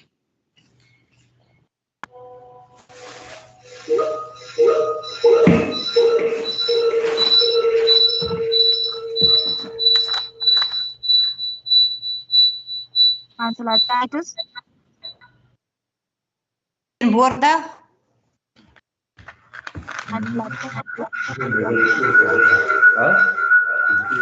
Councillor Lowe, can you please put your microphone off? Councillor Dodo.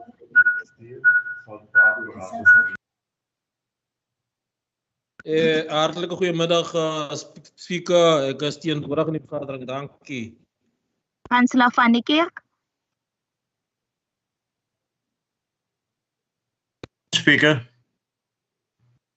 Alderman Van Wyk. Present, Speaker. Councillor Von Branders. Present, Speaker. Councillor Wessels. Present, Speaker. And Councillor Van Wyk. Present, Speaker.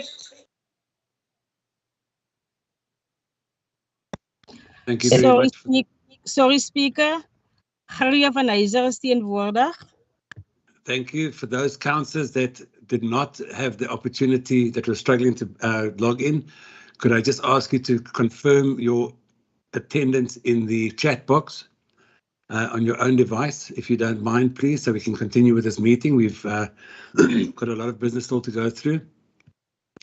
Councillors, I have taken the time to go through documentation, and the debate that we had before lunch, in my opinion, is concluded.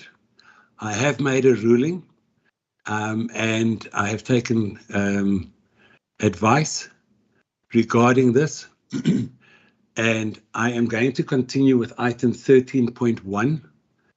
Councillors, we are starting this meeting. I see all the hands, and I'm not going to go through each of them once again. I received a phone call during the recess, Councillor Lowe, Rosa Lowe, and I received your message in the chat box, and I have discussed the matter with Councillor J.E., and my ruling stands, and I'm going forward with that ruling. Any objections to any of the rulings that I have made, you are welcome to lay charges outside this meeting, but this meeting is now going to continue with the business of the day. Having said that, I am going to go ahead with item 13.1, request for permission to implement interim arrangements on Preferential Procurement Policy Framework Act, March 2022 to Council. The first person to speak on this item, is Councillor Wessels. Hi, thank you, Speaker. Yes, so on Wednesday, the 16th of February 2022, the Constitutional Court handed down a judgment in application for leave to appeal against the judgment in order of the Supreme Court. The application is between the National Minister of Finance and Agribusiness MPC and concerns the validity of the preferential procurement regulations of 2017. Speaker, point of order, please. Speaker. Point of order. Name your point of order, please, Councillor Lowe. Speaker, ek wil net weer praat oor Raadse Jay. Daar was nie vir haar gewaarskuwings. Raadse Lowe, ek gaan nie in die rede val. Ek het reeds in die begin van die vergadering gesê. Sy het die hele oggend het sy ordentlik gepraat met u. Councillor Lowe, Councillor Lowe, listen to me. Councillor Lowe. En ek wil net Councillor Lowe. I'm taking you out of this meeting. Councillor Faith and Darker, I suggest you do not make any further remarks. I have a case against you that will be sent to you later regarding a remark made earlier. I did not address you. Councillor Lowe, I have addressed this matter. I had a phone call from the councillor, and I am not going to take this discussion any further. You can put your hand down. I have answered Councillor J.E. personally, and I might add with some abuse. So I will not entertain that discussion any further. Thank you. And it has nothing to do with this item. So please continue, Councillor Wessels. Speaker, my hand is up. Councillor Neville Lowe. Yes. Is it a point of order or a point of clarity? Point of order, Speaker. What is your point of order on this item? Speaker, I would like to request you to refrain from referring to this council meeting as a game. That's why the council meeting is in disarray. Councillor, this has got nothing to do with this item. Speaker, can you please refrain from referring to the council meeting as a game? That's why you're muting and unmuting people.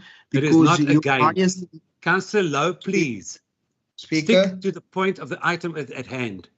You are making this meeting totally irrelevant by your allegations. Speaker, point of clarity. I have now said, please.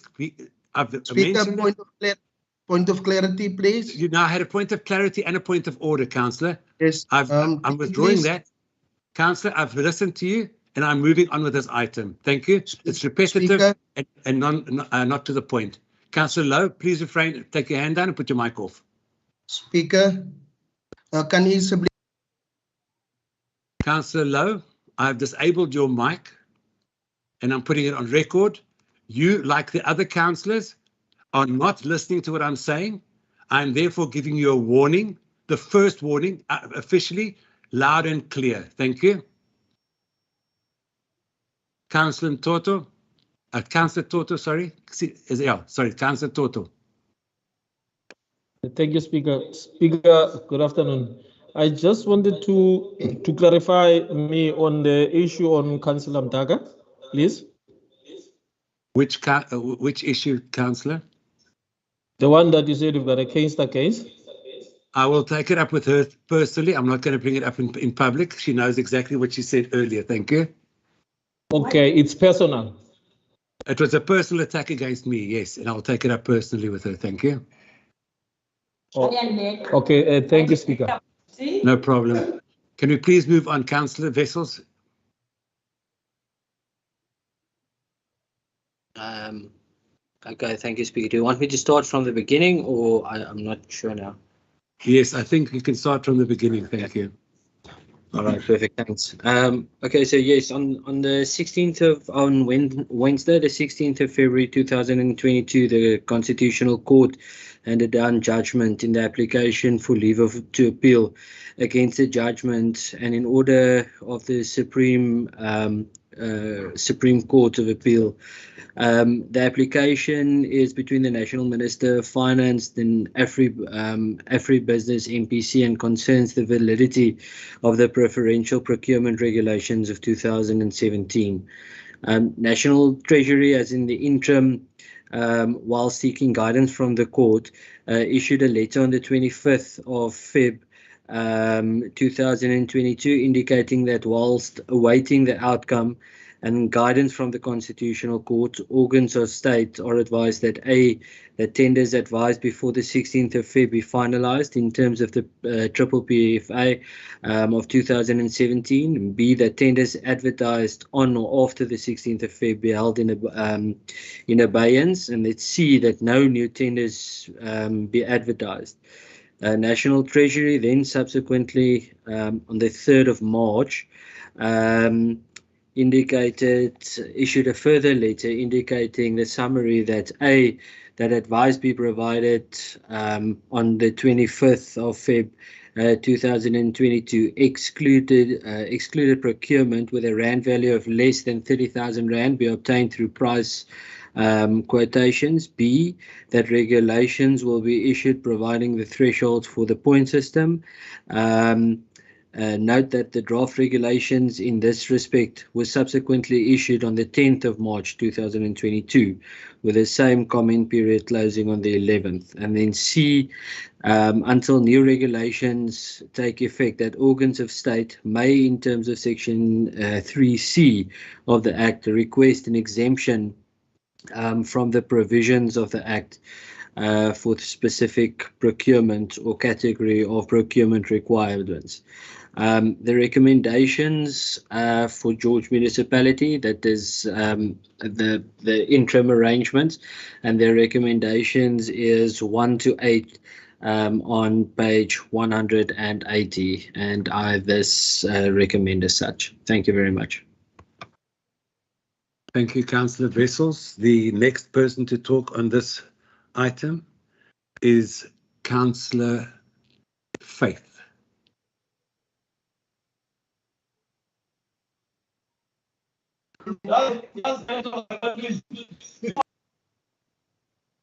Councillor, you have 2 minutes.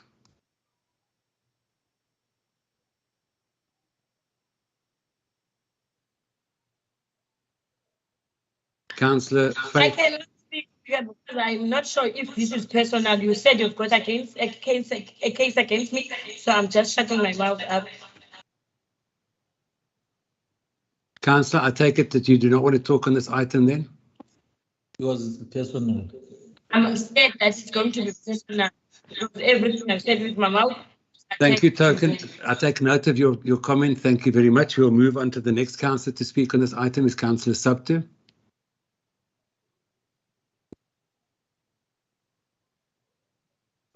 Thank you, Speaker, but we've requested for our time to be reallocated. Councillor, I don't have any record. I've got the latest the speakers list in front of me, and you have 2 minutes. We have requested our time to be reallocated, Speaker. I think I'm very clear. Councillor, I'm not reallocating time. I'm working according to the speakers list, and the speakers list says that it's 2 minutes. If you do not want to talk on this item, then you can pass. That's fine. We'll move on to the next. No, allow me to speak. Thank you, Speaker. I want to put on record, do as you please, because you've been doing as you please in this whole meeting. Thank you. Councillor, your comments are uncalled for once again. You continuously go ahead with remarks which are antagonistic and irrelevant. The speakers list is the speakers list which I'm going to. You cannot do and make as you please. I therefore take it as you're not going to speak on this item, and I'm going to move on. Councillor Viljoen, is your hand up? Speaker, I can confirm that I did not receive any request for a reallocation of time. I also have Councillor Donovan Sapp for 2 minutes on this item. Thank you. Thank you very much. That time is then moved on. The next to speak on this item is Councillor Smart. You have 1 minute. Thank you, Speaker. No, I see that that everything is in line with the Act, so I'm not going to speak on this point any further on this item. Thank you. Thank you very much. The last person to speak on this item is Councillor Lawson. Good day, Speaker. Speaker, I will second the item 13.1. I will second the Councillor deck vessel proposal. Thank you, Speaker.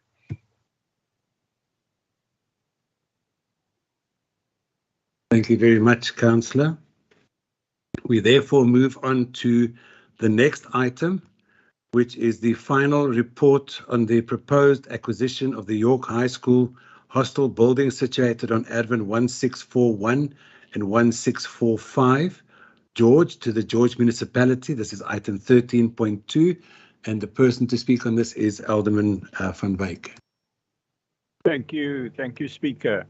This item relates to the what is commonly known as the York Hostel, and the discussions that the municipalities had and council had taken a resolution in 2021 to request the transfer of this property from the Western Cape government, from the Department of Transport and Public Works, and whether we could then acquire that property.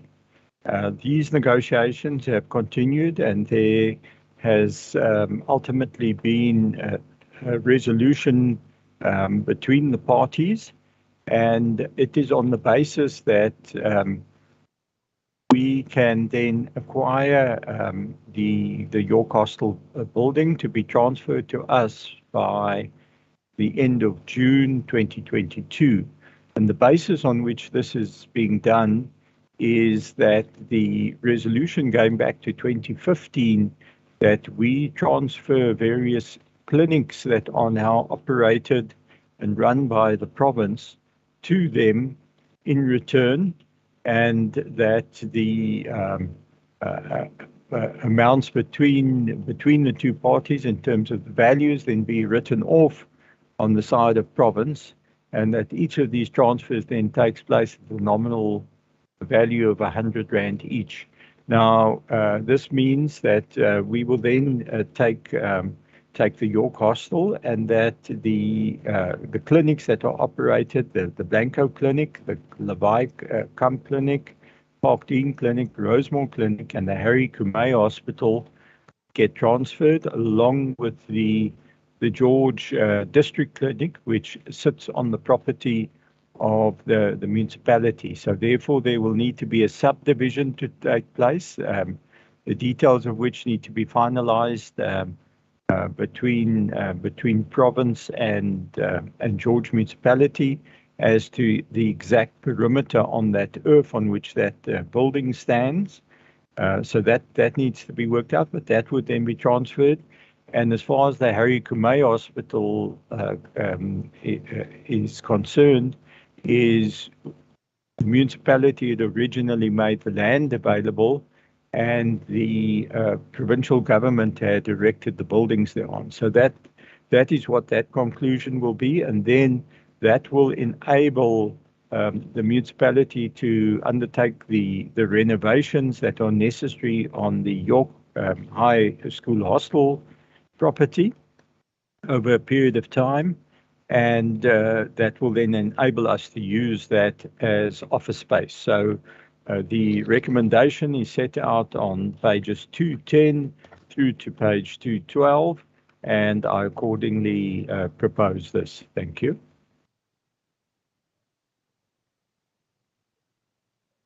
Thank you, Alderman van Wyk. The next person to speak on this item is Councillor Faith. You have 2 minutes.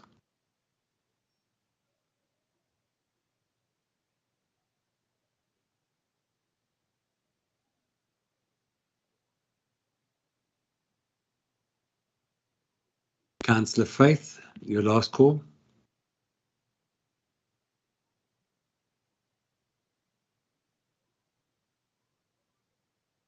Anyone's calling my name? Councillor Faith, you have 2 minutes to discuss the item 13.1.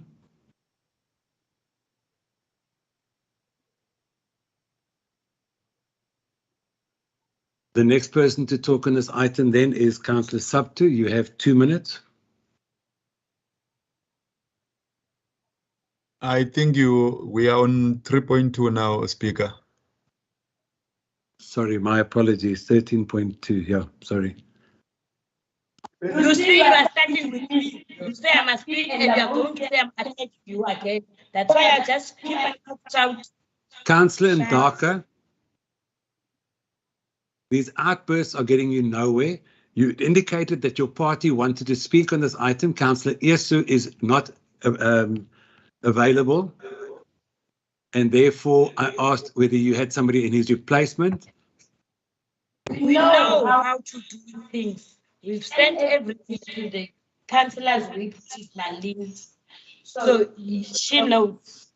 You said I must speak. I'm not going to speak to you. Because you say I'm attacking you, so I'm done with you. Councillor, are you not going to speak on this item? Thank you. Let's move on. The next person to speak on this item would be Councillor Smart, please.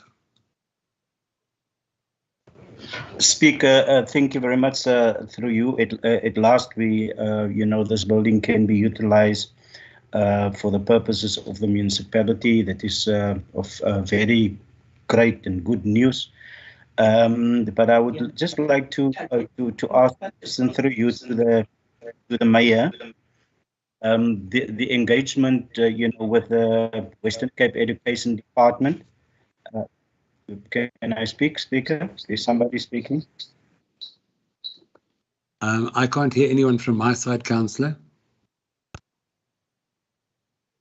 Okay. So I would just like to ask you through the, through you to the mayor, whether the same department, how is the engagement going with one of the earths in Pockelsdorp? It's the same, it's not off, off the item or off the point. Just like to know there's a earth called Mugeploeg, where there is also a it also belongs to the Western Cape Education Department, and how does the engagement go there? Otherwise, I'm very satisfied with the answer. Thank you. Councillor Smart, I appreciate what you're asking. However, that is not related to this item, and I'd like to stick to this item. You're welcome to ask the mayor about those questions after the meeting. I'd like to stay on point with the fact that we're discussing the York Street High School building at this point. And I trust you'll understand the reasoning behind that. As I say, we need to stay on point. Councillor Greef, your hand is up.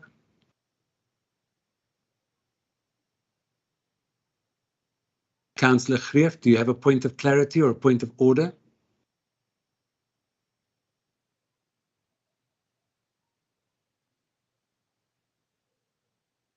For the record, I have asked and there's no answer.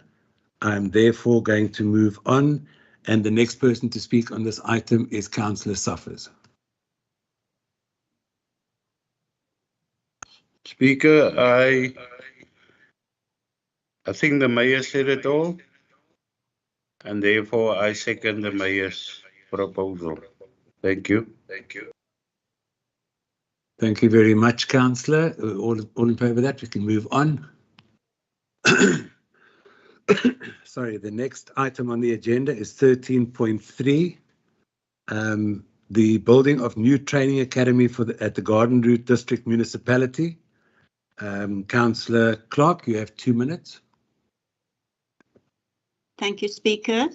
This item is for Council to consider an application received from the Garden Route District Municipality in October 2021 to get ownership of a portion of the remainder of Earth 221 George for the erection of a new training academy for the district.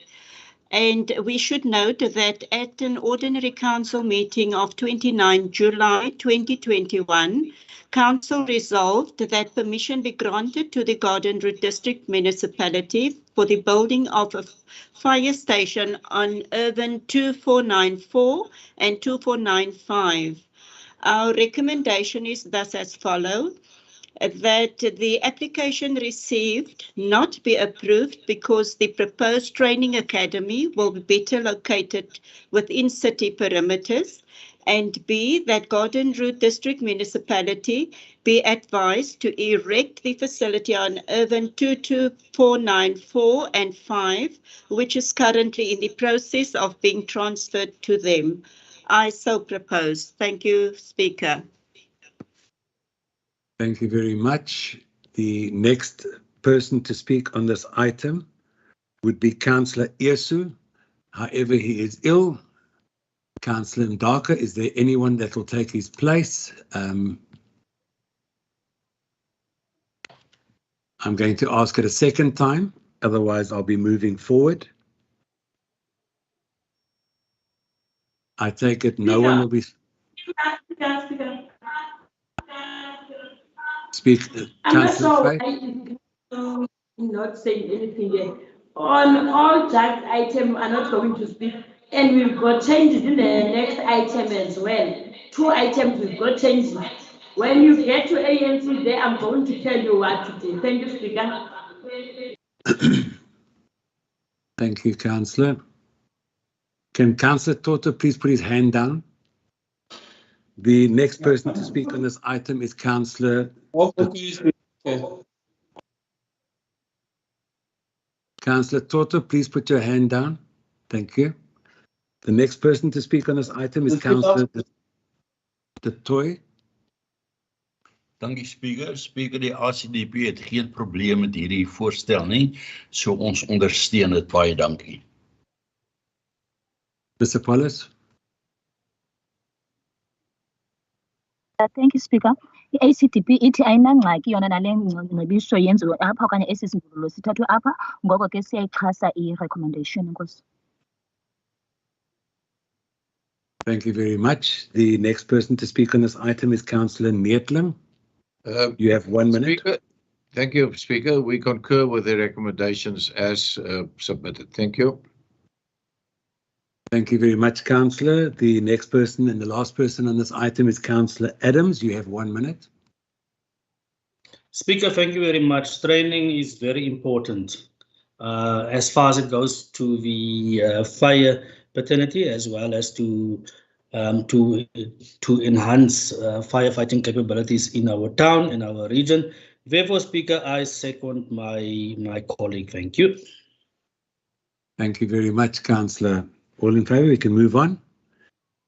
The next item on the agenda is 13.4, the minutes of the Municipal Public Accounts Committee, MPAC, held on the 8th of March 2022. The first person to speak on this item is Elder Lady Kritzinger. You have 2 minutes, please. Thank you, Speaker. The legal basis of the impact oversight functions are set out in section 129.4 of the MFMA, as well as other legislation.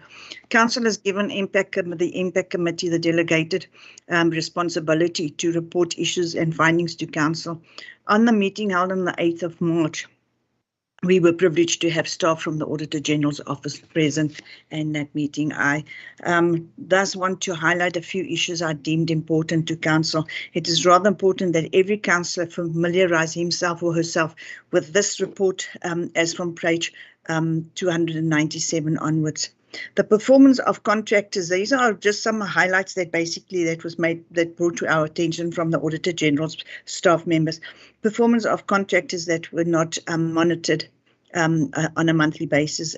Some of the bid specifications, according to their findings, were drafted in a biased way.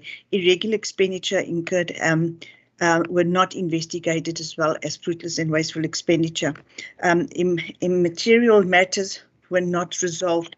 Management should improve the overall monitoring controls of payable accounts. Inadequate planning resulted in the non-compliance of Section 36(1)(a). Page 303 highlights the water situation in informal air settlements. One settlement with 1,091 structures have only 14 standpipes.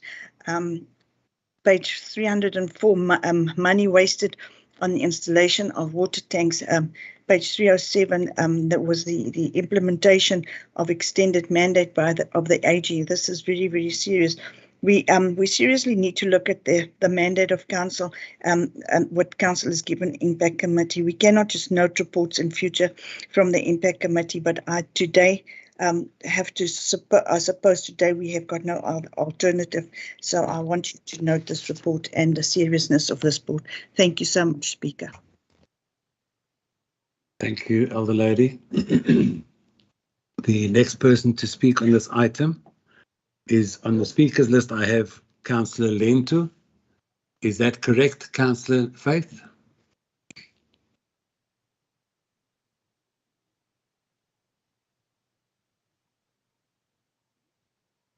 Councillor Viljoen? I can confirm I also received Councillor Lento from Councillor Faith. Thank you, Councillor Lento.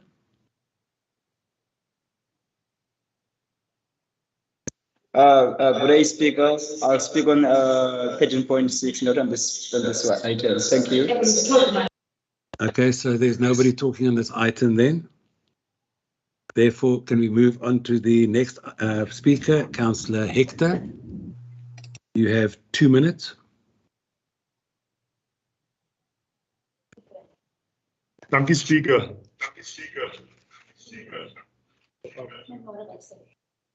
Kan je hoor, Speaker? Ja, ek luister. Gaan aan, jy 2 minute. Speaker, kan je hoor? Ja, ek kan jou hoor. I can hear you loud and clear, Councillor.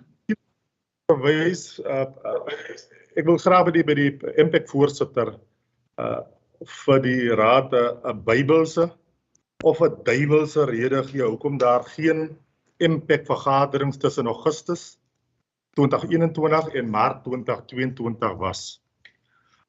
Hoekom was daar 'n stilswooie van impact oor die oud mutual sage in die lig van die verdoemende public protector se verslag wat onlangs uitgekom het?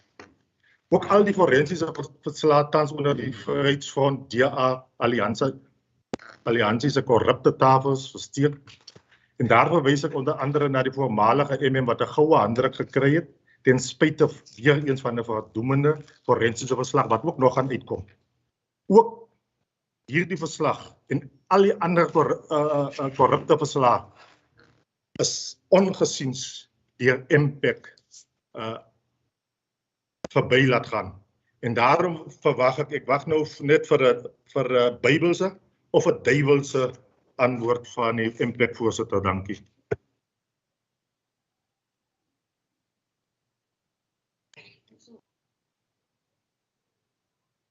Thank you, Councillor. Ms. Apollos.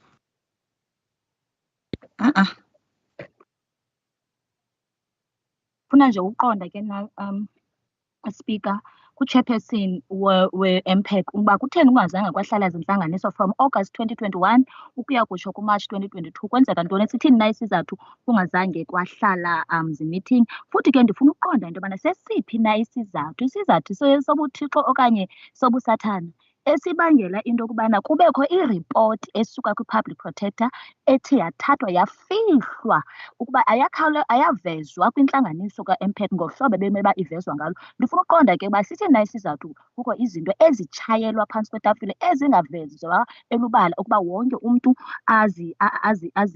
azibone. Futhi ke ufihla amanyala ne-corruption eyenziwa yi-DA. Ngoko ke ndicela uqonda into yobana zezitheni na ezi ripoti zivezwayo, zezitheni ezingavezwayo, kwaye kutheni intlanganiso bezingahlali esi sigaba ndisikhankanyileyo.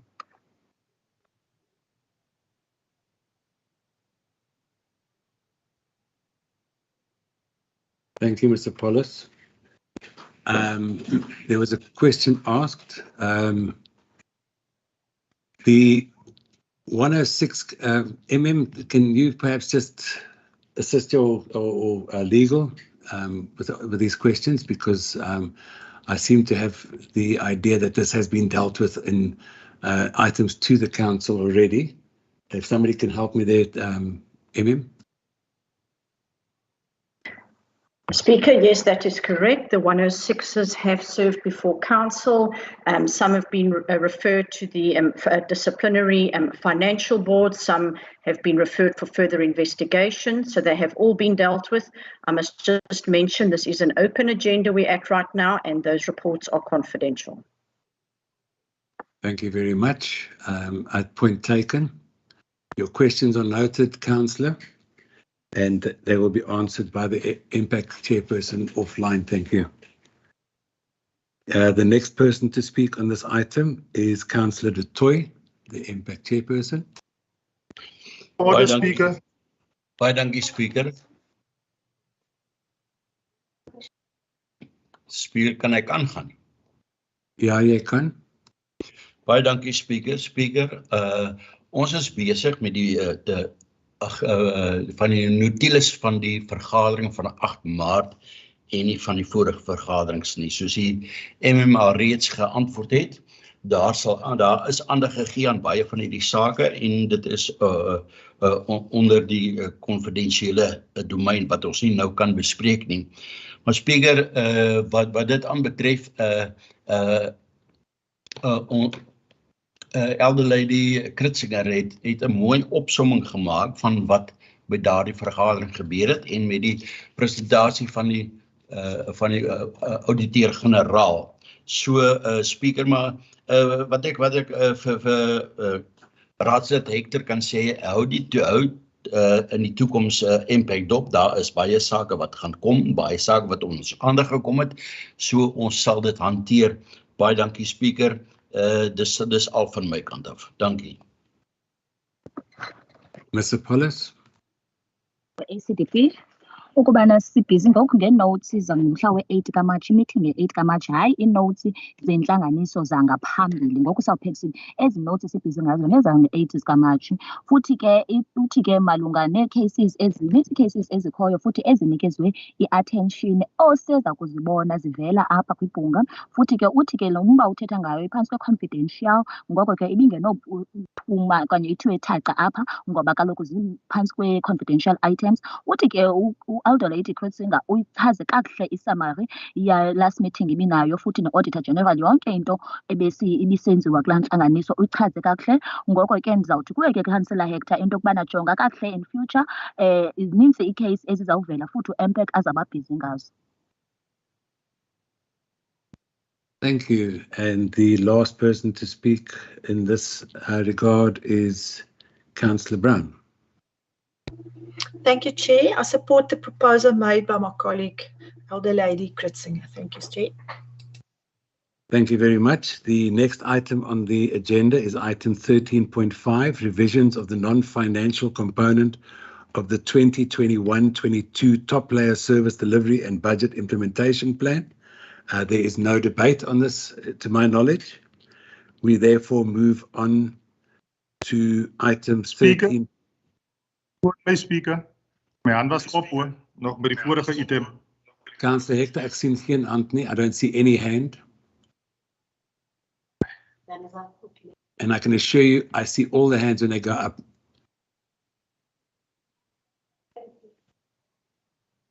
Ek het my hand opgehad, Speaker. I'll take your word for it, Councillor. There were no hands, but your questions were answered by the MM, and therefore I moved on.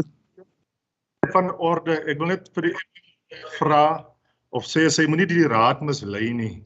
Dit wat sy nou vir my geantwoord het rondom dit wat ek genoem het. As ons gaan kyk, ons vorige MM het Councillor, she answered those questions, Councillor.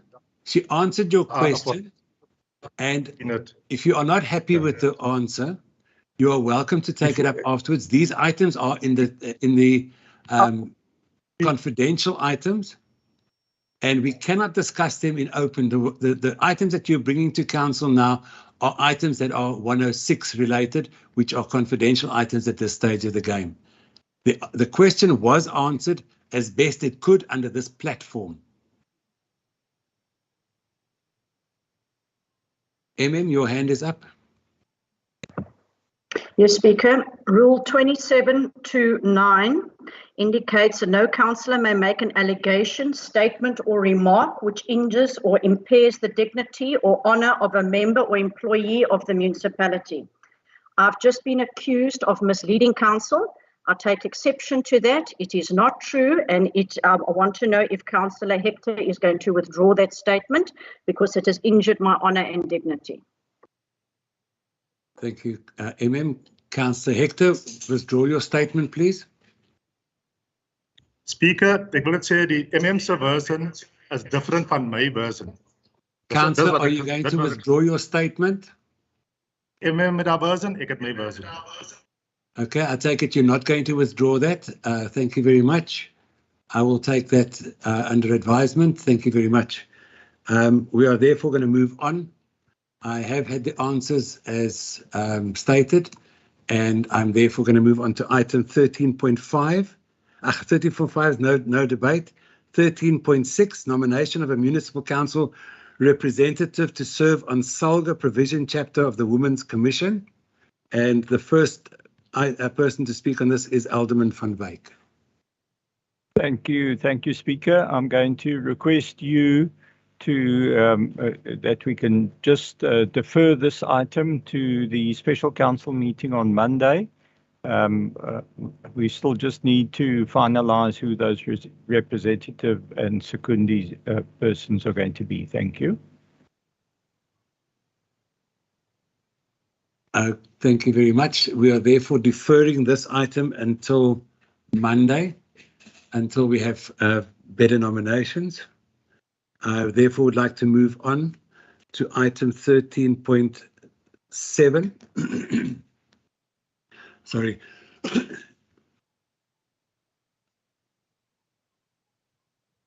My apologies.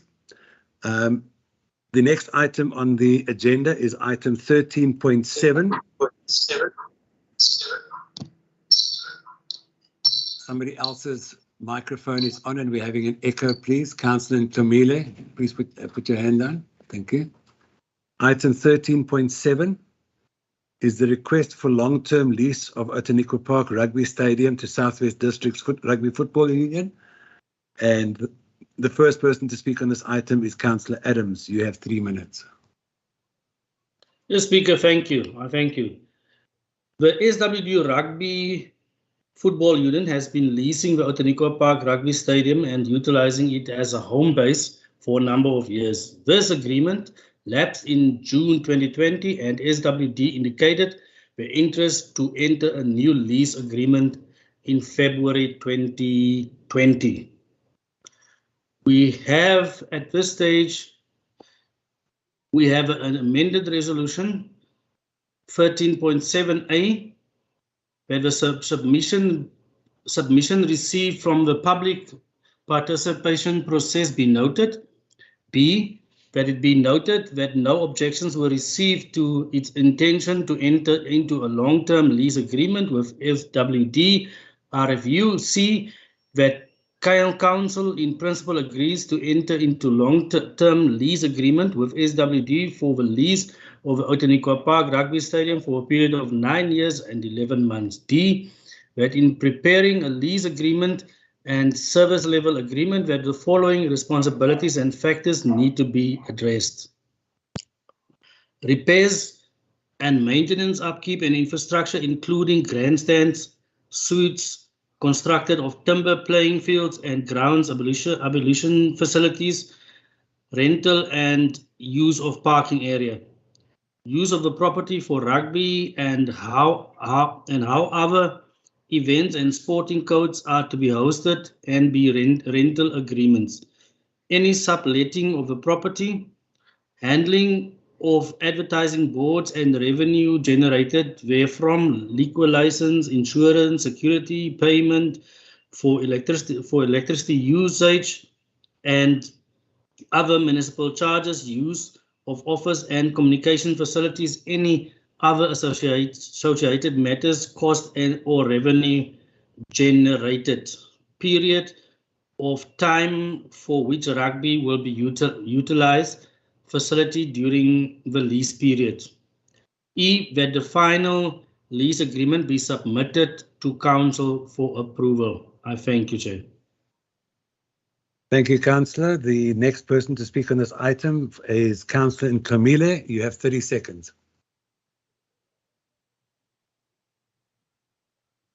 Yes, Speaker, thank you. All I wanted to say, I'm not agreeing with the lease strategy because it sidelines our people from utilizing the stadium itself. So that lease agreement, I'm totally not agreeing with it, and then because I'm not even sure about the public participation. Where did it take place, or where did it occur? Because we never heard of such, and as people of e-sport, we are not even aware of such things. So when you talk about public participation, it means that some of communities have been isolated or been sidelined in those processes. So we are not agreeing on a lease process agreement that will be done by the municipality. Thank you, Councillor. Your time is up. The next person to speak on this item is Councillor Smart. You have 2 minutes.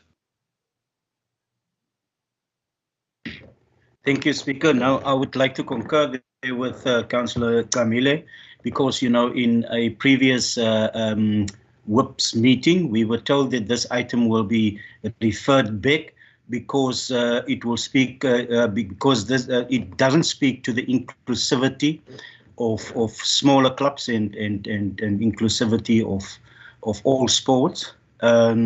So I might be misunderstanding, but I can see now that you know that it is not for inclusivity use. So I'm just worried about you know, have we been misled in that WIPS meeting, or I'm just asking that question. But like it stands now, we cannot forever just rent out this stadium to SWD.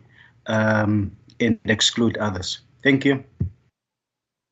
Thank you very much, Councillor. I see there's a hand up. Is it a point of order, a point of clarity, Councillor Mclele? You do not have a speaking term on this item. The hand is down. I presume it's been answered. Mr. Speaker, it's a point of correction.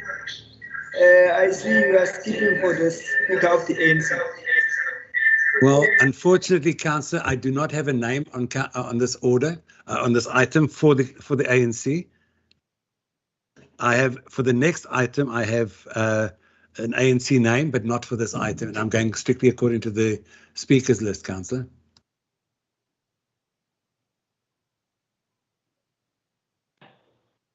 Speaker. Councillor Viljoen, your hand is up. Okay. Thank you, Speaker. I can confirm that I was asked to remove the councillor for the ANC from item 13.7. Thank you very much. MM, through you, I see Mr. Paulson's hand is up.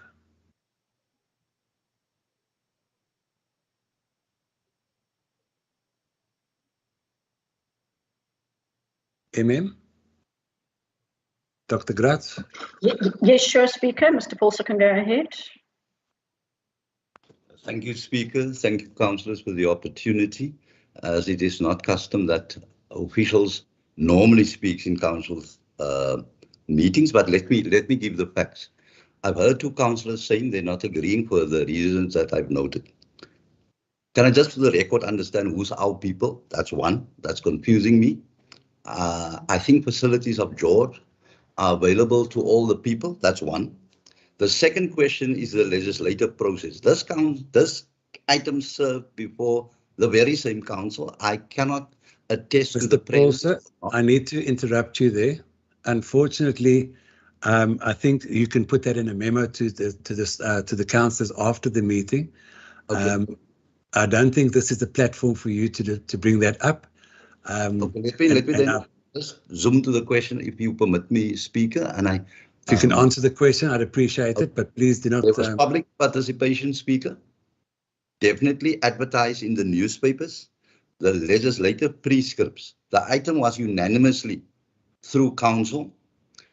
It was referred back at the stage. We then met to address the concerns. The portfolio councillor was in a meeting with the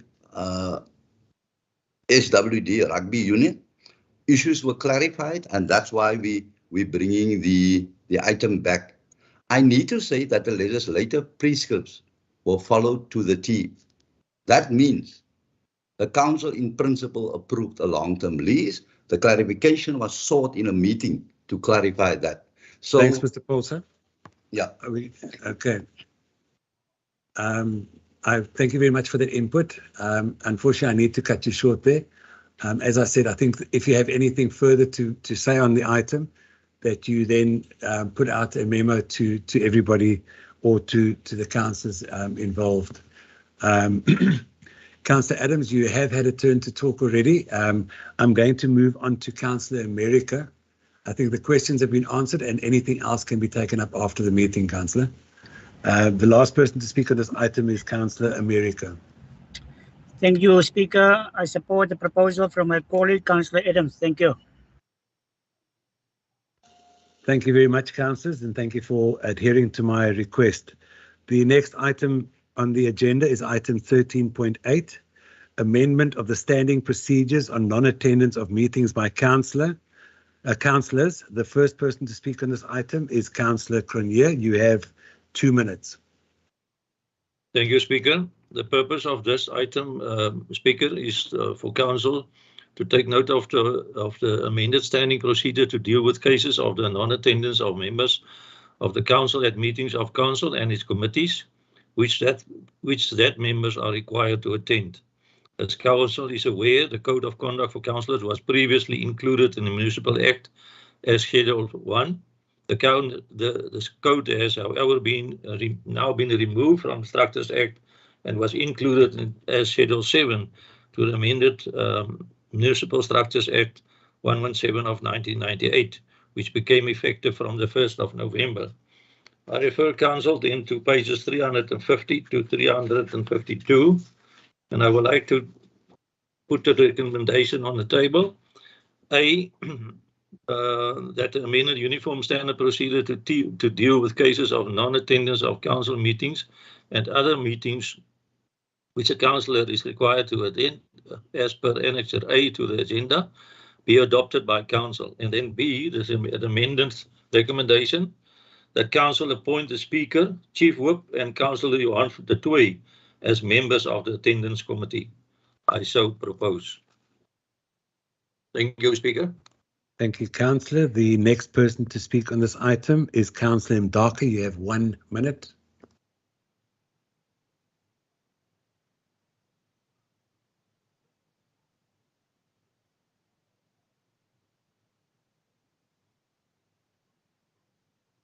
I take it Councillor Mdaka is not going to talk on this item. The next person to speak on this item is Councillor Kampe.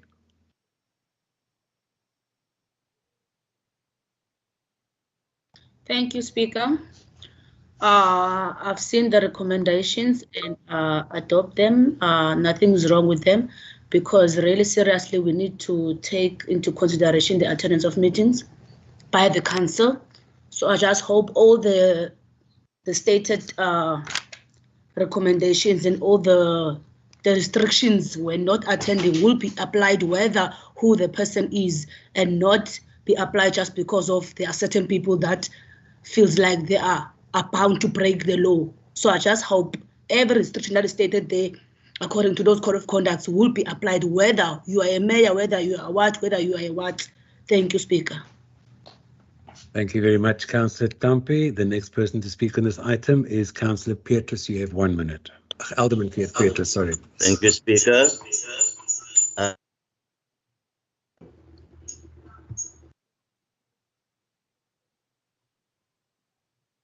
Sorry, Councillor Alderman, there's a hand up. I need to just stop you for 1 second. Alderman, Councillor Smart, your hand is up. You're not on the speakers list. No, Speaker. This is just a point of clarity. I just need to know, the Speaker is ex officio on subcommittees. I just need to get clarity on the fact that you that the Speaker, can be part of such a subcommittee. Thank you. You're more than welcome to. Can I ask Mr. Miller, Warren Miller, to give advice there, please? Thank you, Speaker. Speaker is the disciplinary. Mr. Miller, your microphone is very soft. I don't know what's going on there. Speaker, can you hear me now? Yes, I can hear you now. Speaker, it's common cause there. The Speaker is the custodian of the disciplinary proceedings for councillors. Hence, the so-called previous procedures also make provision for a Speaker to be the chairperson of this attendance committee. Hence, I can see that there's legal prescripts that can prevent the Speaker from being the chairperson of this committee. Yes, Thank you, Speaker. Very much. Thank you very much. Councillor America, please put your microphone off. Thank you. I trust that answers your question, Councillor Smart. And with that, I'm going to ask that. Yes. Thank you very much. The next person to speak on this is Councillor Basil Petrus. Sorry, you have 1 minute. I second the proposal, Speaker. Thank you very much. So adopted then. All in favour. Let's move on. The next item, 13.9, was withdrawn, which is a council recess. I can tell you that there will be no meetings between the 31st and the 4th, but that item was withdrawn. But I have spoken to the MM, and I believe that the councillors have had quite a pretty hectic time with the workshops and stuff. And I believe that during that period, we deserve a few days to be absent from or without meetings and necessary Section 80s and stuff like that. So I trust that you will enjoy that time and obviously do the other work that you need to be done. Sorry, 13.10. And I need to ask here that Councillor Hector please recuse yourself. The alleged breach of the Code of Conduct for councillors, Councillor R. Hector. Can I please confirm that Councillor Hector has removed himself from the meeting?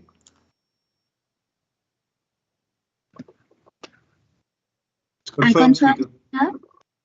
Thank you very much. So confirmed. Then I'm going to ask the first person to speak on this item is Councillor Johnson. You have 2 minutes. Thank you, Speaker. Speaker, the purpose of this item is to report to Council on the outcome of an investigation into the alleged breach of Code of Conduct for councillors by Councillor Richard Hector. Council will recall that in a council meeting held on the 9th of December 2021, Council resolved to appoint a special committee in terms of item 16.1b of the Code of Conduct for councillors as contained in Schedule 7 to the Municipal Structures Act 117 of 1998. The committee consisted of Councillors G. van Niekerk, the chairperson, Councillor C. Nietling, myself, B. Johnson, and 2 councillors nominated by the opposition parties, namely Councillor L. Nkamile and Councillor S. Smart. The applicable legislations in terms of item 16.1b, Roman 1 and Roman 2 of the Code of Conduct determines that the special committee must investigate and make a finding on the alleged breach and make an appropriate recommendation to Council. Speaker, Councillor Hector did lead evidence in form of a proof of an EFT payment of his account as minuted in Annexure A to this agenda. I therefore propose that A, Council take note of the report of the special committee appointed by Council, as well as its finding that Councillor Hector did not make himself guilty of the breach of Code of Conduct for councillors. Then B, That Council furthermore takes note of the recommendation of the special committee that the allegation against Councillor Hector be dismissed. Thank you. Thank you very much. The next person to speak on this item is Councillor Subtu. You have 2 minutes.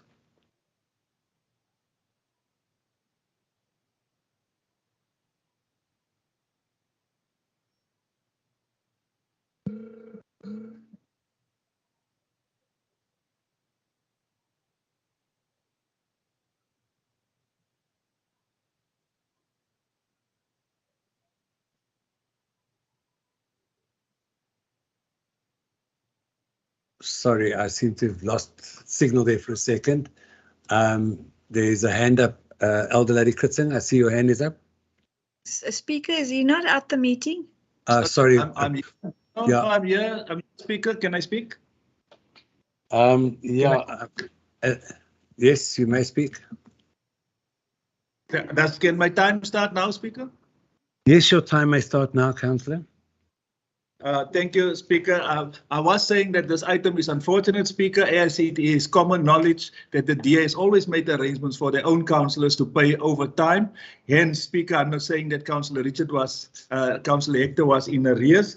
I think, Speaker, this is one of those cases that was never supposed to be at this level where we are now. This is a troubled story of a victimization by the DA Council and how the Speaker is abusing his office to pursue political outcomes and achieve political objectives.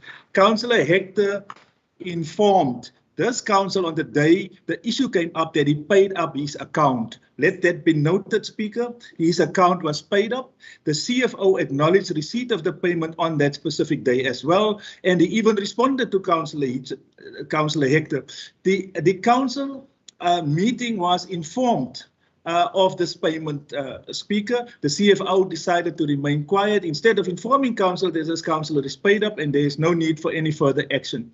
This inaction led to an innocent person being further victimized and put through a disciplinary hearing, not a special committee hearing, a disciplinary hearing as if he has done something wrong. I'm now calling on the Speaker to invoke Section 5 of this disciplinary regulation and charge the CFO for misleading council in that he misled this council and has brought it into disrepute, as well as allowing this council to take action against an innocent person. A formal complaint in this regard, Speaker, is on its way to you, and we mustn't, Speaker, be confused about the special committee that council is called versus a disciplinary committee where power was abused. Speaker, I want to make clear as good, we will continue to fight against any racist attack and fight against any and all forms of discrimination. George is clearly captured in a conservative situation. Your time, please.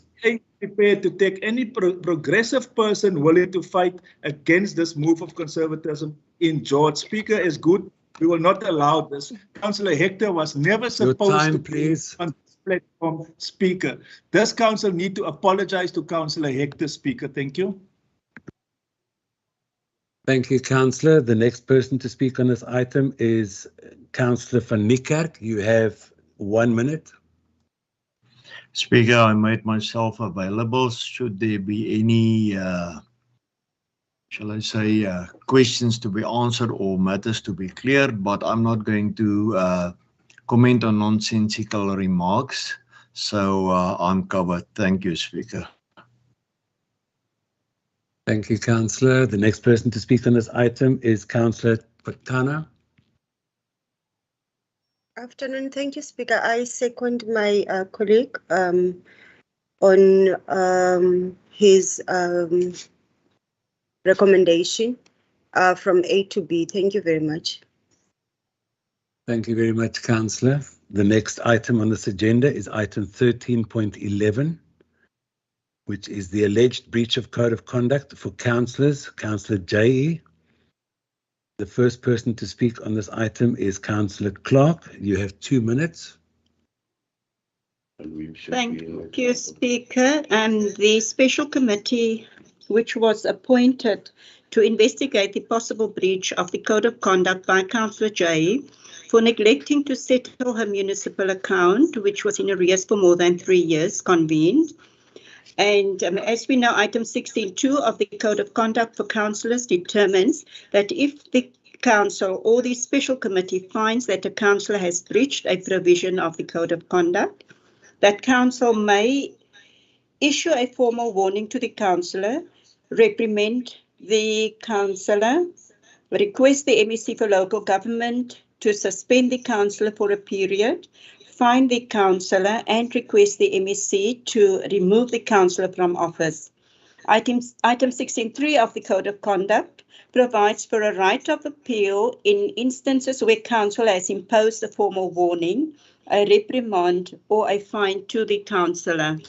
The recommendation A states that council takes Sorry, note can we of stop your time, please, Councillor? Can we stop your time? There's a hand up. Councillor Nkamile, is it a point of order or a point of clarity, please?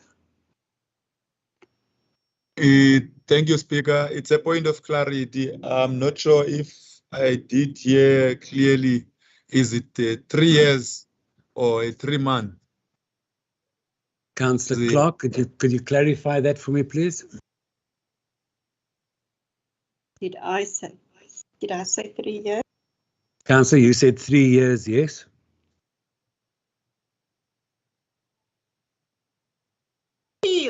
Teresa gaan my nou bully. Sorry, it's 3 months. Speaker, I apologize for that. Okay. And the recommendation thus says that council takes note of the report of the special committee appointed by council, as well as its finding that Councillor J made herself guilty of the breach of the Code of Conduct for councillors. B, that council furthermore takes note of the recommendation of the special committee that Councillor J be reprimanded in terms of item 16.2b of the Code of Conduct. C, that council indicates whether it is in agreement with the recommendation of a special committee. I therefore propose. Thank you, Speaker. Thank you very much, Councillor. The next person to speak on this item is Councillor N. Low. You have 2 minutes. Speaker, it's common knowledge that the council recommended that a special committee must be convened to investigate a possible breach of item 14 of Code of Conduct by councillors. Op grond van dit wil ek net 'n vraag rig aan die Finansies Departement, aan meneer Wallace en meneer Mitchell. Die vraag is, Councillor, can I just ask you to hold for 1 second, please? I just see there's a hand up. I don't know whether it's a point of clarity or a point of order. 1 second, please. Alderman van Wyk, your hand is up. Please state your question or the point of order. Yes, it's a point of clarity. The recommendation that we have before us in C, where Councillor Clark read out that council indicates whether it is in agreement with the recommendation of the special committee, the amendment should be that council agrees with the recommendation of the special committee. Sorry about that. I think that should just have been made clearer. Thank you, Speaker. Point taken. Thank you very much. Sorry, Councillor. I apologize for the break in your time. Could you please continue, Councillor Low? Speaker, die vraag wil ons graag rig aan meneer Mitchell en meneer Wallace. Die vraag is, het Councillor J op enige geleentheid of stadium enigszins geconsulteer of gekorrespondeer met die Departement van Finansies ten opsigte van hierdie aangeleentheid, die wateraangeleentheid? Dus volgens Councillor J is dit 'n dispuut oor 'n ondergrondse lekkasie by haar eiendom. So ek wil net hê hulle moet eerstens antwoord, was daar geconsulteer en gekorrespondeer met meneer Wallace en meneer Mitchell op enige stadium rakende hierdie aangeleentheid? Councillor, I think we are going into the merits of the case, and we are actually questioning the findings, and I don't think it is our jurisdiction to go into the merits. And the relevance is we can't rerun the hearing, so therefore the points were given to the disciplinary or the finding of the committee. And I'm not going to allow for this meeting to rehash the entire hearing process. So there was a committee that was held and the points were made to the committee. And I think that the statement that you're making now is irrelevant, and it can be taken up with the necessary people afterwards. The hearing, all the cases were put to the committee prior to this meeting. Our job today is to accept or decline the recommendations by the committee. Speaker, ons distansieer onsself van hierdie bevindinge van hierdie komitee. Want die volgende vraag is ook aan u gerig, want ek sien in die minutes dat u sê dat Councillor J het op geen stadium met u ook gekorrespondeer of enigstens kontak gemaak nadat 'n brief aan haar gerig is om te motiveer hoekom sy nie onderworpe moet wees aan hierdie komitee nie. So ons wil graag hê u moet antwoord dat raadslid J het met u kontak, het u gekontak, die kantoor gekontak en u met u reëlings gemaak ten opsigte van hierdie aangeleentheid. Councillor, we're going back into the merits of the case. I stated at the meeting, I do not have to state it here again. We're talking about the merits, and I'm going to ask you to refrain from going into the merits of the meeting. These items were taken up in the committee meeting, and I therefore ask you once again to refrain from going into the merits of the item. I take it, Councillor, that if you have nothing further to say, Councillor Safers, your microphone is on. Please take it off. Councillor Lowe, you have 10 seconds to wrap up.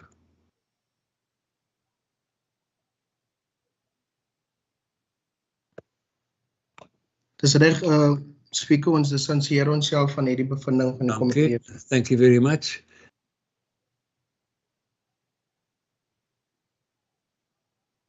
Mr. Paulus, could you translate, please?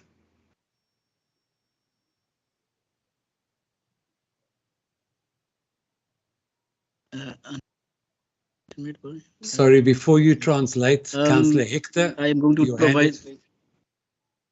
Councillor Hector, your hand is up. Is it a point of order, a point of clarity, please? You're not on the speaker list.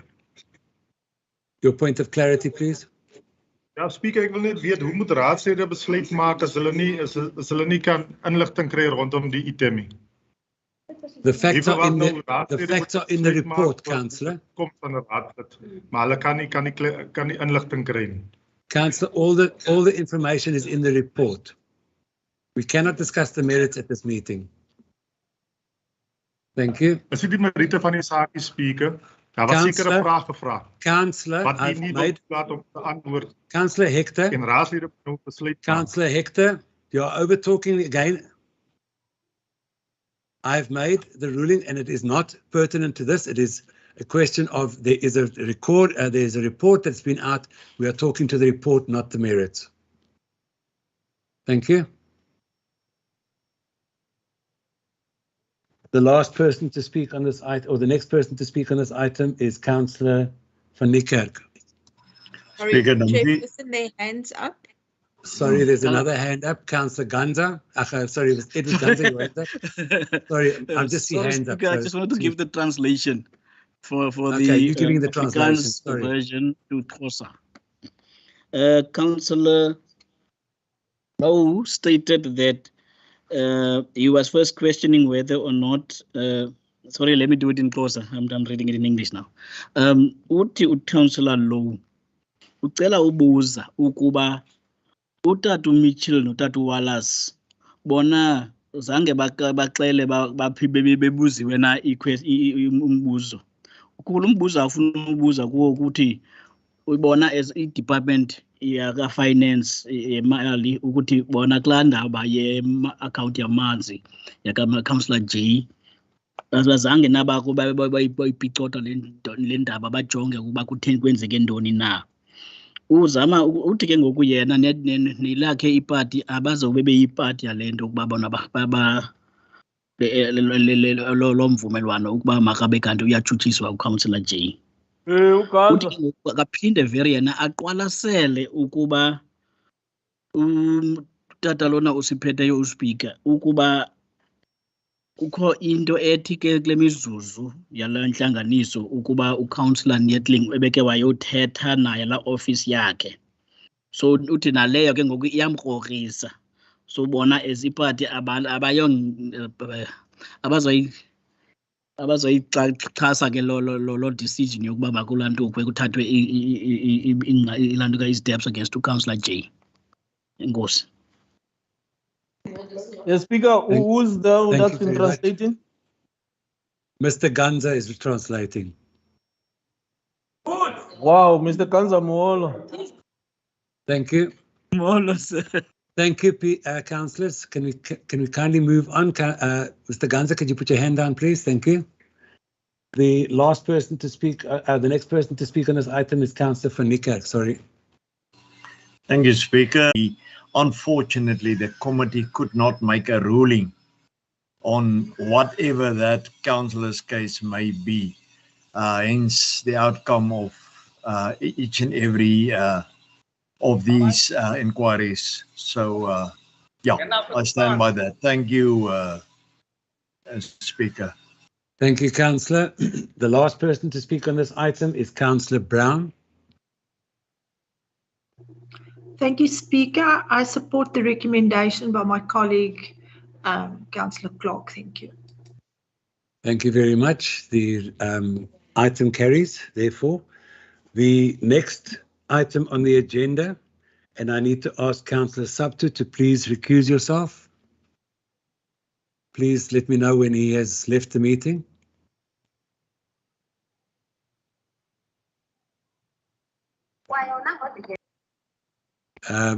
Can you confirm that Councillor Sabtu is out of the meeting? I confirm, Speaker. Thank you very much. The next person to speak on this item 13.12, alleged breach of code of conduct for councillors, Councillor D. Sabtu. And the first person to speak is Alderman Petrus. Thank you. Thank you, Speaker. I propose that Council accept the recommendation of the special committee.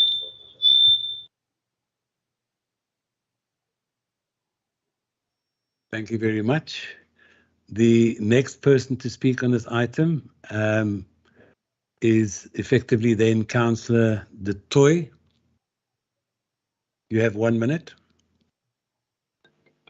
Speaker, nee, ek is tevrede met dit hoor. Dankie. Thank you very much. The next person to speak on this item is Councillor van Niekerk. Covered. Thank you, Speaker. Sorry, there's a hand up. Councillor Alderman van Wyk.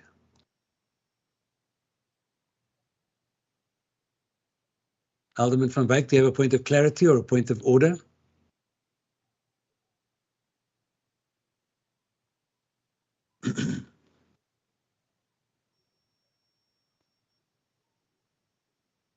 Alderman van Wyk. I'm moving on. Yes, Speaker. Yes, you have a point of order or a point of clarity? It's a point of clarity on the recommendation. The recommendation in C says that council indicates whether it is in agreement with the recommendation of this special committee, and therefore in B there is the recommendation is be requested to remove Councillor Sapter from office.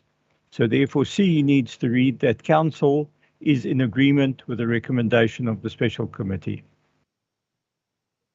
That council agrees with the recommendation, sorry. Speaker, my hand is op asseblief. Councillor Lowe, you are next to talk. The Alderman van Wyk is on the floor.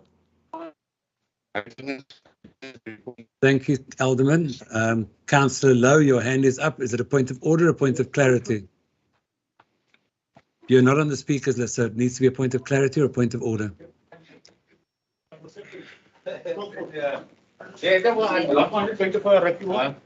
Councillor Lowe.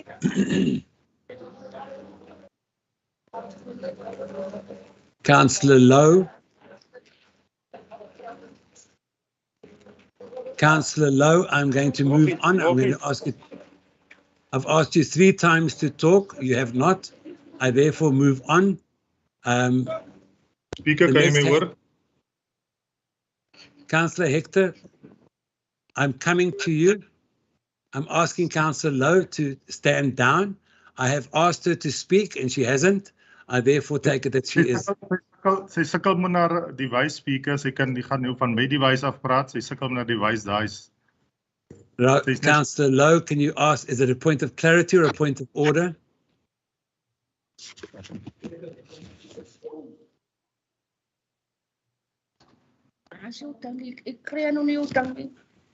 Councillor Lowe, I'm waiting for you. Speaker, onze Councillor J is uit die meeting uitgesit en ek sal Councillor, I understand that, but unfortunately, if your councillor is, the speaking list has been removed, that is part of the recommendation or the fact that you're then, there is no other person on the list. I've done that throughout the whole of this meeting, and this is no exception to that. If a person does not adhere to the rules and regulations and he is removed, then he also forfeits his right to speak for the party. Thank you. As ek verstaan dit, maar kan ek 'n point of clarity maak? Make a point of clarity. What is your point of clarity, please? Speaker, ek wil net weet, het raadslid SAPTO die betaling, die bedrag betaal waarvoor hy gedissiplineer is? Councillor, I'm not at the stage of the game. We're not discussing that. We're discussing the merits of we're discussing the item regarding the hearing which took place already. And this is the hearing. Maar Speaker, u het die ANC laat iemand anders laat praat. Ek het nog nie iemand laat praat wat uitgesit is nie. Raadslid, asseblief, moet nou nie my woorde gaan omdraai vandag nie. Die enigste mense wat andersins gepraat het was 'n persoon wat siek was en dat daar 'n indikasie of 'n verskoning gemaak is omdat hy siek is. Daar's 'n groot verskil tussen raadslid. Daar's 'n groot verskil. Asseblief raadslid. Speaker, ons praat van iemand se toekoms. Ons praat van 'n raadslid. Mevrou raadslid, asseblief. Maar die raadslid, dis jou eerste waarskuwing, raadslid. Ek gaan dit nie weer duld nie. Ek praat nie nou om weer praat. Jy maak dit 'n gewoonte. Julle maak dit 'n gewoonte, raadslid. Ek waarsku hier die eerste keer. En eers op raadslid Hector se toestel en ek sal ongelukkig daai toestel moet afhaal. Ek het my punt gemaak. Speaker, soos al die ander raadslede het hy ook betaal. Rule 4, I'm asking you, Councillor. Speaker, the decision was made by the council by the committee meeting. He has a right to appeal. Council, that's your second warning. Council, that's your second warning. Councillor Lowe, please do not abuse the fact that you're using somebody else's microphone. The fact remains is we as a council appointed a committee to do the investigation. That report has come to council today. We are not going to discuss the merits of anything. He has the right to appeal if he's not happy with it. And the fact remains is we are going according to the actions taken by the committee. That is what's on question today. Councillor, hy het sy rekening betaal. Councillor Hector's Dit is die punt. Die punt is hy het sy rekening betaal. Councillor, moet hy vir verskillend behandel word as die ander. So dit kom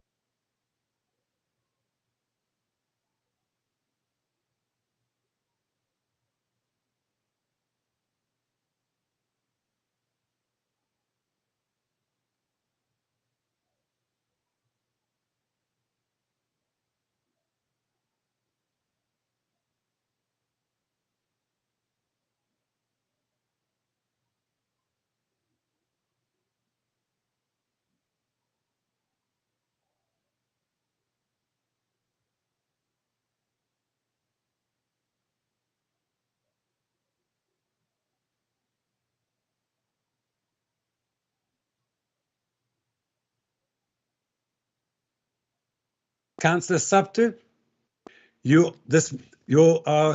Councillor Subter, you are still not permitted back into this meeting.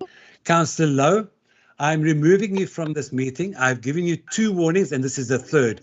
You continue to interject while I'm talking. I've given you my ruling, and you continue to go ahead and talk over me. We are not discussing the merits of the case. We are discussing the report to council. And I'm staying with that. And I will have you removed. As reeds speaker, maar die punt is die almal weet nie Councillor, wat die I have merit van die said saak my is. ruling. Die reports gee nie al die Please take her out of the meeting. detail. You obviously don't think I'm being serious. You continue to interject when I talk, and I will not tolerate it. Councillor Lowe, you have been removed from this meeting, and your compatriots or your comrades can tell you that as well. I will not allow you back into this meeting. Punt van orde. Ana verwys jy nou? Wie's compatriots hier en comrades? Waarvan verwys jy? I'm talking about your colleagues. I had a remark wat jy nou maak. Askees? Klagte teen jou lê? Councillor Hector, you're welcome to lay a charge against me. Yes. I said nothing derogatory. I did not make any racial remarks. Again, you are talking when you are not supposed to be. Councillor Hector, you are deliberately trying to disrupt this meeting, Councillor. You've been doing that the whole morning. You had one warning, your second warning. This is your second warning, Councillor. Continue. I will remove you. You can do very well, Speaker. Well, thank you very much. Thank you. Please remove Councillor. Please remove Councillor Hector. Thank you.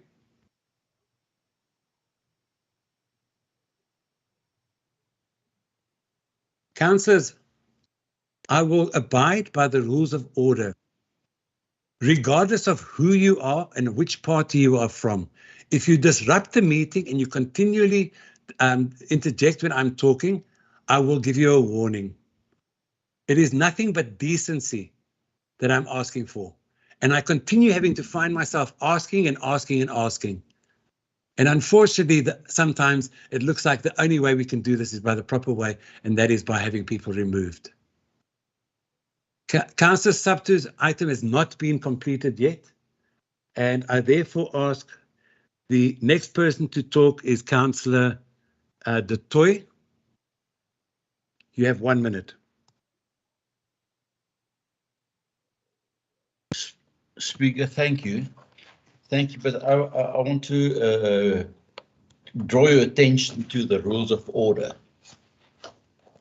Number 25. It says a councillor to speak only once. And if you read through that, that is and there's councillors that speaking time after time after time. And on this item, I've got nothing further to say. Thank you, Thank you, Speaker. Thank you, Councillor. Having said that, the next person to speak on this item is Councillor van Niekerk. Speaker, but maybe I just want to thank my committee for applying their minds. They know how the process went. They know what materialized there, and they know which facts we made our findings upon. And I thank them and I salute them for the commitment they displayed. Thank you, Speaker. Thank you, Councillor. The last person to speak on this item is Councillor Kruger. Thank you, Speaker. Yes, I just second my colleague, Alderman Petrus. Thank you. Thank you very much. Please, would you allow Councillor Subtu back in the meeting? Alderman van Wyk, I see your hand is up. Yes, Speaker, I note that the seconders has once again not recognised that I've given an amendment to the recommendation, that council actually agrees with the recommendation. So I think we just must make sure that that is correct for the record there. And the same applies in 1311, where I also brought that to the attention of yourself and to the attention of the speakers. Because in terms of both of those items, there is an A and a B, and in C, council has to record its decision which is to agree with the recommendations as set out by the special committee. I hope that is clear. I hope that is very clear to me, and I took it, and I'll be honest with you, I took it as if they did recommend or second in accordance to the amendment. Councillor Kruger, is that correct, if I may find? Yes, Speaker, thank you. I absolutely agree with Alderman van Wyk, and I'm happy with that. Thank you. Thank you very much. With the disruptions, I'm sure things get passed on and missed out and left out, unfortunately. So thank you very much for bringing that to our attention. Everyone in favour, let's move on. The next person to please leave the meeting is Councillor Lento. If you could please recuse yourself from the meeting, and could somebody please let me know when he is... Okay. Okay, Speaker, I'll leave the meeting now. Speaker, do you have some complacement before I can leave the meeting? Councillor, please. Councillor, please. Don't even start that with me, please. I'm waiting for Councillor.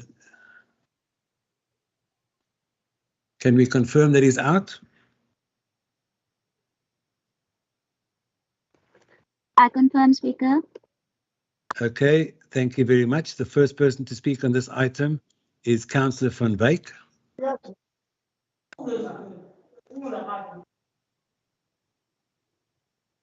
Sorry, correction. Alderman van Wyk, you have 2 minutes. Good day. Thank you. Thank you, Speaker. This item deals with the matter in relation to Councillor Lento. And the recommendation before Council is as follows, that Council takes note of the report of the special committee appointed by Council, as well as its finding that Councillor Lento did not make himself guilty of the breach of code of conduct for councillors, and then in B, that Council furthermore takes note of the recommendation of the special committee that the allegations against Councillor Lento be dismissed. In other words, that he is not guilty. Okay, so that is the recommendation as stated over there, and I accordingly so propose. Thank you, Speaker. Thank you very much, Alderman. The next person to speak on this item is Councillor Ntondimi. You have 1 minute. Molo Speaker. Speaker, kunengxaki. Ingxaki ithi kutheni nithathele isu nizoyizisa apha ke council kodwa ukhansila Lento ubhatale before i-end kaNovember 2021. So lento niyenzileyo ngoku ibi-show off just i-public uba nina nine-power, niyakwazi uyi-abuse ipower yenu kuba lento yonke le ilapha ayifuneki apha. Ukhetha Lento bekusuppose ngexesha abhataleyo ayikho nto ibangelisa ke-council, iphelela phaa ki-administration qha. Kodwa nina ke ngoku into eniyenzileyo yani nepower nifuna ubonisa i-DA yephetheyo apho kukusilensa ii-opposition parties ukuba zingakwazi ushukuma apha kule council. And siyacela ke Speaker, into ezinje next time ningaphinde nizise loo nto niyenzayo itsala igama likakhansila Lento libe libi kwi-public, ibe ngathi akafuna ubhatala. Kodwa ke ezo ziphakamiso zenu niziphakamisileyo nithi niyadismisa, siyazixhasa kodwa sizijongile. Enkosi. Thank you. Can we have somebody translate for us, please? We have a problem with this. We just want to find out why did this matter be referred to council, because Councillor Lento actually paid off his debt before the end of November on the time frame period that he was given. So I don't understand why was this matter brought to council. It just shows that you are in the abuse of your power, and it just shows that you, DA, want to show people out there that you are actually abusing your power, because this matter was supposed to have been withdrawn before it was even taken to council. You are suppressing other councillors, and you are making it as if now Councillor Lento is a bad person to the public and to other people that are even watching or listening. So this matter was not supposed to have been brought forward to council because the matter has been settled. Thank you. The next person to speak on this item is Councillor van Niekerk. Thank you, Speaker. I'm covered.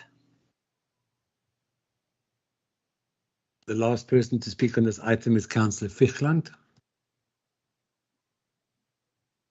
Thank you, Speaker. I'm seconding the proposal made by Alderman van Wyk. Thank you. Thank you very much. The last item before we go into the confidentials is item 13.14, the alleged breach of code of conduct for Councillor Mrukule. I need to ask him to recuse himself, please, if he's still in the meeting.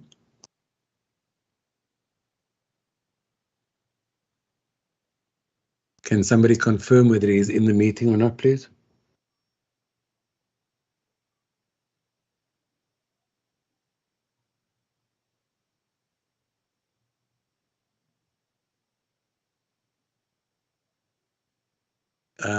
Stephanie, can somebody please confirm whether he's in the meeting or not, so we can continue? I confirm, Speaker. Thank you very much. The first person to speak in this item is Alderman van Wyk. You have 2 minutes. Thank you, Speaker. Okay, this is the last in this series of alleged breaches of the Code of Conduct for councillors involving Councillor Mrukule. The recommendation from the special committee is as follows, and I'll read that out. That council takes note of the report of the special committee appointed by council, as well as its finding that Councillor S. Mrukule made himself guilty of a breach of the Code of Conduct for councillors, being a breach of item 14, councillor in arrears to the municipality for rates and services charges for a period longer than 3 months. And B, that council furthermore takes note of the recommendation of the special committee that the MEC for local government be requested to remove Councillor S. Mrukule from office in terms of item 16 sub 2 sub E of the Code of Conduct for councillors. And then C, we then would need to amend that council agrees with the recommendation of the special committee.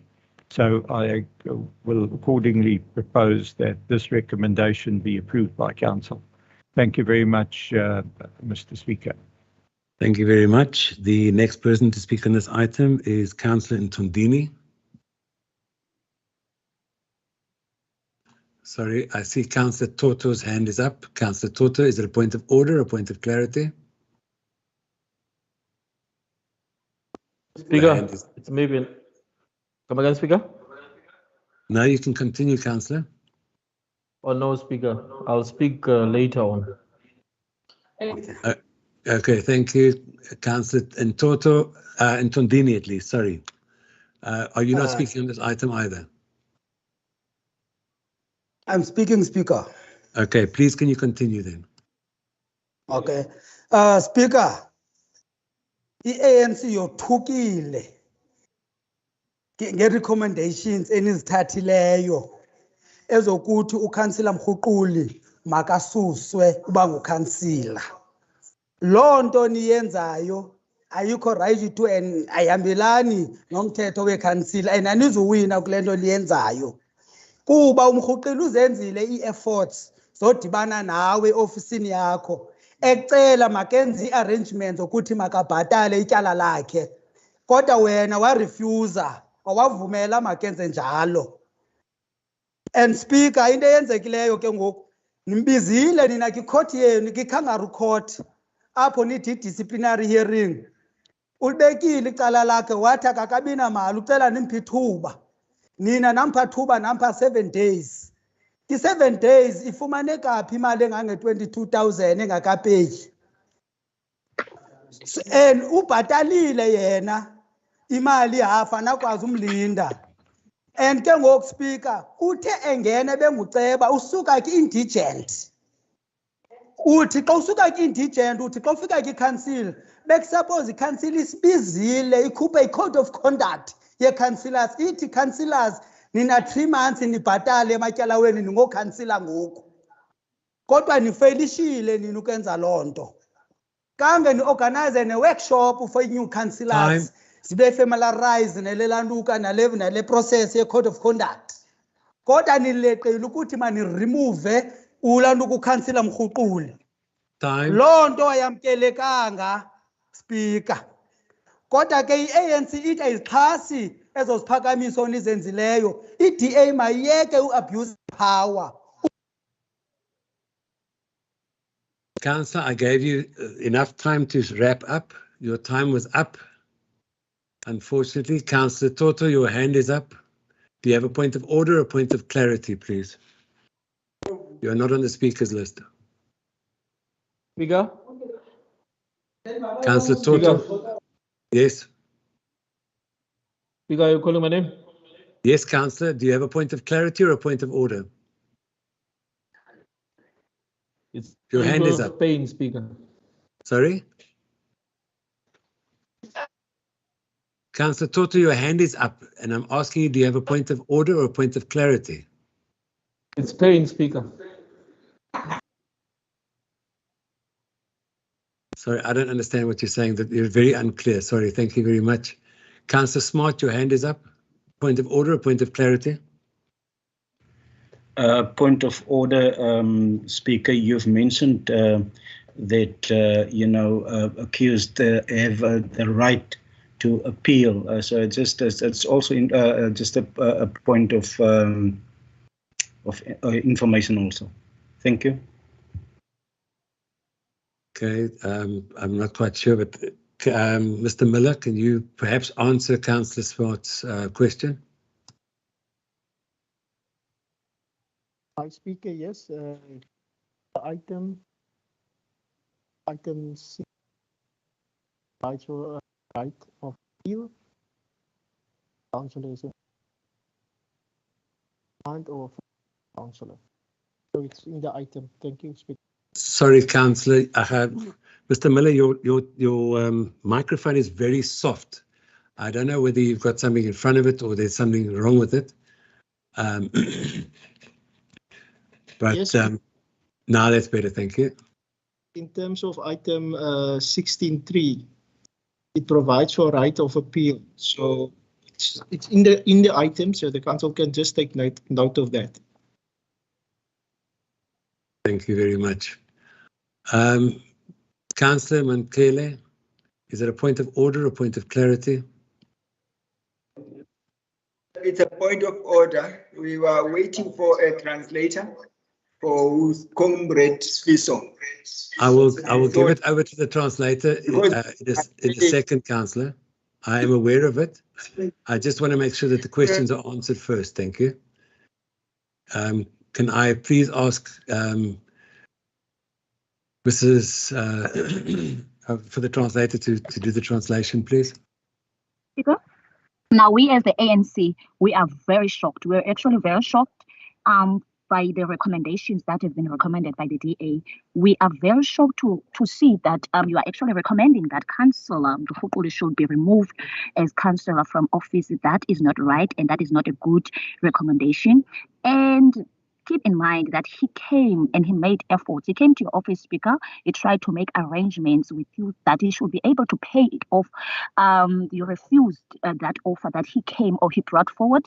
Now, you called him forth to your Kanga record that you called that it was a disciplinary hearing. Then he explained himself there as well, but he was only given 7 days for him to be able to collect some of 22,000 rand within 7 days. Tell me, where was he supposed to get 22,000 within 7 days? And it was even before his pay date. So that was an unfair ruling or decision that you take. And regarding the code of conduct for the councillors or the new councillors, that was not even workshopped. We were supposed to be taken to workshop so that we could properly understand what is regarded of us or what is required of us. And Speaker, that workshop was not organized, so he was removed. Now you are recommending that he should be removed, and bear in mind that he came from the indigent. Before he was a councillor, he was falling under the indigent. Now, before or within that period of a month or 2 months that he was a councillor, he was charged with these offences. Now, that was a little bit unfair on his side. for him to be removed. So the recommendation to us is totally unacceptable. We do not support that one of us should be removed. And what I want to say, the DA should stop abusing its power by oppressing our fellow councillors. Thank you. Thank you very much. I've answered and I've taken both the questions from Councillor Mankele and Councillor Ntoto. You both have spoken already. Mr. Miller, your hand is up.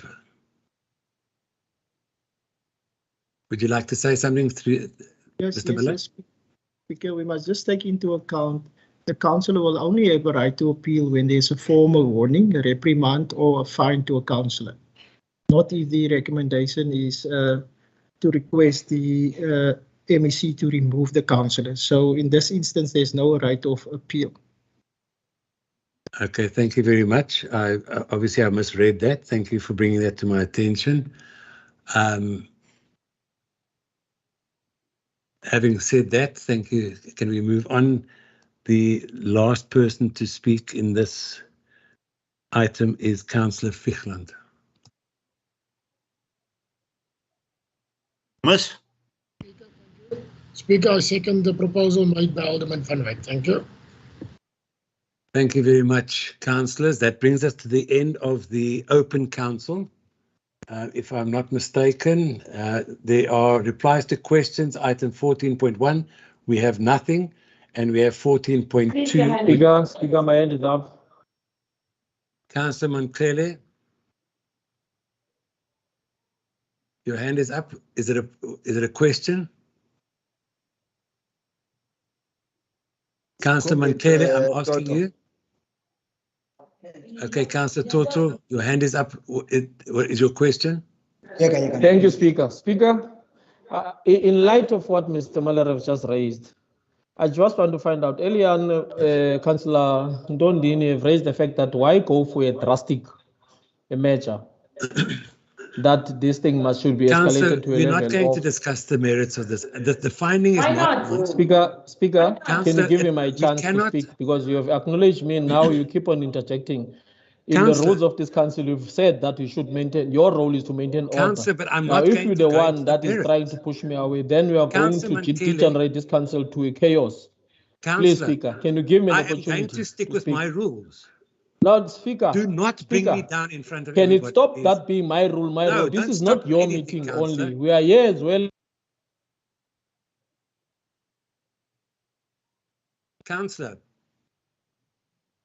the item is finished. The ruling or the proposal was made by a committee, not by myself.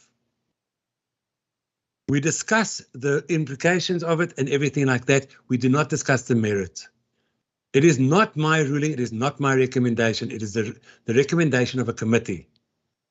And the sooner we realize that, the sooner we'll all get on a lot better.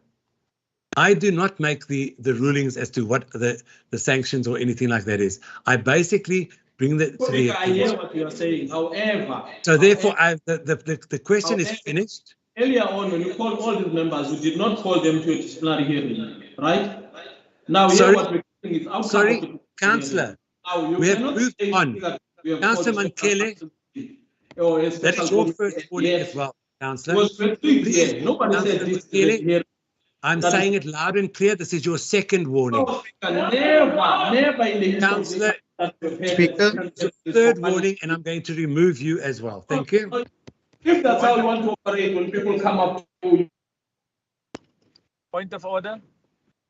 Councillors, how many times must I tell you that if I talk, unfortunately, the rules of order give me that I speak, that everyone must be quiet, and you continue bringing it to disrepute. The item is finished. We are moving on, and that is it.